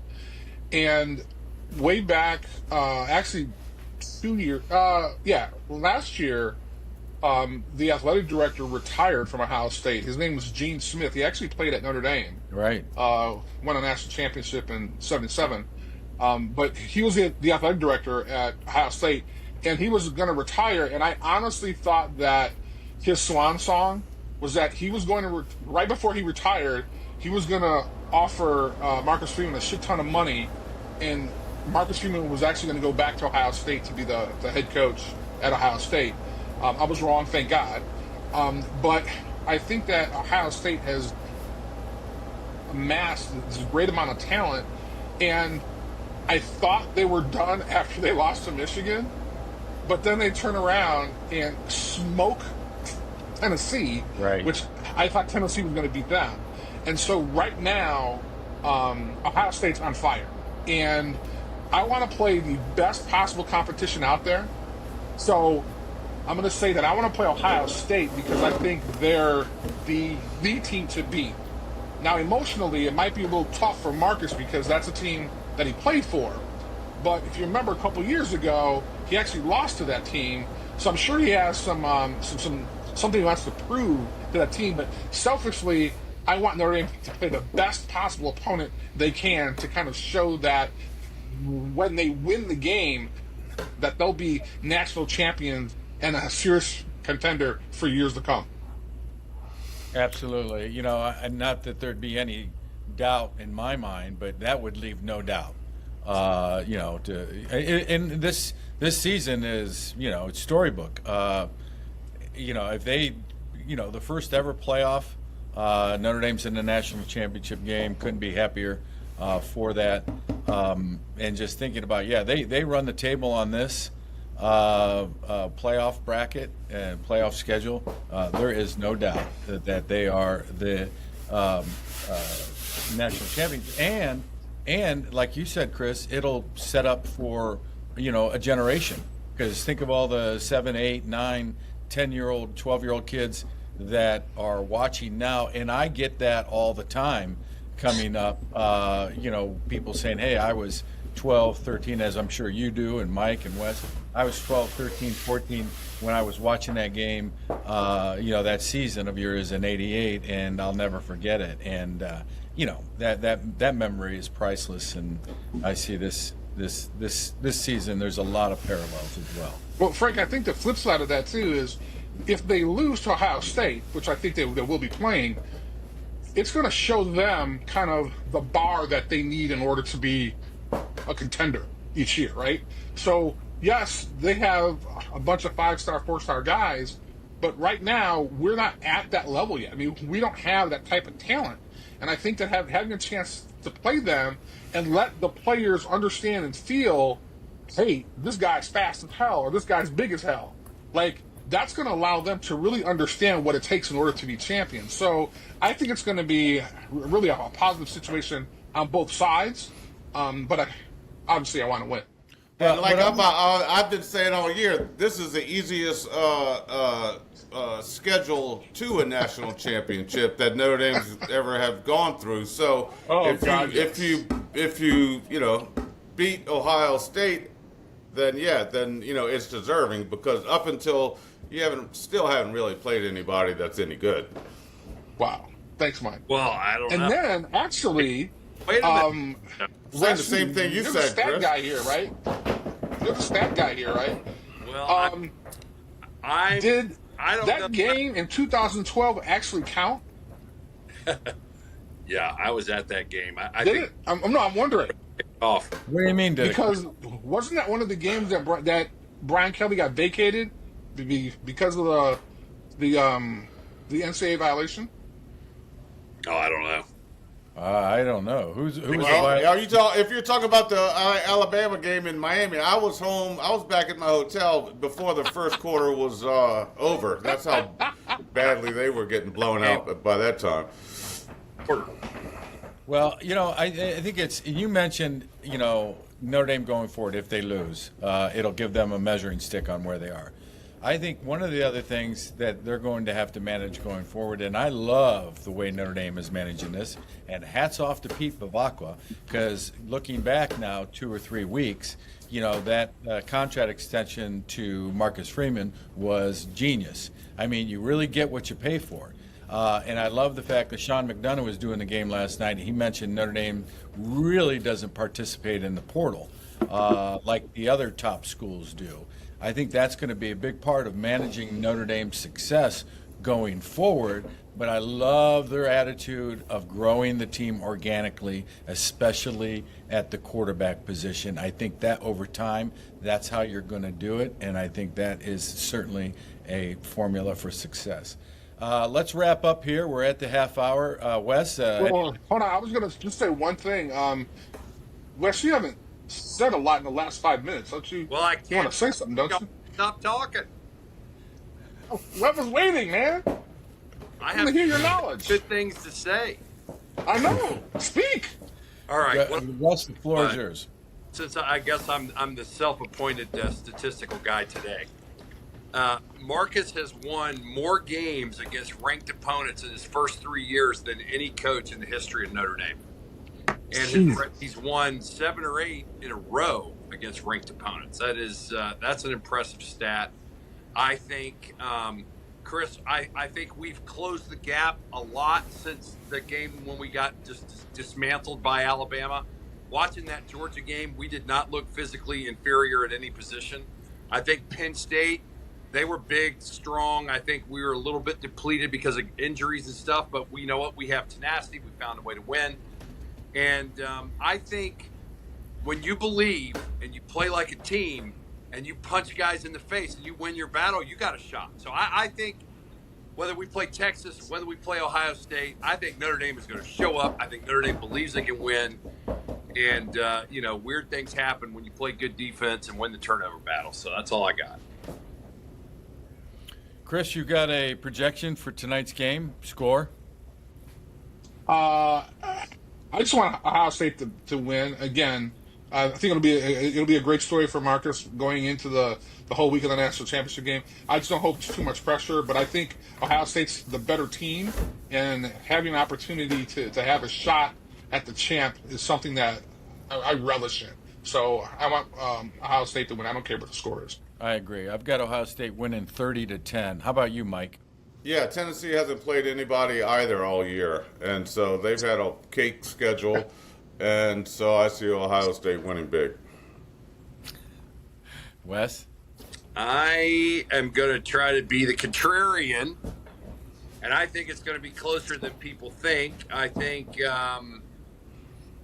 but Ohio State finds a way to win 31-24 Ohio State. And I just remember one other thing. Nick Saban, who knows a little bit about football, I was watching him before the Notre Dame game, and they were saying, who do you think would win against Penn State? And he was talking about the talent and all this other stuff. He said, I've been watching Notre Dame, and I think whatever's going on there, they're going to find a way to win, and I think they'll get a turn for late in the game and win the game in the fourth quarter. He really did. No way. Yeah, he did. It was pretty cool.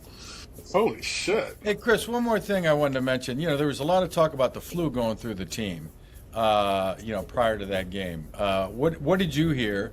And if there was, I mean, did you see any effect that had? I think that offensive line was I don't know whether it was because of Penn State or if they were a little sluggish because of the flu, but shit. I mean, playing with the flu can, really knock you out.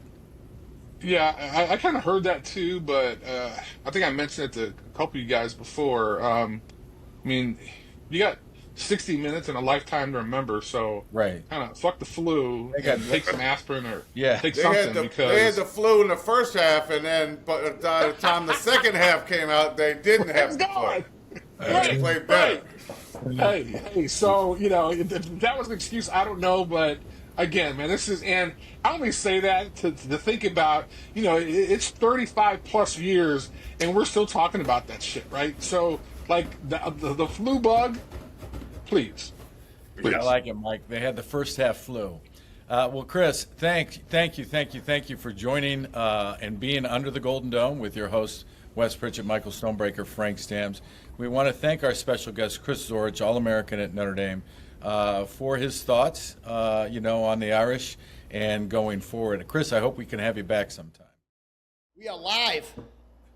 We are live on Under the Golden Dome with the three amigos and their special guest, Stan Smagala. And the Hitman. Finest.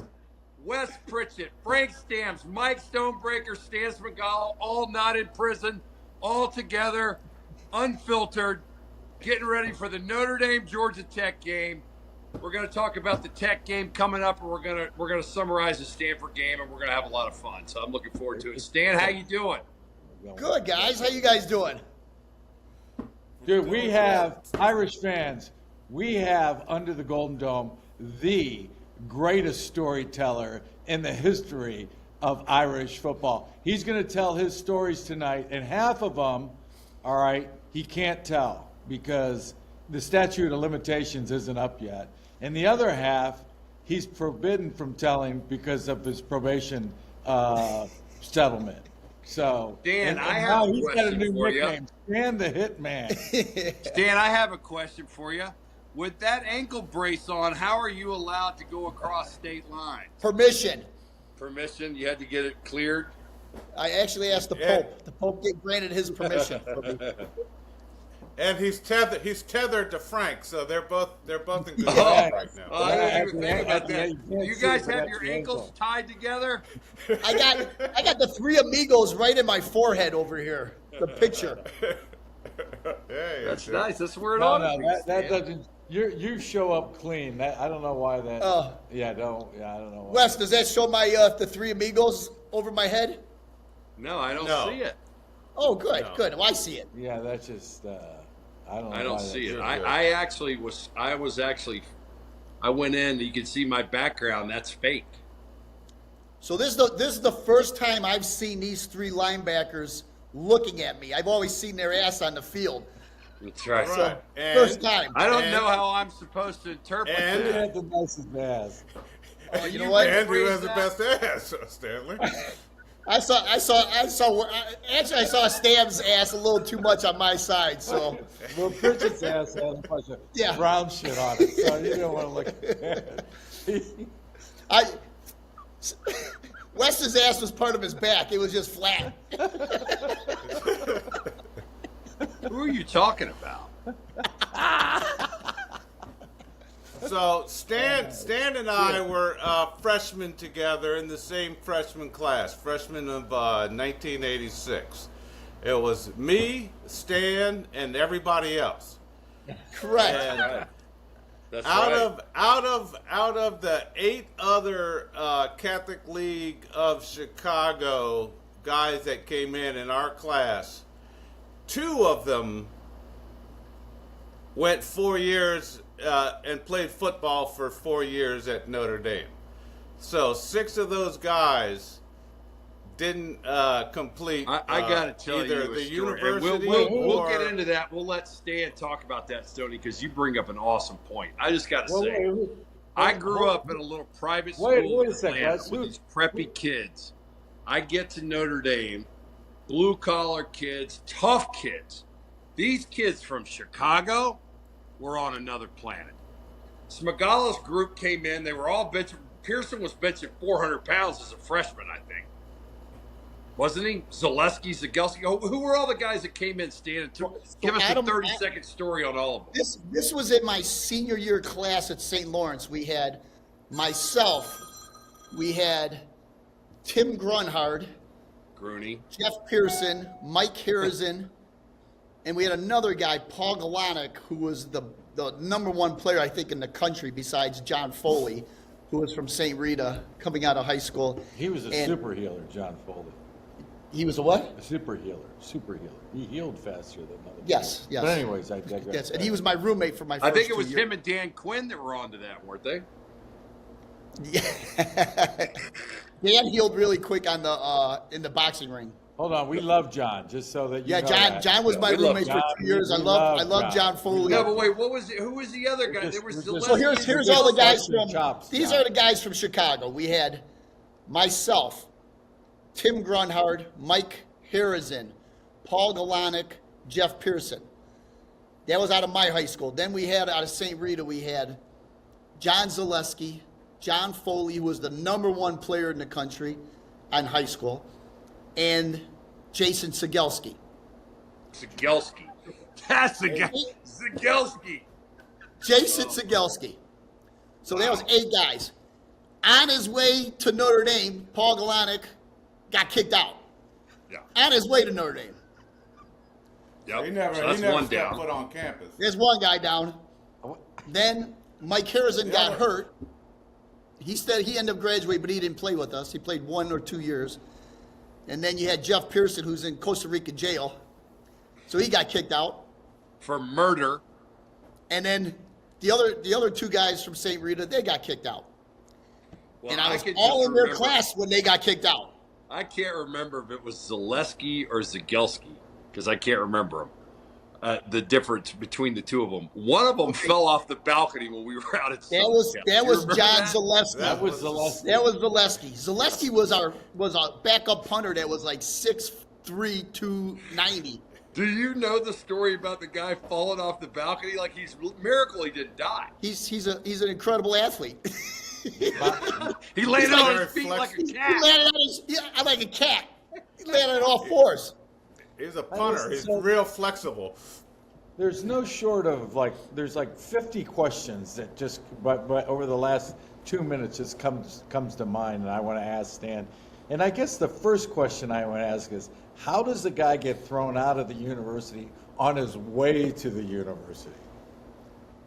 That is just the Chicago way. That's Southside Chicago. There is no doubt, brother. Yeah. And he Well, got kicked. He got kicked I out don't of. think- On his way, he I'm got trying kicked to out of U of explain- I. He got kicked out of Iowa, What did and you he's do? the greatest guy. But how did he get kicked out before? What happened? You know what? I don't think it's statute of limitations have his past, so I can't even explain Some it. things are better Well, it doesn't matter. But here's a guy that he went into 5 different colleges and played, I think, only 5 games, and he still got drafted in the 5th round. Is that I right? heard he was like, what was he, like 6'5"? No, he was 6'6", 300 pounds. He ran a 4.5. He was an animal. Yeah, I heard He was a freak. He was a freak. Ridiculous athlete. Now, I do remember Zaleski and Zagelski because I think they were at Pangborn, and they put him in Pangborn because I think they wanted really to have me as, under my guidance. A mentor. Yeah, as a mentor. And I got to know How'd that Jason. work out? Well, not so well. I tried. I got to tell you a funny story, and I don't even know if Stoney will remember this. So remember when we had little brothers on the team? You remember? Kind of. Yeah. So everybody would come through and say, "Well, I'm picking my big brother is going to be Frank Stams." Everybody would be like, "Oh, that's fantastic." Everybody. My big brother is going to be Terry Andrews. Like, all right. And Stoney comes through and says, "My big brother is going to be Wes Pritchett." Everybody starts dying laughing. I'm like, what the fuck? Why does everybody think that's so funny? So I said, Stoney, I don't know if you remember this. I'm like thinking to myself, all right, I'm going to try to keep him on the straight and narrow. Of course, I never did. You got thrown out. You were ineligible the next year. Your big brother didn't direct you very well. I don't remember. I kept going to the library, and Wes never showed up at the library, and so I didn't. I kept telling you I was going to meet you there at 8:00. I was there. Well, just to be fair, I was at that library every day, and I never saw any of you out. guys there. I got thrown out my freshman year, so I'm not trying to say that I was an angel. It's just a fun. This is unfiltered. You're under the Golden Dome with Wes Pritchett, Michael Stonebreaker, Frank Stams, and our very, very special guest this afternoon, Stan the Hitman Smagala, a outstanding cornerback, played on the '88 Irish National Championship team, and went on to have a great career, I think, with the Cowboys, I believe. It's the short career. I would say a great career, but a short career. Well, we just embellished the shit out of everything. Long enough to get a pension, baby. That's all that matters. Yes, that's right. That's what. And right now, I'm at the Cleveland Clinic getting my brain checked, my body checked. Ouch. Well, you Football. know, Stan, you told me about that. I guess it was 5 years ago because you could do it every 5 years. And I looked into it, and I did the same thing at North Carolina 5 years ago. And I need to check in. That was amazing. Well, the thing that's amazing about it is you would never be able to see all those specialists, and it'd take you 5 years to get those appointments, and you see them all in 2 days. It's amazing. You get to see everything in your body checked out. It really is amazing. Stoney, you need to do it. It's have you done it, Stoney? Yeah, they have it down here at Tulane. They have it at Tulane. Yes, they have a Tulane. I'm here to provide oversight for the doctors so that Stan's getting the proper Frank, treatment. are you his chaperone so he gets back to the facility? No, I'm providing professional oversight to make sure that the doctors are doing the right thing. So I'm gonna tell you, all you football fans. So I'm sitting in this meeting, and there's a gentleman next to me, big guy, and I'm like, "How old are you?" He's like, "I'm 82 years old." And I go, "What's your name?" He's Paul Krause. I don't know if you guys know who this is. Played for. He's a Notre Dame guy. I said, "Oh, he went to Notre Dame." He said, "No, dumb shit." He goes, "That's Mike Krause that we went to school with." Remember, Mike got shot. He was in our class. He got 5 times shot in the stomach. Yeah. Mike is tough. Mike is tough. Coming. He didn't even know he got shot. That's freaking. That's amazing. I saw him recently at an event. He's got a kid. He's got a kid that's a stud football player. That's at Boston College, I think. Does that sound right? Yeah. Mike's a great. But let me finish my stories about this Mike, this Paul Krause. So I'm just talking to him, and I'm like, "How many years you played in the NFL?" He's like, "Well, I played 16 years in the NFL as a free safety." He's 6'3", 220 pounds. Now, he's 82 years old now, so he was huge back then.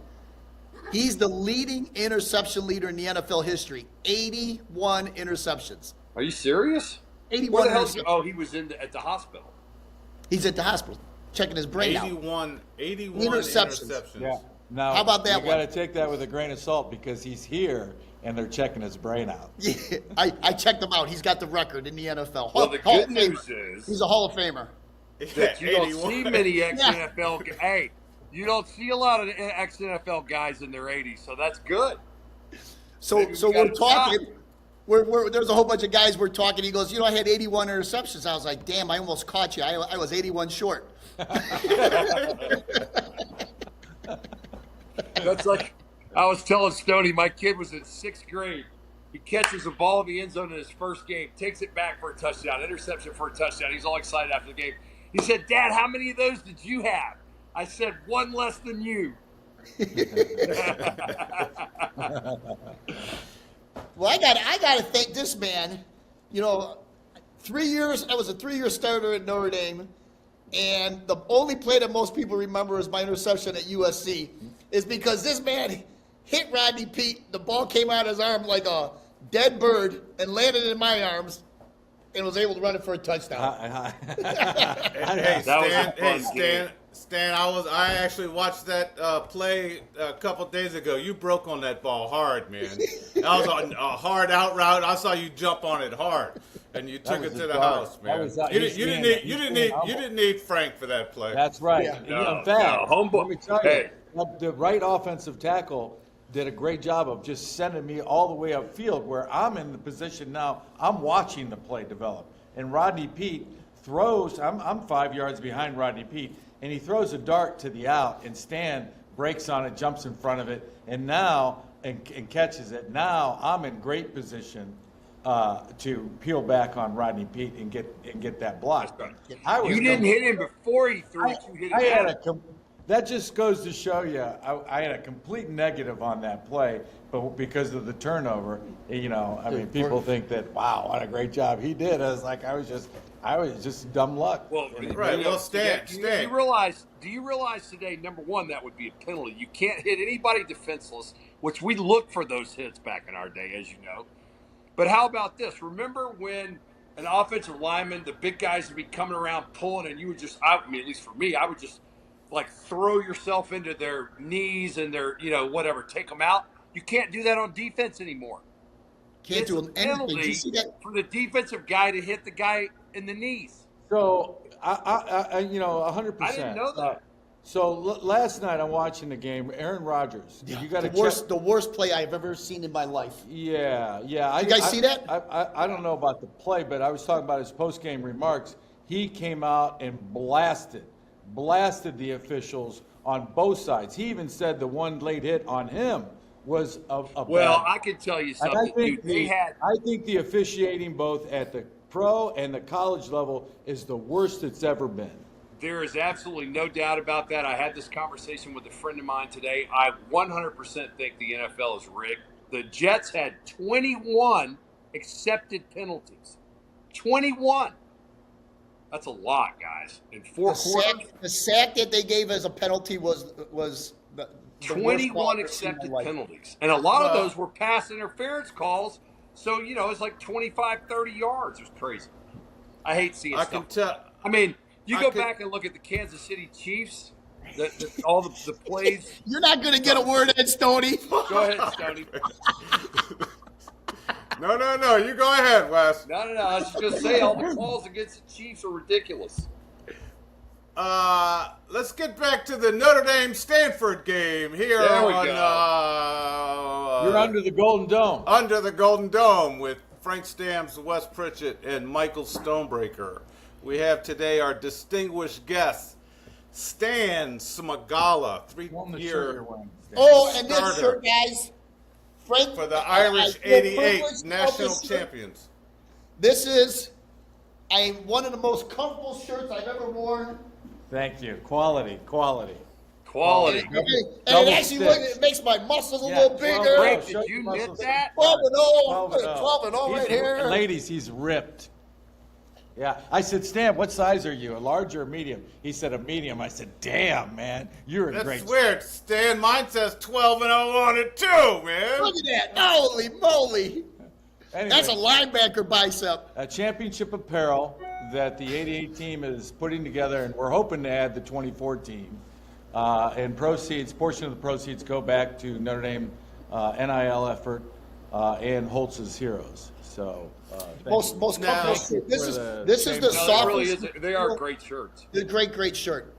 Thank you. Now, during the Notre Dame game, that like in the third quarter, the Stanford kid came in on the Notre Dame quarterback and got a 15-yard late hit penalty on the Notre Dame quarterback, and he held him up, and the offensive guy hit him while he just kind of fell down. You know, he didn't slam him down. He didn't put anything extra into it, and they threw a 15-yard penalty for roughing the passer. It's ridiculous. Almost gotten to the point where you just can't touch a quarterback. They're going to have to do. It's because guys, you know how the thing that drives me crazy about those kind of rulings is you're fighting full speed against some 300-pound guy. You get around the corner, you got a split second to do something, and the guy's letting the ball go at the same time. It's not like that. The guy didn't have bad intentions. It was just playing football. Anyway, I think it's ridiculous some of the calls they're making now, but what do you do? I don't know. What do you think the solution is, Stan? What do you think the solution is? We were able to hit anybody coming across the field. It was game on. Yeah, that's the way they coached us. I mean, it wasn't even like we were, doing it some kind of outlaw way. That's the way they coached us. If somebody crossed your face, light them up. They taught us to hit with our face mask. We put our head. Light them up if they cross your face. Nobody crosses your face. Light them up. Yeah. All I know is, I was a corner, and I had to make so many tackles because these 3 All-Americans were in the middle, and nobody wanted to run to them, so they all came bouncing over on my side. And I just had to pray I had to get it back inside. I thought he was going to say because we missed so many times. Yeah, I did too. No. They'd run in the middle. It was all black. They'd coming up. That's good. You look back at that '88 season, Stan. Of course, we started, with Michigan, but even before that, and think back, and we'll call it training camp or preseason. We started with Michigan, and then mid-season we're at Miami, and then Southern Cal at the end of the year in West Virginia. You got a great a best memory or one of the best memory in any of those games that you remember going into, or the coaching staff. Who was your coach? Who was the secondary coach? Was it? He was very forgettable. Oh, Heater, wasn't it? Yeah, Chuck Heater. Chuck Heater. Yeah, he was very forgettable. Yeah, he was a nice guy though. He was a nice guy, but it was unfortunate for me. I had a DB coach at Notre Dame that never played defense, so I really didn't learn too much. Then I go to Dallas, and I had Dave Campbell, who was a DB coach, never played football. Actually, I'll tell you a funny story. This is my rookie year, and I have Isaac Holt. Now, Isaac Holt is a 6'2", 220-pound corner. And Dave Campbell's telling him, stands him up, and he's like, Isaac, you can't hold on to him. You got to do this, you got to do that. And Isaac Holt, 6'2", Dave Campbell's 5'5". And he's looking down at him, and he goes, you ever play high school football? He goes, what? He goes, you ever play high school football? You're like, yeah. He goes, you ever play college football? He goes, well, no. So you didn't play in the NFL? He goes, no. Why? He goes, then shut the fuck up. That was my first day of my training camp. That's fucking Next awesome. day, Jimmy Johnson's in our room. Took over. Yeah, he had to take over, check out. But yeah, I didn't have too many. He wasn't too good DB coaches. Who was in the backfield with you? I had Todd Light, who's Todd. I hope he joins my friend here, Stonebreaker, as a college Hall of Fame player. Todd was just an unbelievable defensive back corner. Everybody knows that. Now, Stan, everybody knows that you were the shutdown corner. So what would we call Todd? You were the real shutdown corner. Well, you were faster than Todd. Well, I was the fastest guy on defense, so I was like, but as Todd, as my other great free safety, Pat Terrell would say, he goes, I had so many interceptions because I had Todd Light on one side, All-American, and then I had a white guy on the other side. So I kind of cheated on the white side. And I knew they'd throw that ball through, so that's why I got cheated that way. You know. And then, that's funny, it was man. Corny Southall was. Well, Corny was the starter my sophomore year. Oh, okay. And you had George Streeter. And then you had Juan Francisco with the famous Francisco. Streeter. Wasn't Streeter the strong safety? He was the starting strong safety my sophomore year. Yeah, the 1988 year, Streeter was the strong safety. Was he the Isn't that starting? right? No, Yeah. Hiawatha. I mean, No, DJ. Dwan was the starting free safety. What? DJ. No. Really? In 88? I thought Streeter was a starter. Maybe they split time. That's why I'm here at Cleveland Clinic getting my brain checked, because I can't remember. All right, here we go. You are under the Golden Dome with the three amigos and Stan Smagala, South Chicago's finest. Let's jump into the game real quick, Frank. What did you think? We talked about it last week. We thought that we thought Notre Dame's defense would shut down Stanford, and I think I predicted 42-14. What did you think about the way the defense played? And what do you think about the evolution of the offense? What was your overall grade for the team? Yeah, I thought the defense played like we, expected them to play. I was a little worried. That first drive, Stanford gets the ball. I think they go 12 plays, 60-some yards, burn about almost 6 minutes off the clock, and then score a touchdown. I'm thinking, man, that is not the quick start that Coach Freeman said that we needed to get corrected. But it was after that, the Irish never looked back and scored 49 unanswered points to win that game, and it was just a total domination. And, the defense held them scoreless the rest of the way. That defensive line, with the injuries that it had there, these kids, and I give credit to that coaching staff and the teammates, is they're maturing fast. Both the offense and defensive line was some of the guys that had to come in and step up, next man up, and that speaks to the depth of what Notre Dame has now. Is that they're playing at a high level in a hurry, and the linebackers continue to play fast. They gang tackle, and the secondary is doing a nice job. I think they limited Stanford's offense to say 130. Yards total. I think maybe 60-some yards on the ground. The rest of the balance was through the air. But, it was a total domination. Stanford's a quality team, not a strong team, but they were a quality team. So that was the outcome that I think you expected, and Mike and I agreed with you. And I know the coaches are glad to have that one under the belt going into Georgia Tech. I want to just jump in on something that you said that I think is really different from the teams we've had.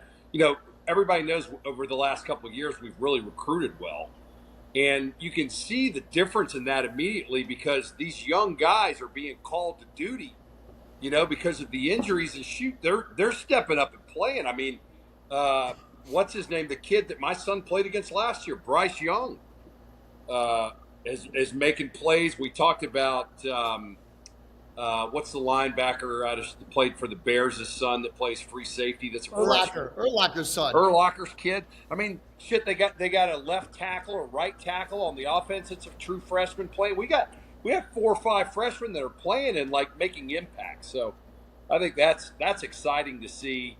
And I think I always thought Al Golden was a really good coach, but man, when you can make adjustments after that first drive, if you think about it, they had 60 yards or whatever, 63 yards, and for the rest of the game they have 65 yards. That's pretty impressive in my opinion. I don't know. What did you think? What did you guys think? Yeah, that was good. Stoney, what did you think? It started off, I'm with you guys. It started off, I'm watching the game. That first series was terrible, right? They threw the ball to number 5 like 3 or 4 times in a row. He dropped that one over the middle where he was breaking. His momentum was taking him. If he would have caught it, he would have run 40 yards on that play, and he dropped the ball. So, they turned the ball over in the first half. That first series, they let him drive down and score. And so Notre Dame gets the ball back, and their offense is running a play, and a kid gets a first down, and he gets up and he celebrates, and he does the first down move. I'm like, you're down 7 points. Like, why are you celebrating a first down? Like, that's what I don't get, about the world we live in now. I know. And then, when the defense was on the field, it was 2nd and 10, and the backside linebacker shuffled, made a tackle for a 3-yard gain, and he got up celebrating. And I'm like, why are you celebrating a 3-yard gain on a tackle on 2nd and 10? Like, I don't understand how their minds work. Listen, I'm with you on the celebration, but yeah, that just seems to be the thing to do now. Yeah, it's right. It's just but I mean, that's when I watch. This is what I see, and this is what I pick up on, and this is what. I don't understand it. This is the TikTok era, Mike. Look at me. I know it. But after those first couple series, then they put it on them, man. They hunkered down. They scored 21 points in the first half. I guess that the kicker got injured, so they started going for it on 4th down and put the pressure on the defense and started throwing the ball a little bit through the ball in the red zone. Got a couple receivers, a couple touchdowns, and like Wes and I said they were going to be in the 40s. Wes said 42-14. Frank, you said they're going to be in the 30s. Just to let you know. I thought I said 49-7. No, didn't I say 49? We had it. We had it. We had to go back and check the tape, Frank. You were wrong. All right, here, I want to bring up something else though, because wait, let me finish up Michael's point real quick. As far as the tackles for losses, I want to talk about Riley. Hold on. Finish it up, Mike. Go ahead. As far as the defense, I was glad to see the penetration and the tackles for losses. 8 tackles for losses, 4 sacks. There was one other 8 tackles for 4 sacks. I think they they were winning on 4th down. I think Stanford went for it 4 times on 4th down. Notre Dame held them 3 times. So the defense making plays, and we know, all things being equal, you got to come out positive on the big play ledger to win games. Now they didn't really need, it didn't come down to the 6 or 7 plays that determine a game in a close game, but that goes a long way going forward that they might need this weekend. Well, I think we've talked about it, and we would argue in 1988, defense wins championships, and certainly having a good defense never gets, you're never out of the game. I mean, look at the game we lost, NIU. We only gave up 16 points. So, but I wanted to talk about the offense real quick. And I'm not an offensive guy, but, Riley Leonard, we've sort of made the point that he didn't play in the spring. He's getting to know the players on the offense. He's clearly a very good runner of the football. Why weren't we throwing the ball down the field? We've got good wide receivers. How did you guys think he played in this game? Well, Stan and I aren't offensive guys, but we are here at the Cleveland Clinic. So maybe we can talk intelligently about the offense. I think Riley Leonard, I think he had his best game of the year. And when I look at it, what he needs to improve upon is his accuracy. He was 72% throwing the ball. And to me, that's a big part of a winning formula. Had 200-some yards through the air. He didn't throw an interception. And he complimented him, his game with, his running ability. So, that was to me that was his best game of the year, and right there at midseason. So, hopefully that offense is coming into their own and playing to where they need to play for, any kind of championship run. What do you think, Stan? You know what? As long as a quarterback doesn't have the turnovers in college, and you have a good defense, they protect the football. You have a good defense. I think Notre Dame's going on the right path right now. Mike, what do you think about the quarterback play? Well, here's another play that I don't know the number. The wide receiver who caught the ball and the defensive back took it away from him. for a turnover. Did you see that play? I didn't. I did not. Come on, guys. What are you guys not watching the game or what? There was a lot of really good games on, Mike. I'm not going to lie to you. My kids had. I was watching a lot of the other games. I'm not going to lie. I might have went to the bathroom during that game. But no, go ahead and break it down for us, Mike. Give us the play-by-play on that. It's just This is your Mike. This is your time to shine. just not starting out the game the way you want to start it out. You know what I mean? Get your head. You can't, as a wide receiver, you can't let a defensive back do that to you. And as a defensive guy, it was a great play on him. You know, the guy caught the ball. He had it relaxed in his arm. He ripped it right out of his arm and came up with the ball. So, you know, it's hard to get a fumble. It's hard to get an interception. And so you can't let a defensive back treat you like that. That's all. I wouldn't have been too happy in the wide receiver meeting room if I would have let somebody treat me that way. I would have felt like I got violated, and I wouldn't have felt. But would very you have manly. liked that? That's all. Being violated? Well, was that something close that you your were eyes, looking it's all to the get? same, Wes. Right. Close your eyes, it's all the same. Yeah. That's why they have lights. You turn them off. You and it's all know, the Notre same. Dame finishes the game. They finish well. They get some playing time for the backups in the fourth quarter. Had that hour delay after the third quarter. Weather came in, hour delay, and then the backup quarterback comes in. A lot of guys are getting playing time. So that's great. That's good for, you know, to get the younger guys and the reserves on film the next day. So they can actually, you know, not be sleeping in the meetings the next day, and we actually have to stay awake the entire time. And so, but that's good. That bodes well for the future. So, And how about that? How about that defensive end intercepting that pitch out to the running back? That was nice. That was That pretty was nice. awesome play. Yeah, you don't that was see that very often. They're Yeah, that athletic. was I mean, good. listen, we have our guys are athletic. Like, you know, you don't see guys running by our guys. You're not getting. I mean, other than the NIU game, which I don't know that we were prepared mentally. We haven't really gotten pushed around. I think physically we look really good as a team on offense and defense. I think Riley Leonard's a really good athlete. I think he's a leader. I think he doesn't turn the ball over. He's a good runner. You know, he's not a great drop back passer, but he does other things really well, and we got good defense. So, you know, and our schedule's pretty easy. So, yeah, I think our prospects are pretty decent. So All right, Stan. Wait, let me make this last point.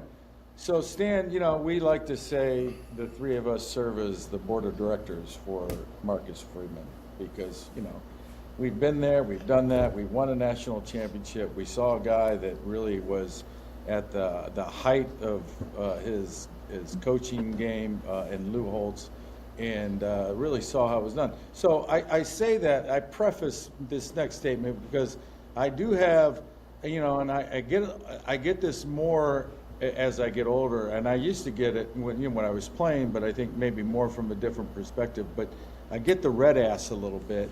Is, you know, we heard last week of areas of improvement is starting the game. Well, it's interesting. I just thought about this. Well, you know, starting the game, starting the season, starting your career. You know, I think the coaching staff, Marcus Freeman, could have done a better job of starting the season this year.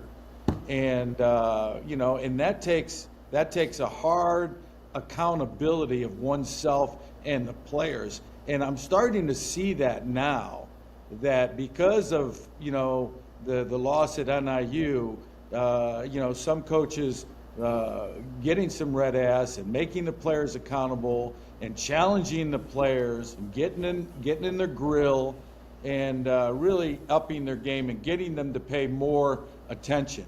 So, you know, and so when I say, you know, when he says start the season or start the game better, then, you know, he needs to, you know, also, you know, take into consideration how he starts his season. And, you know, I think he hopefully next year will do a better job of that. You know, this year is certainly not lost. The playoffs are within reach. They're at 11 or 12, I forget what it was. But the challenge right now is, and we can talk about this later, is looking at that playoff is trying to host a playoff game. Well, I think the thing that's interesting too, Frank, you make some great points. Is it going to hurt Notre Dame going forward not being in a conference? Because they're never going to qualify as one of the top 4 teams that has a bye. So they're going to have to play the best they can be ranked. Even if they were the number 1 team in the country, they'd still be 5. Do you know that? Because they're going to take the 4 conference champions, the highest ranked in each conference is going to have a bye the first week. So, we'll see how it plays out. It's going to be interesting. It's a lot more fun than having 4. So I think it's long overdue. And right now there are 6 one-loss teams ahead of Notre Dame in the top 12. Interesting. And Notre Dame won by 42 points this weekend, and they dropped a spot. I saw that. I thought that was kind of interesting. I don't understand. Yeah, so there are 6 one-loss teams, so...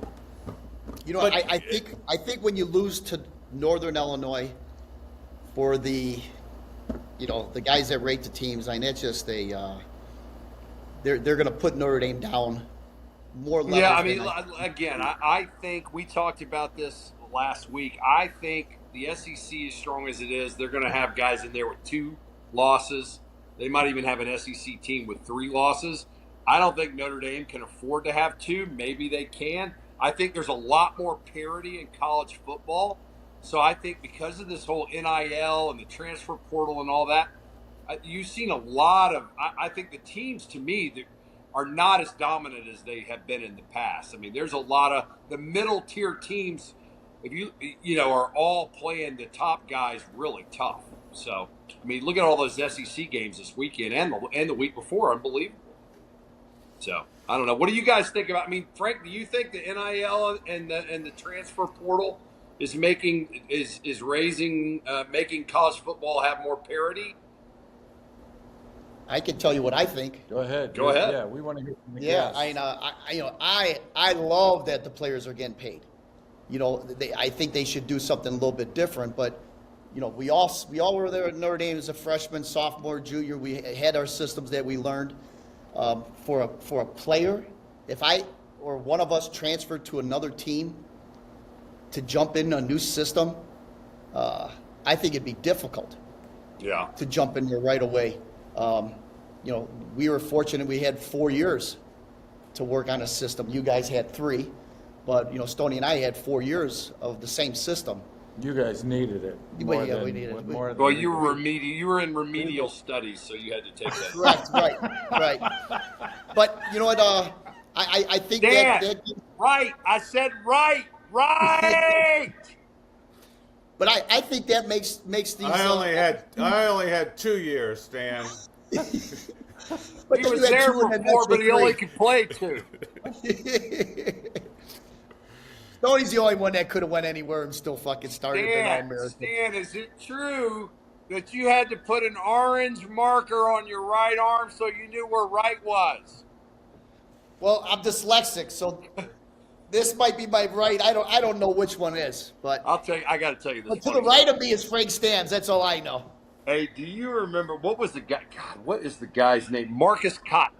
Do you remember Marcus Cotton? He played at USC. He was an outside linebacker. And Andre Bruce was a stud outside linebacker, played at Auburn. When I got to the Falcons, they did not know their right from their left. So they had right was Florida and left was California. Because Marcus was from California, it was Alabama and California.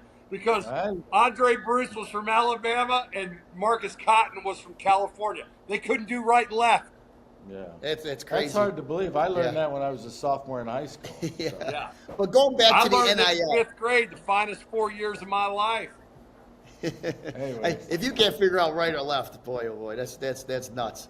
But going back to the NIL, I think that made all the teams equal. I think I agree with you, Wes. I think the play has gone down a little bit just because people transferring everywhere. learning the system. They're not working as a team. I don't think. I think it's difficult to work as a team. I think you're going to see teams get a lot better as the year goes on, too. 100%. But I think it's the NIL should work at Notre Dame's advantage because, you take say you graduate from Alabama, say you graduate from, name any of the schools, and you have 1 year left.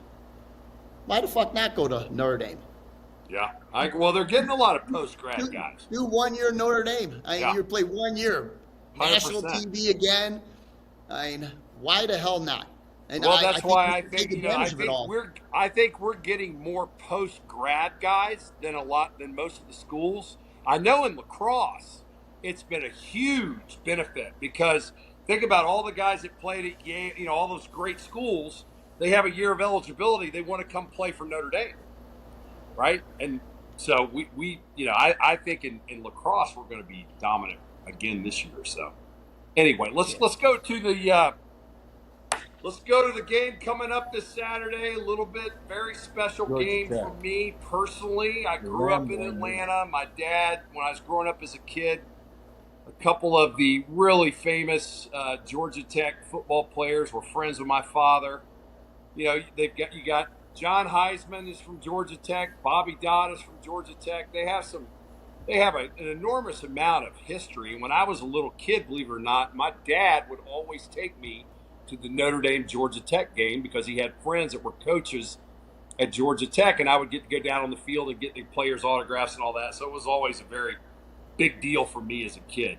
Flash forward 40 years, my oldest son is playing football for Georgia Tech, and our alma mater is coming to play Georgia Tech in Atlanta this weekend. So, God bless Lawson. He's a tough kid, grinder.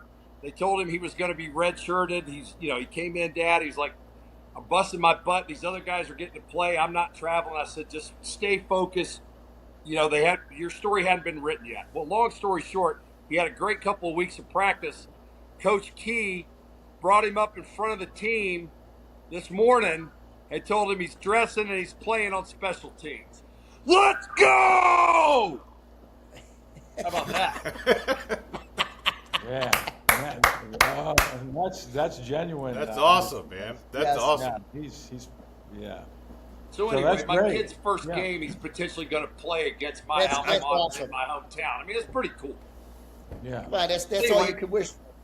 What's that? Yeah. So they're playing in what is it, Mercedes-Benz Stadium? Yeah, they're playing in the Dome. It's going to be. So let's talk about the game. I mean, I probably watched Georgia Tech a lot more than you guys have. They're gritty. Their coach is tough. They're going to play Notre Dame tooth and nail. They clearly don't have the athletes we have. But if you look at their game last week against North Carolina, their quarterback ran. They had one running back ran for 170 yards, and the quarterback was over 100 yards. So their quarterback's thrown for 1,600 yards and run for 550 yards this year. It's pretty good. What do you guys takes on the game? Stoney, what do you think about the Notre Dame Georgia Tech matchup? The Notre Dame Georgia Tech game playing this week. Georgia Tech is number 1 in rushing in the ACC. Is that right?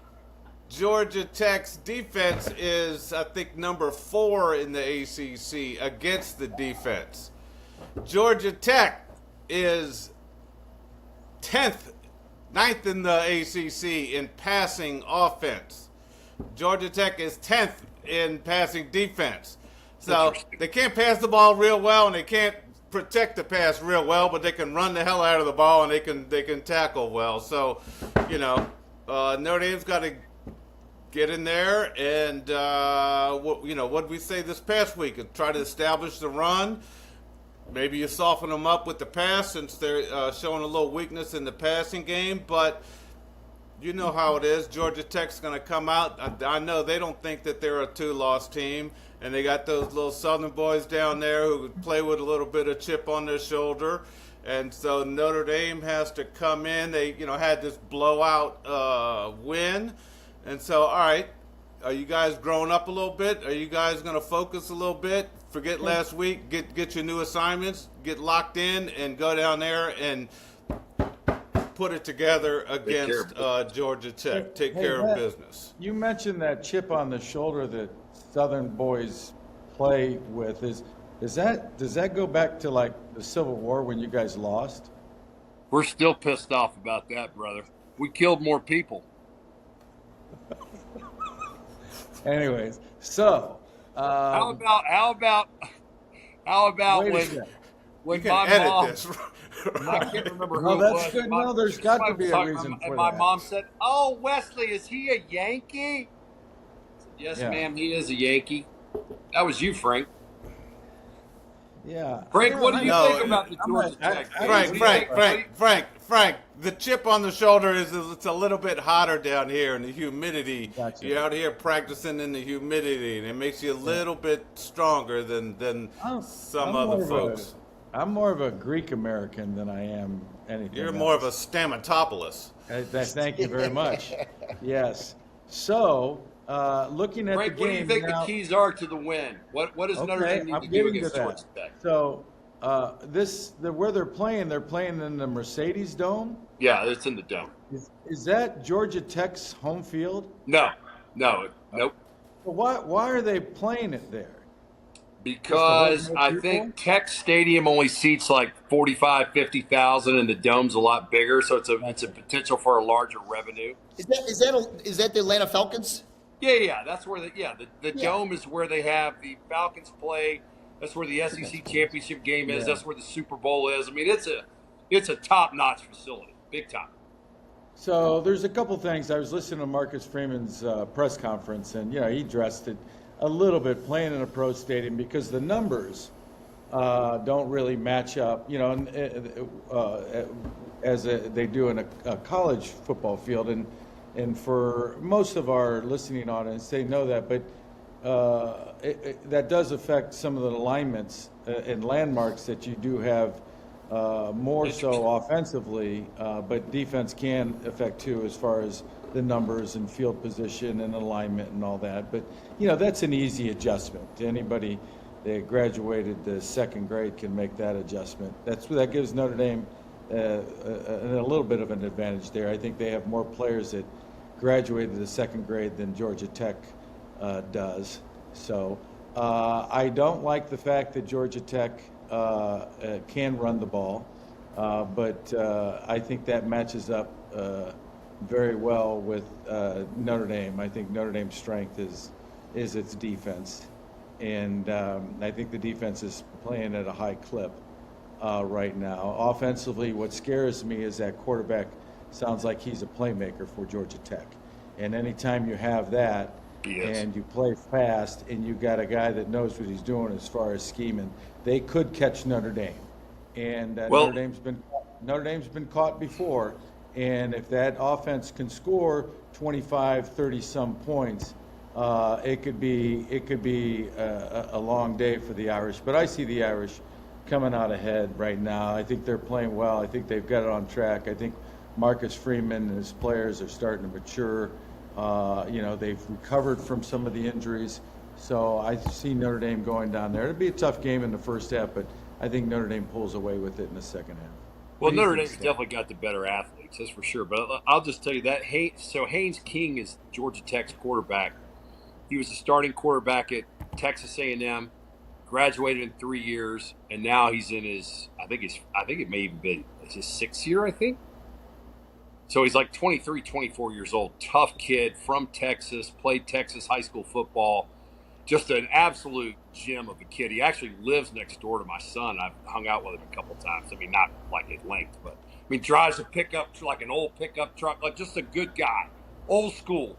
He is a very old school player, but the bottom line is, do they have the Jimmies and Joes that Notre Dame has? And I just don't think they do. I think coaching's probably equal, if not maybe a little advantage to Notre Dame. And then, I think what you said, Frank. I think I think we're just too deep, and we've got too many good players, and But I think Tech will play them tough. It always comes down. You get a couple of turnovers early in the game. You never know. You never know. I hope it's a good game. Irish fans, you're under the Golden Dome with your host Mike Stonebreaker, Wes Pritchett, Frank Stamps, and our very special guest today, Stan the Hitman Smagala. he's going to give us his analysis on the game and his prediction. For this week. Well, you know what? I just remember what our coach would always say, Lou Holtz. Yeah, I think this goes with every team that Notre Dame is going to be playing right now. Is when you're bigger, Notre Dame's going to be bigger, stronger, faster. So as long as we're coached the right way, and we should always win. If it's not the first quarter, second quarter, we're definitely going to win the third quarter, fourth quarter, because we're just a better team. But it goes on coaching. Are they going to be prepared? If they're prepared, I think Notre Dame's going to win. They should win. Well, they're 11-point favorites. I mean, there's no reason Notre Dame shouldn't win that game. But Tech's scrappy. They're going to come out and play hard. It's in their backyard. We'll see. Notre Dame's going to have to execute. Everybody, you know what I always look at? Every game we played, did you play any harder, Mike? For another game, we all played hard.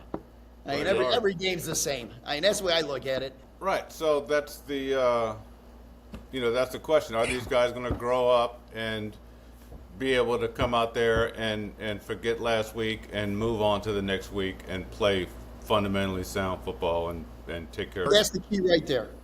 Mike just made the key. What he said was 100% correct. I think if you go back and look at the best coaches like Holtz, Saban, all these old school guys, I mean, they were dictators. They were not. They weren't anybody's friend. Guys weren't coming over to their house and they were. It was just given that they were going to be complete assholes and dictators. I think it's tough. I think these coaches are trying to find their identity of, how do they push these kids and not be too rough on them and all that? I don't know. It's a weird world. I can tell you one thing about Brent Key. He is not anybody's friend, and he is a MF, man. He gives it to those kids like I have never seen it. I mean, I love it personally, but I think Marcus. I don't know what Marcus is like in practice. Have you guys ever seen him in practice? What's he like? I have no idea. No idea. Maybe he seems like a player's coach. We should do the next show from the practice field. Live at Notre Dame Stadium. Right. Yeah. Boots on the ground? Yeah, I think that'd be great. So what your prediction for the game on Saturday? Do you have a score prediction? I don't have a score, but I truly believe Notre Dame's going to win. I have a score.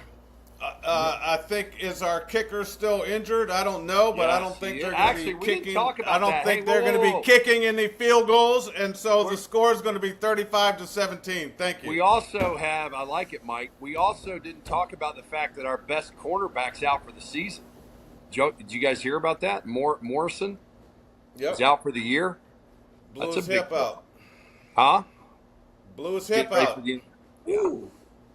Yeah, I saw that, Wes. Benjamin Morrison, I believe. Benjamin. But the backup, a kid named Moore, I want to say, he's an underclassman. Really, a lot of promise. Has gotten some legitimate snaps to this point in the season, and Marcus Freeman is very high on him. Good. And he's, and that's to me, that's just one more example of what we were talking about.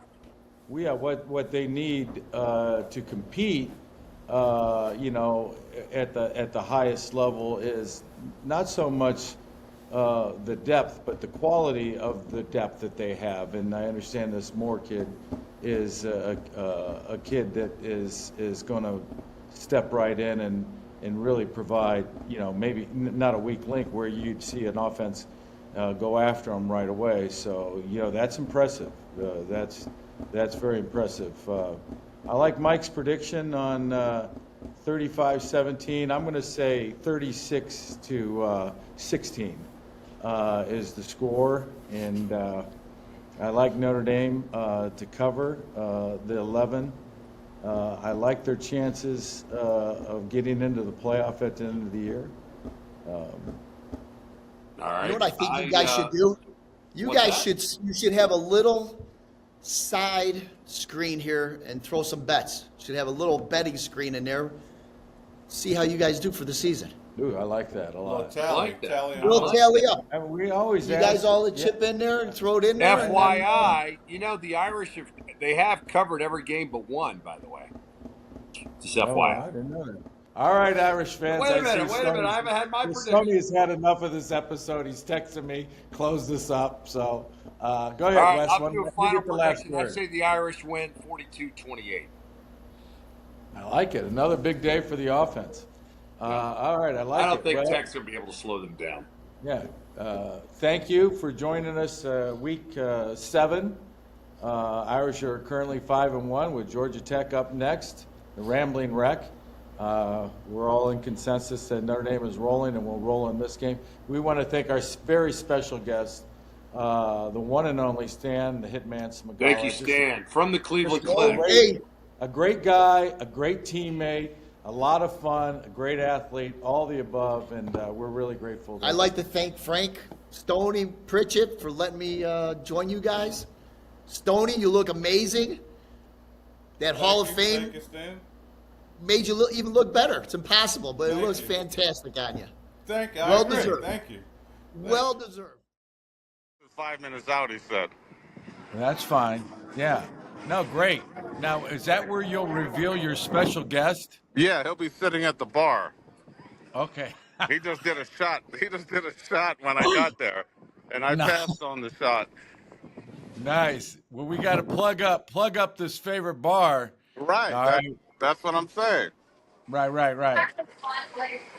Awesome. Well, listen. What did we learn from last week? What did we play in Indiana? You and I were up there. Irish Nation, you're under the Golden Dome with your host, Michael Stonebreaker, Frank Stamps, Wes Pritchett, soon to join us. And we have a mystery guest this week that will be joining us from a location to be named very soon. It's game week versus Georgia. Notre Dame coming off a big win against Indiana at home, the first ever playoff game. Mike and I were there. What did we learn last week, Mike? Well, we learned that Notre Dame is a good football team, that they beat the teams they're supposed to beat. They have a good game plan. The guys play hard. We learned that the defense is pretty good. We learned that the offense is pretty good. We learned that they still haven't played anybody who's given them any kind of battle or any kind of test whatsoever. So is that because they're so good that they're rolling through everybody? Or is it still the fact that they haven't played a team that's any good? And that's what I learned. You're supposed to, now at this juncture, you're supposed to ask me, what did I learn? And Frank, what did you learn after the Indiana game this past weekend? I learned the Indiana chant. Hoosiers.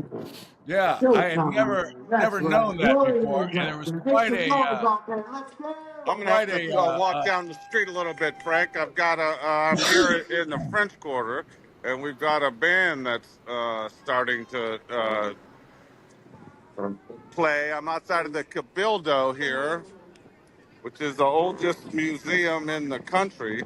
I don't know if it is, but let's just go with that.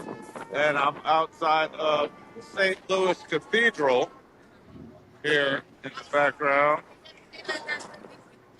And there's a gigantic game of chess being played, right? Nice. I love chess. I don't know chess. who's winning. I don't know who went first. I don't know what's going on, but they're playing a gigantic game of chess. College football fans and Irish Nation, nowhere else on any other podcast. Do you get this content?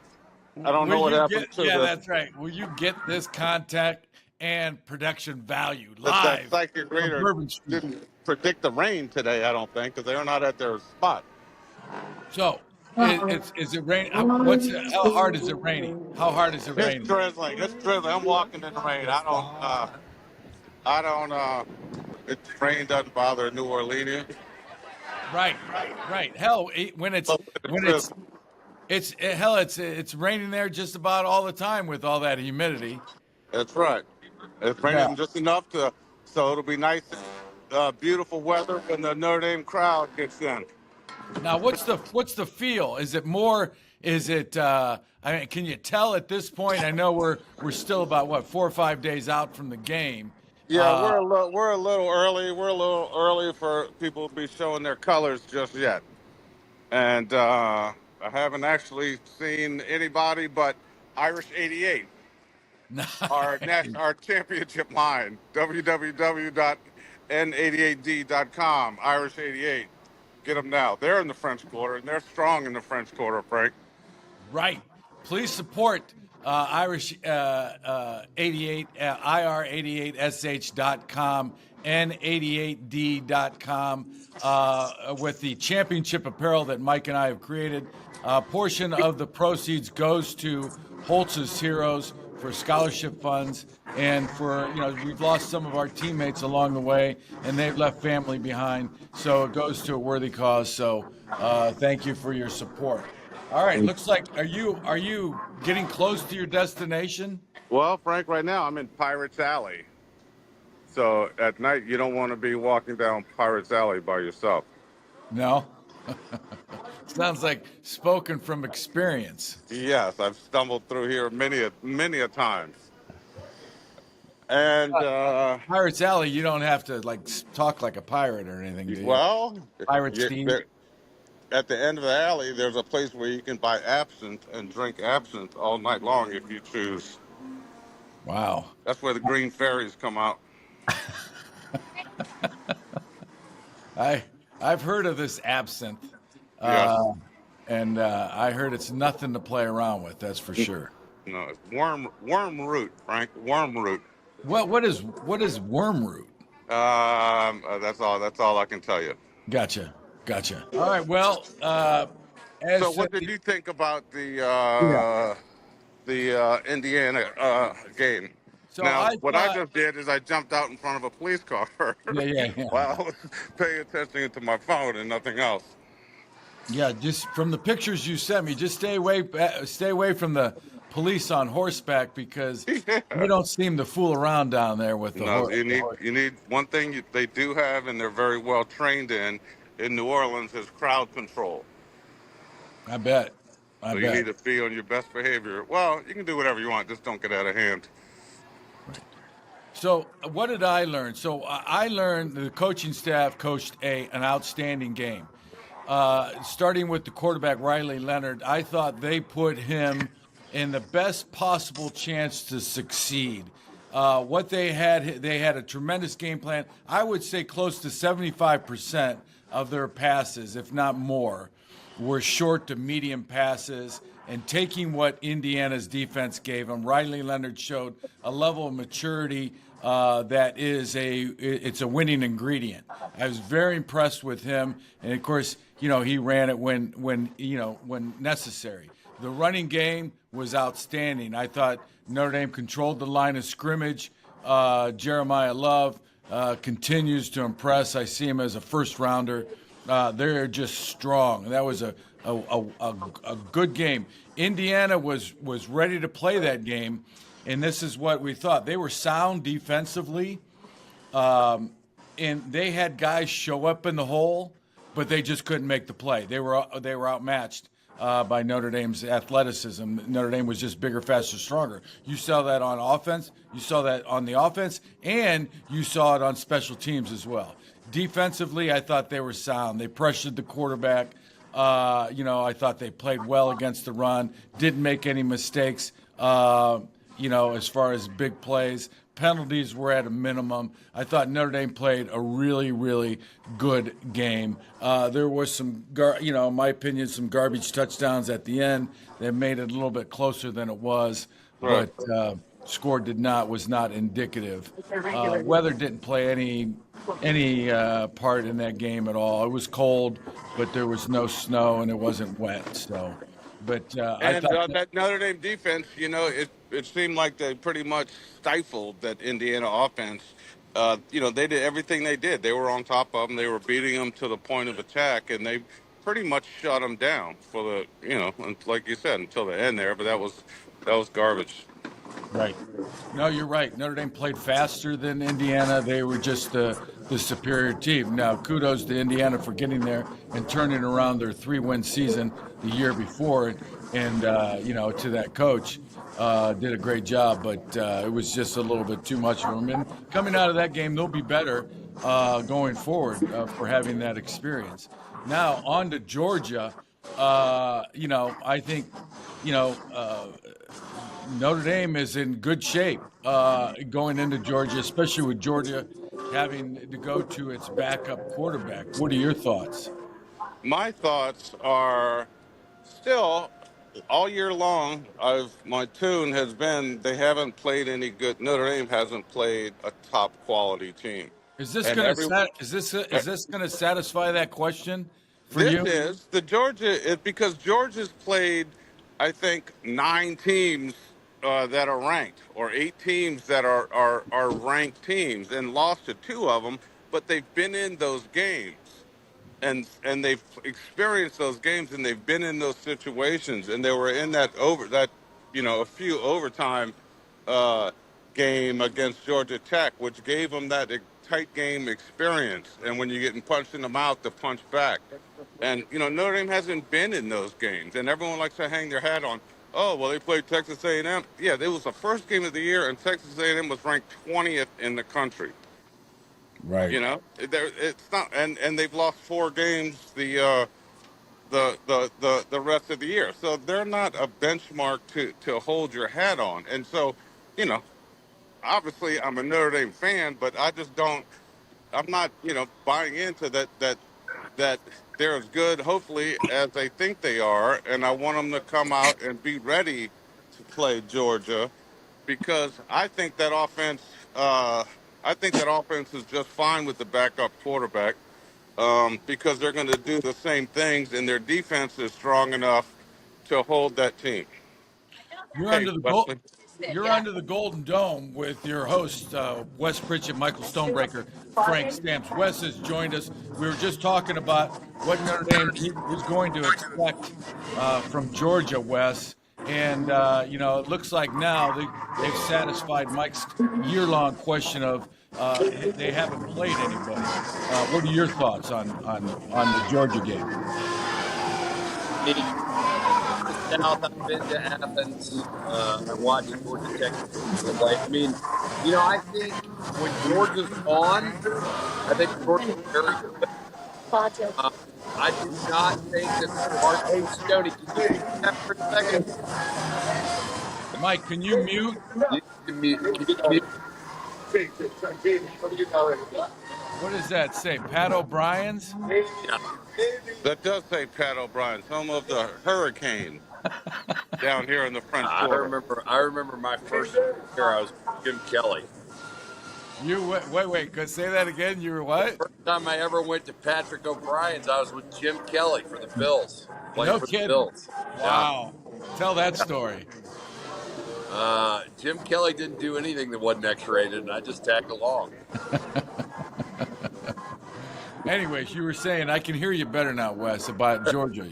Well, I think Georgia's battle tested. They played some big games. They got a very good defense too. They're going to be stout. They got a good running back, ATN, that's been hurt, that played at Florida. His brother was a stud at Clemson. And I think this Gunnar Stockton kid he's a tough kid. He actually, what's crazy is Gunnar Stockton was a 5-star quarterback. He played at Raven County up in the mountains in North Georgia. And my kids went to Raven Gap, which is literally like 10 miles from the school. So I know all about it.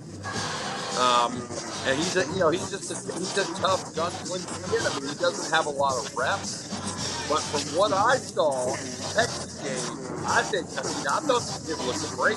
He came in, not thinking that he was going to play, and he was thrown into the fire in the second half. He looked great in the second half. So I think. I agree, and I think that quarterback that they have, the starter who got hurt, he's not that much more impressive than this kid. It seems like, you can plug either one of them in and get this. Go ahead. I agree. I mean, it's a little bit of you plug it into the system, but I'll tell you this: Carson Beck, the stuff that I heard, like undertones of the people that know the program, was that he bought a Lamborghini, he bought his girlfriend a Lamborghini, he wasn't showing up for his, like NIL deals, like he was not apparently sort of checked out with the program. He didn't buy me a Lamborghini. Yeah, exactly. And I think this Gunner kid is, he plays with passion, and the players responded to it. So, and he drives a '82 Ford F-150. So he's he's a good old boy, man. He's a good old boy. He's the kind of guy that I would want as quarterback, but we'll see. I mean, I think Notre Dame is physically, for the first time, I think, in one of these CFP matchups, I think we're as good as they are. It's just going to be a matter of going out there, playing hard, and hitting them in the mouth, and executing, and winning the turnover battle. That's what I think. What about the experience of Georgia? Haven't they won the national championship the last two out of the last 3 years? And what that coach has been through, and what our coach, has been through. What do you think that matchup is going to be?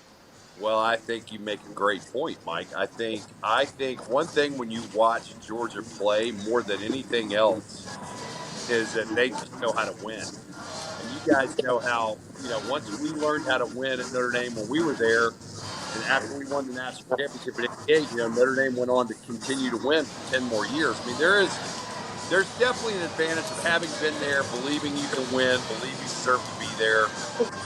I think Georgia has intangibles for sure. I mean, look, Notre Dame doesn't show up and play at the top of their game and at 100%, get some breaks. We're not going to win the game. But I think at the same time they can win the game. Well, I like both your points about Georgia being battle tested and scarred. They are. And having won 2 of the last 3 national championships, Kirby Smart, he's been there, and he's going to know how to prepare his team, and he's going to know how to coach in this game. That is a bit of the edge to Georgia. But I think Notre Dame, I think, is walking with a little bit of a swagger as well.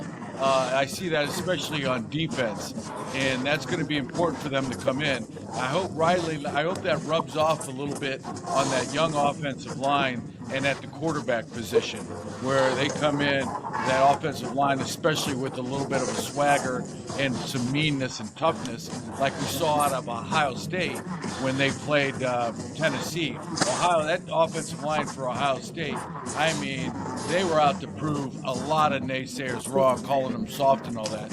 So that Notre Dame offensive line is to me, is the biggest question mark, along with the quarterback. How's Riley Leonard going to handle that stage?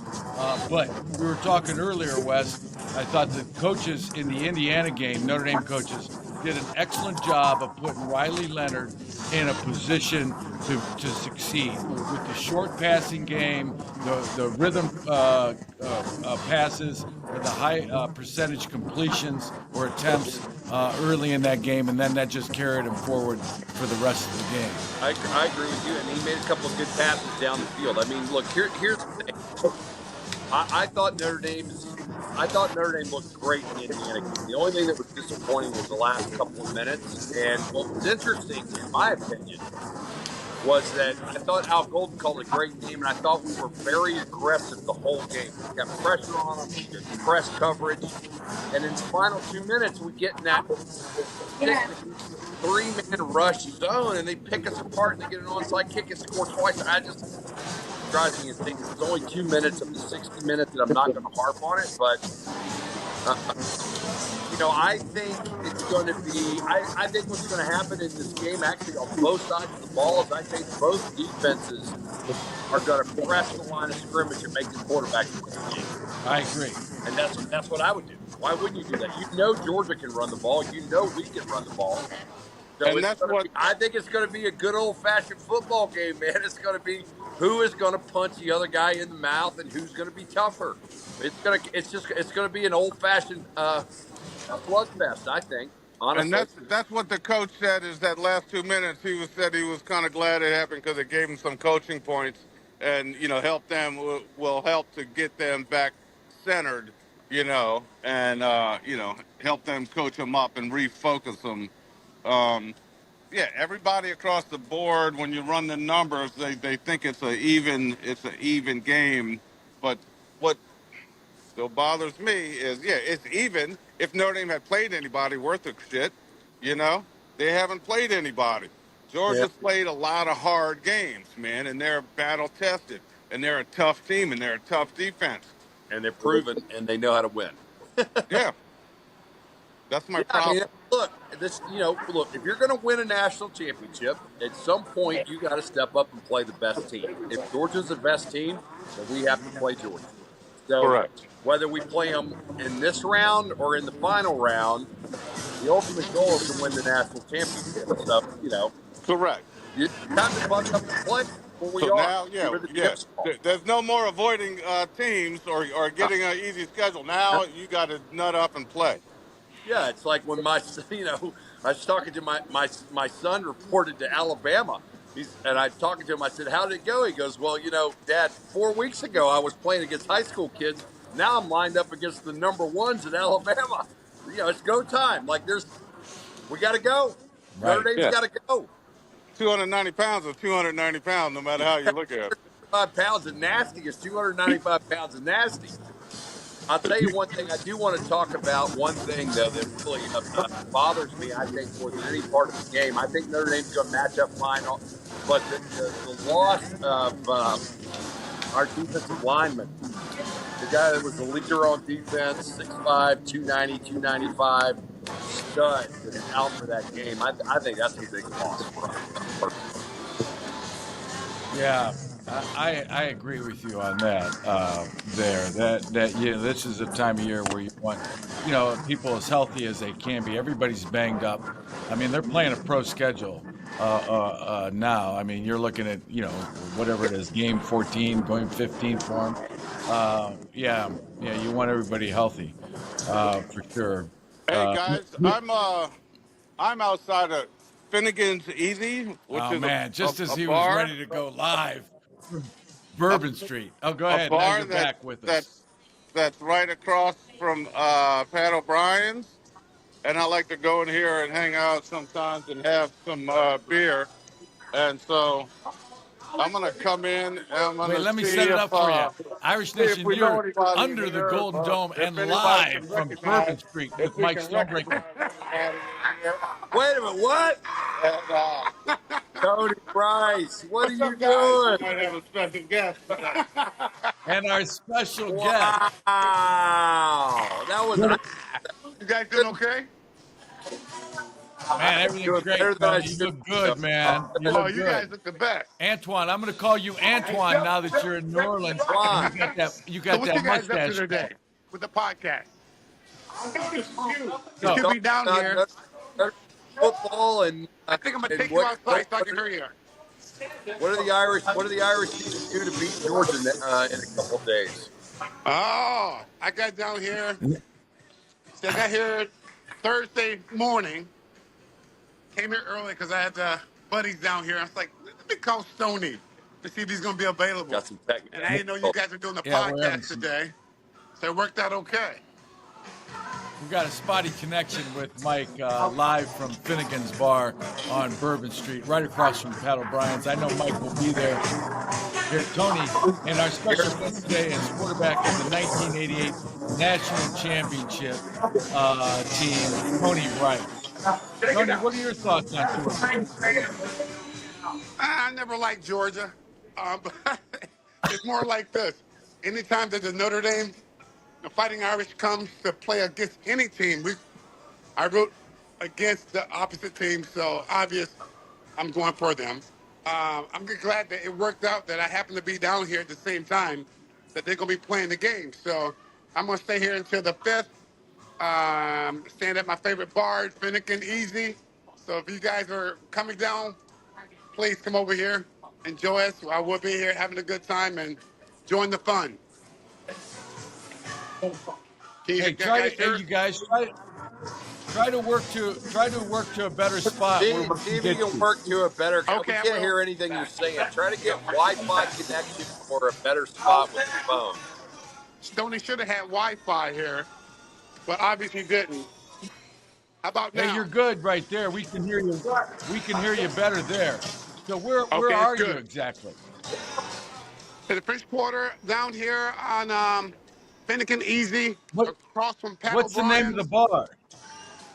Finnegan Easy Oh, is the name of Finnegan the place. Easy. 717 St. Peter's Street. Hey, Frank. Somehow I don't Hey, see how Frank. anything Hey, happened with Frank. you two on purpose. Frank, you know Yeah. a guy named Ken Howard from Akron, Akron High School? Yeah. Yeah, I do You know Ken Howard. you went to school with his sister, Ken Howard. Yeah. Yeah, I do remember Ken Howard All and his right, good. sister. Hey, by the Is way, he? why do you have a hoodie on? Is It's it a cold little up there? chilly. It's a little chilly up here. Yeah. Got out of jail. And That's what also, they Frank is fucker- sporting the Yeah. Irish '88 championship apparel line. Irish88.com, N88D.com. How can I get one? Just explain to everyone how I can get one of Oh, those. well, Mike will hook you up with that. You're Well, you standing can go next to to the guy. www.n88d.com and order yours today.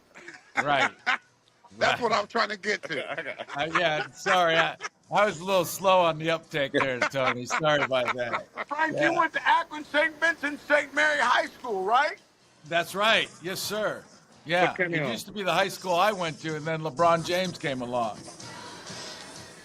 You don't remember me. You went to school with my sister. What's I your was a sister's? handsome guy like 2 years older than you. Yeah. That you went Diane Howard and Joyce Howard. Oh, sure. I remember your sister. Yeah, Absolutely. yeah. Yeah. Don't Oh, say it you in a live bad down way. I there now, remember your Sam? sister. What's up, baby? Okay, hey, guys, it was great chatting with you. I'll let you guys be. And don't forget, come down here to Finnegan Easy. Hey, Tony, we want to predict. It's not Tony, it's Antoine. Antoine. That's right. Antoine. Good to see you, Antoine. I'm going back to the college days, brother. No, You're looking good, brother. Antoine. Call Luigi. Antoine, I got to ask you a question on the Georgia quarterback situation. What do you think? What's your prediction for the game? I'm going to say Notre Dame by 10. They don't have Beck as their quarterback, so Georgia, sorry. Notre Dame's going to win, and then we're going to be down in Miami, where So I how about live this at, so you guys come down. This backup quarterback Stockton? What do you think? I mean, what's it like coming in after not being the starter for all this time, and then coming in and probably the most important the game of the year and getting the start? Well, it's his time to shine. You know, you have no better audience than him playing against Notre Dame, and hopefully, you know, our defense can stop him. But again, you know, I'm Notre Dame all the way. I don't care about any other colleges. This Notre Dame is the way we live. And Tony was a starter from day one, so he never had to come off as a backup. So he doesn't really know what that kid's going through. I remember when he came in. I remember when Terry broke his collarbone at Pittsburgh, and then you and Holtz put you in the game. That was in '87, wasn't it? Oh, hell yeah. It was in 87. I lined right behind the guard instead of the center. So that was an embarrassing moment of my life. The first play, I was Tony nervous. put his hands under the guard. Yeah, and Anthony Justice tells me, he says, Tony, could you please move over? Anthony was so polite. Could you please move over? And I did. But I was nervous. But again, you come to play, and you learn during the years, when your number is called upon, you got to make sure you perform right. And you know, obviously he has the tools to do that, or he would be number one quarterback. So we'll see. I think that's the big thing Notre Dame has this year versus prior years, and Wes was talking about this earlier, is the depth of Notre Dame. Notre Dame seems to be deeper at all positions, running backs, receivers, defense, whereas and they've had some injuries this year where they're just next man up. Well, they've had. Yeah, you know Alan what? Bolden. Go ahead. Oh, go ahead. Go ahead. You know what? I look at it more like this as well too. You know, you come to Notre Dame and you compete against the best, and some of those players, they know exactly what they have to do. And you know, these kids are bigger, faster, stronger, but do they have it up here in order what it takes to be a Notre Dame person to work together as a team? And they're doing what they have to do. We had one hiccup, and that was against Northern Illinois. But hopefully that doesn't happen again when they play on the first. Make things happen. And what can you do? Trust, love, and commitment, Punch him which in we the all face. agree upon we did. So, what's What's the one thing Notre Dame's got to do to win? What's the game plan? What are the keys to victory for Notre Dame to win this game, Tony? As you already know, and Coach Host preached this back in the day we played, no turnovers. If a defense don't let them score, offense don't turn the ball over, we win. So that's what we have to do. Tell them about back in '88 when the offense would turn the ball over and that defense would come on the field. How did you feel knowing that defense was coming on the field to help out the team? Well, first of all, I let you guys down by allowing you guys to come on field, and we didn't do our jobs right. So I was like, you know what? We got to pick up where we left off at to make sure our defense stays off the field, that we just ride the ball down and drop off the time off the clock so we'll win. So our defense doesn't have to be on the field. So that was my fault. And I take the responsibility of it because any quarterback will be able to do that. You didn't do it very often, but you knew that we had your back if you did. Oh, that was a given. That was a given. Hey, look, and let me tell you another thing. You guys also, I go back and watch the games with my children sometimes. I mean, to be fair, the offense held the ball a long time in those drives. We ran the ball, so you kept us fresh. You kept us off the field, and when we had our time to go out there, we played hard, right? But everybody. Yes, we had great players, and here's 4 of them right here. But every single one of us, if you sat down and asked, we would say we were more physical. We were tougher mentally than our opponent. So I think for Notre Dame, this is going to be the most mentally tough team in the NCAA, in my opinion. They've been in more big games. Their coach is mentally tough. They're going to be ready mentally. So we're going to have to be able to match their mental acumen, and we're going to be able to have to match their physicality, which I think we can do. We just got to do it. Yeah. Hey, Wes, like you said earlier, basically we were little snot-nosed kids at the time, and we followed orders. We had a great leader, but we all picked each other up in order to make sure that we accomplished what we wanted to do out there, and then we had fun doing it. I came in as a grown man. I was ready. Older 3 years behind me. Yeah, Stoney. Nobody really to this day still knows how old Stoney is. I mean, yeah. But he never ages. Look at him. He never ages at all. Yeah. Can we do carbon dating and get an accurate? No, it's so good to be with Stoney down here. And when I gave him a shout, he gave me a shout. We were playing phone tag because my phone was kind of acting up.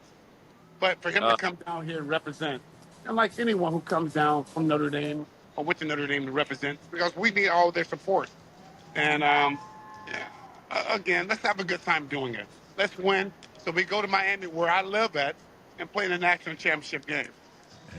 Yeah, party at your house. I know that for sure. Once we get by this game. Yeah. Hey, Frank, that's a given. Sweet. We make it to the national championship game. Here's a promise from under the Golden Dome. We will do a podcast on the beach at Miami. Nice. I'm down. I like that. I'm down. Hold on. I want to say one. The party that Tony's house, there just happens to be a game going on that weekend. Yeah. Hey, I want to say one. Whoa! I want to say one thing before you go. One year. Thank you for being under the Golden Dome with us. But Tony, I look back at that team, and I really see, I'm replaceable. Other guys are replaceable. I don't want to insult Wes or Mike by saying they were replaceable. I'm not. But there's one guy on that team. I just want everybody to know that you were the guy, Tony, that made everything go on that team, that '88 team, and you were irreplaceable. Without you, we don't win that national championship. And Tony's giving you. I really appreciate. I really appreciate the compliment.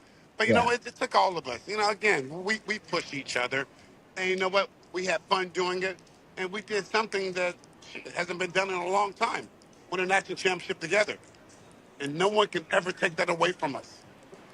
So with this being said, they say, hey, from these ashes, Notre Dame will rise again. Hopefully they do. The last time they rose and happened was with all of us. And I look at it more like that. So thanks again for having me. I love I it. love you guys. Peace, Tony. Thank you. Hey, I do like that hoodie there. I need one of those. And how do I get it again? We get to n88d.com, National Championship Apparel, and a portion of the proceeds goes to help Holtz and Seals. So thanks for being under the Golden Dome, Tony. I love you guys. Take care, okay? Peace Hi, now. baby. All right. So we got a prediction from Tony, Notre Dame by 10. Let's wrap things up. Wes, how do you see the game going? You got a final score? I really believe it's going to be a slugfest. And I think it's going to be a very close game. It's going to come down to 5-6 plays and the turnover battle. I think the Irish is here. I don't support this. I like Irish with the 421. Michael? I don't know, man. I don't know. If I had any money to bet on it, I wouldn't bet it. So I'm going to go Notre Dame 34, Georgia 17. Whoa! A blowout. I think Notre Dame's going to crush them. I mean, I know they haven't played anybody, but I think they're going to roll them, man. They have to. They're playing well. Well, just roll them, man. Get that defensive coordinator's going to have a great game plan. Those kids are going to play hard, and hopefully they roll them. Well, I think another thing now, one thing about Notre Dame too is because of the amount of athletes that we have out there, and with Al Golden, I think Gunnar Stockton's going to see a lot of smoke and mirrors. Show up in man, go to zone blitzes. I mean, I think he's going to have to. They're going to challenge him mentally. That's what I would do. And Georgia's going to challenge us down the field. But listen, living in Atlanta, Georgia, in the middle of the dog country, the Irish have to prevail. I like what both you guys are saying. I think it's going to be a slugfest, and I think I like what you said, Wes, about that, and Mike, I like what you said about Notre Dame rolling them. I got Notre Dame 30-20 over Georgia. So with that, we'll let you get back to is it Finnegan's Bar? Where are you, Mike? Finnegan's Easy. Finnegan's Easy.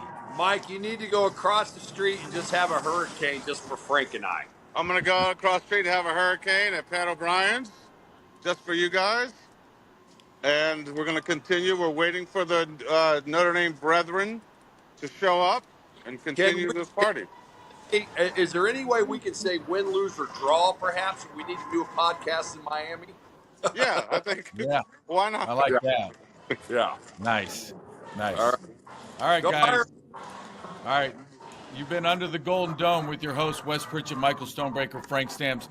Thanks for joining us. We'll see you after the victory against Georgia.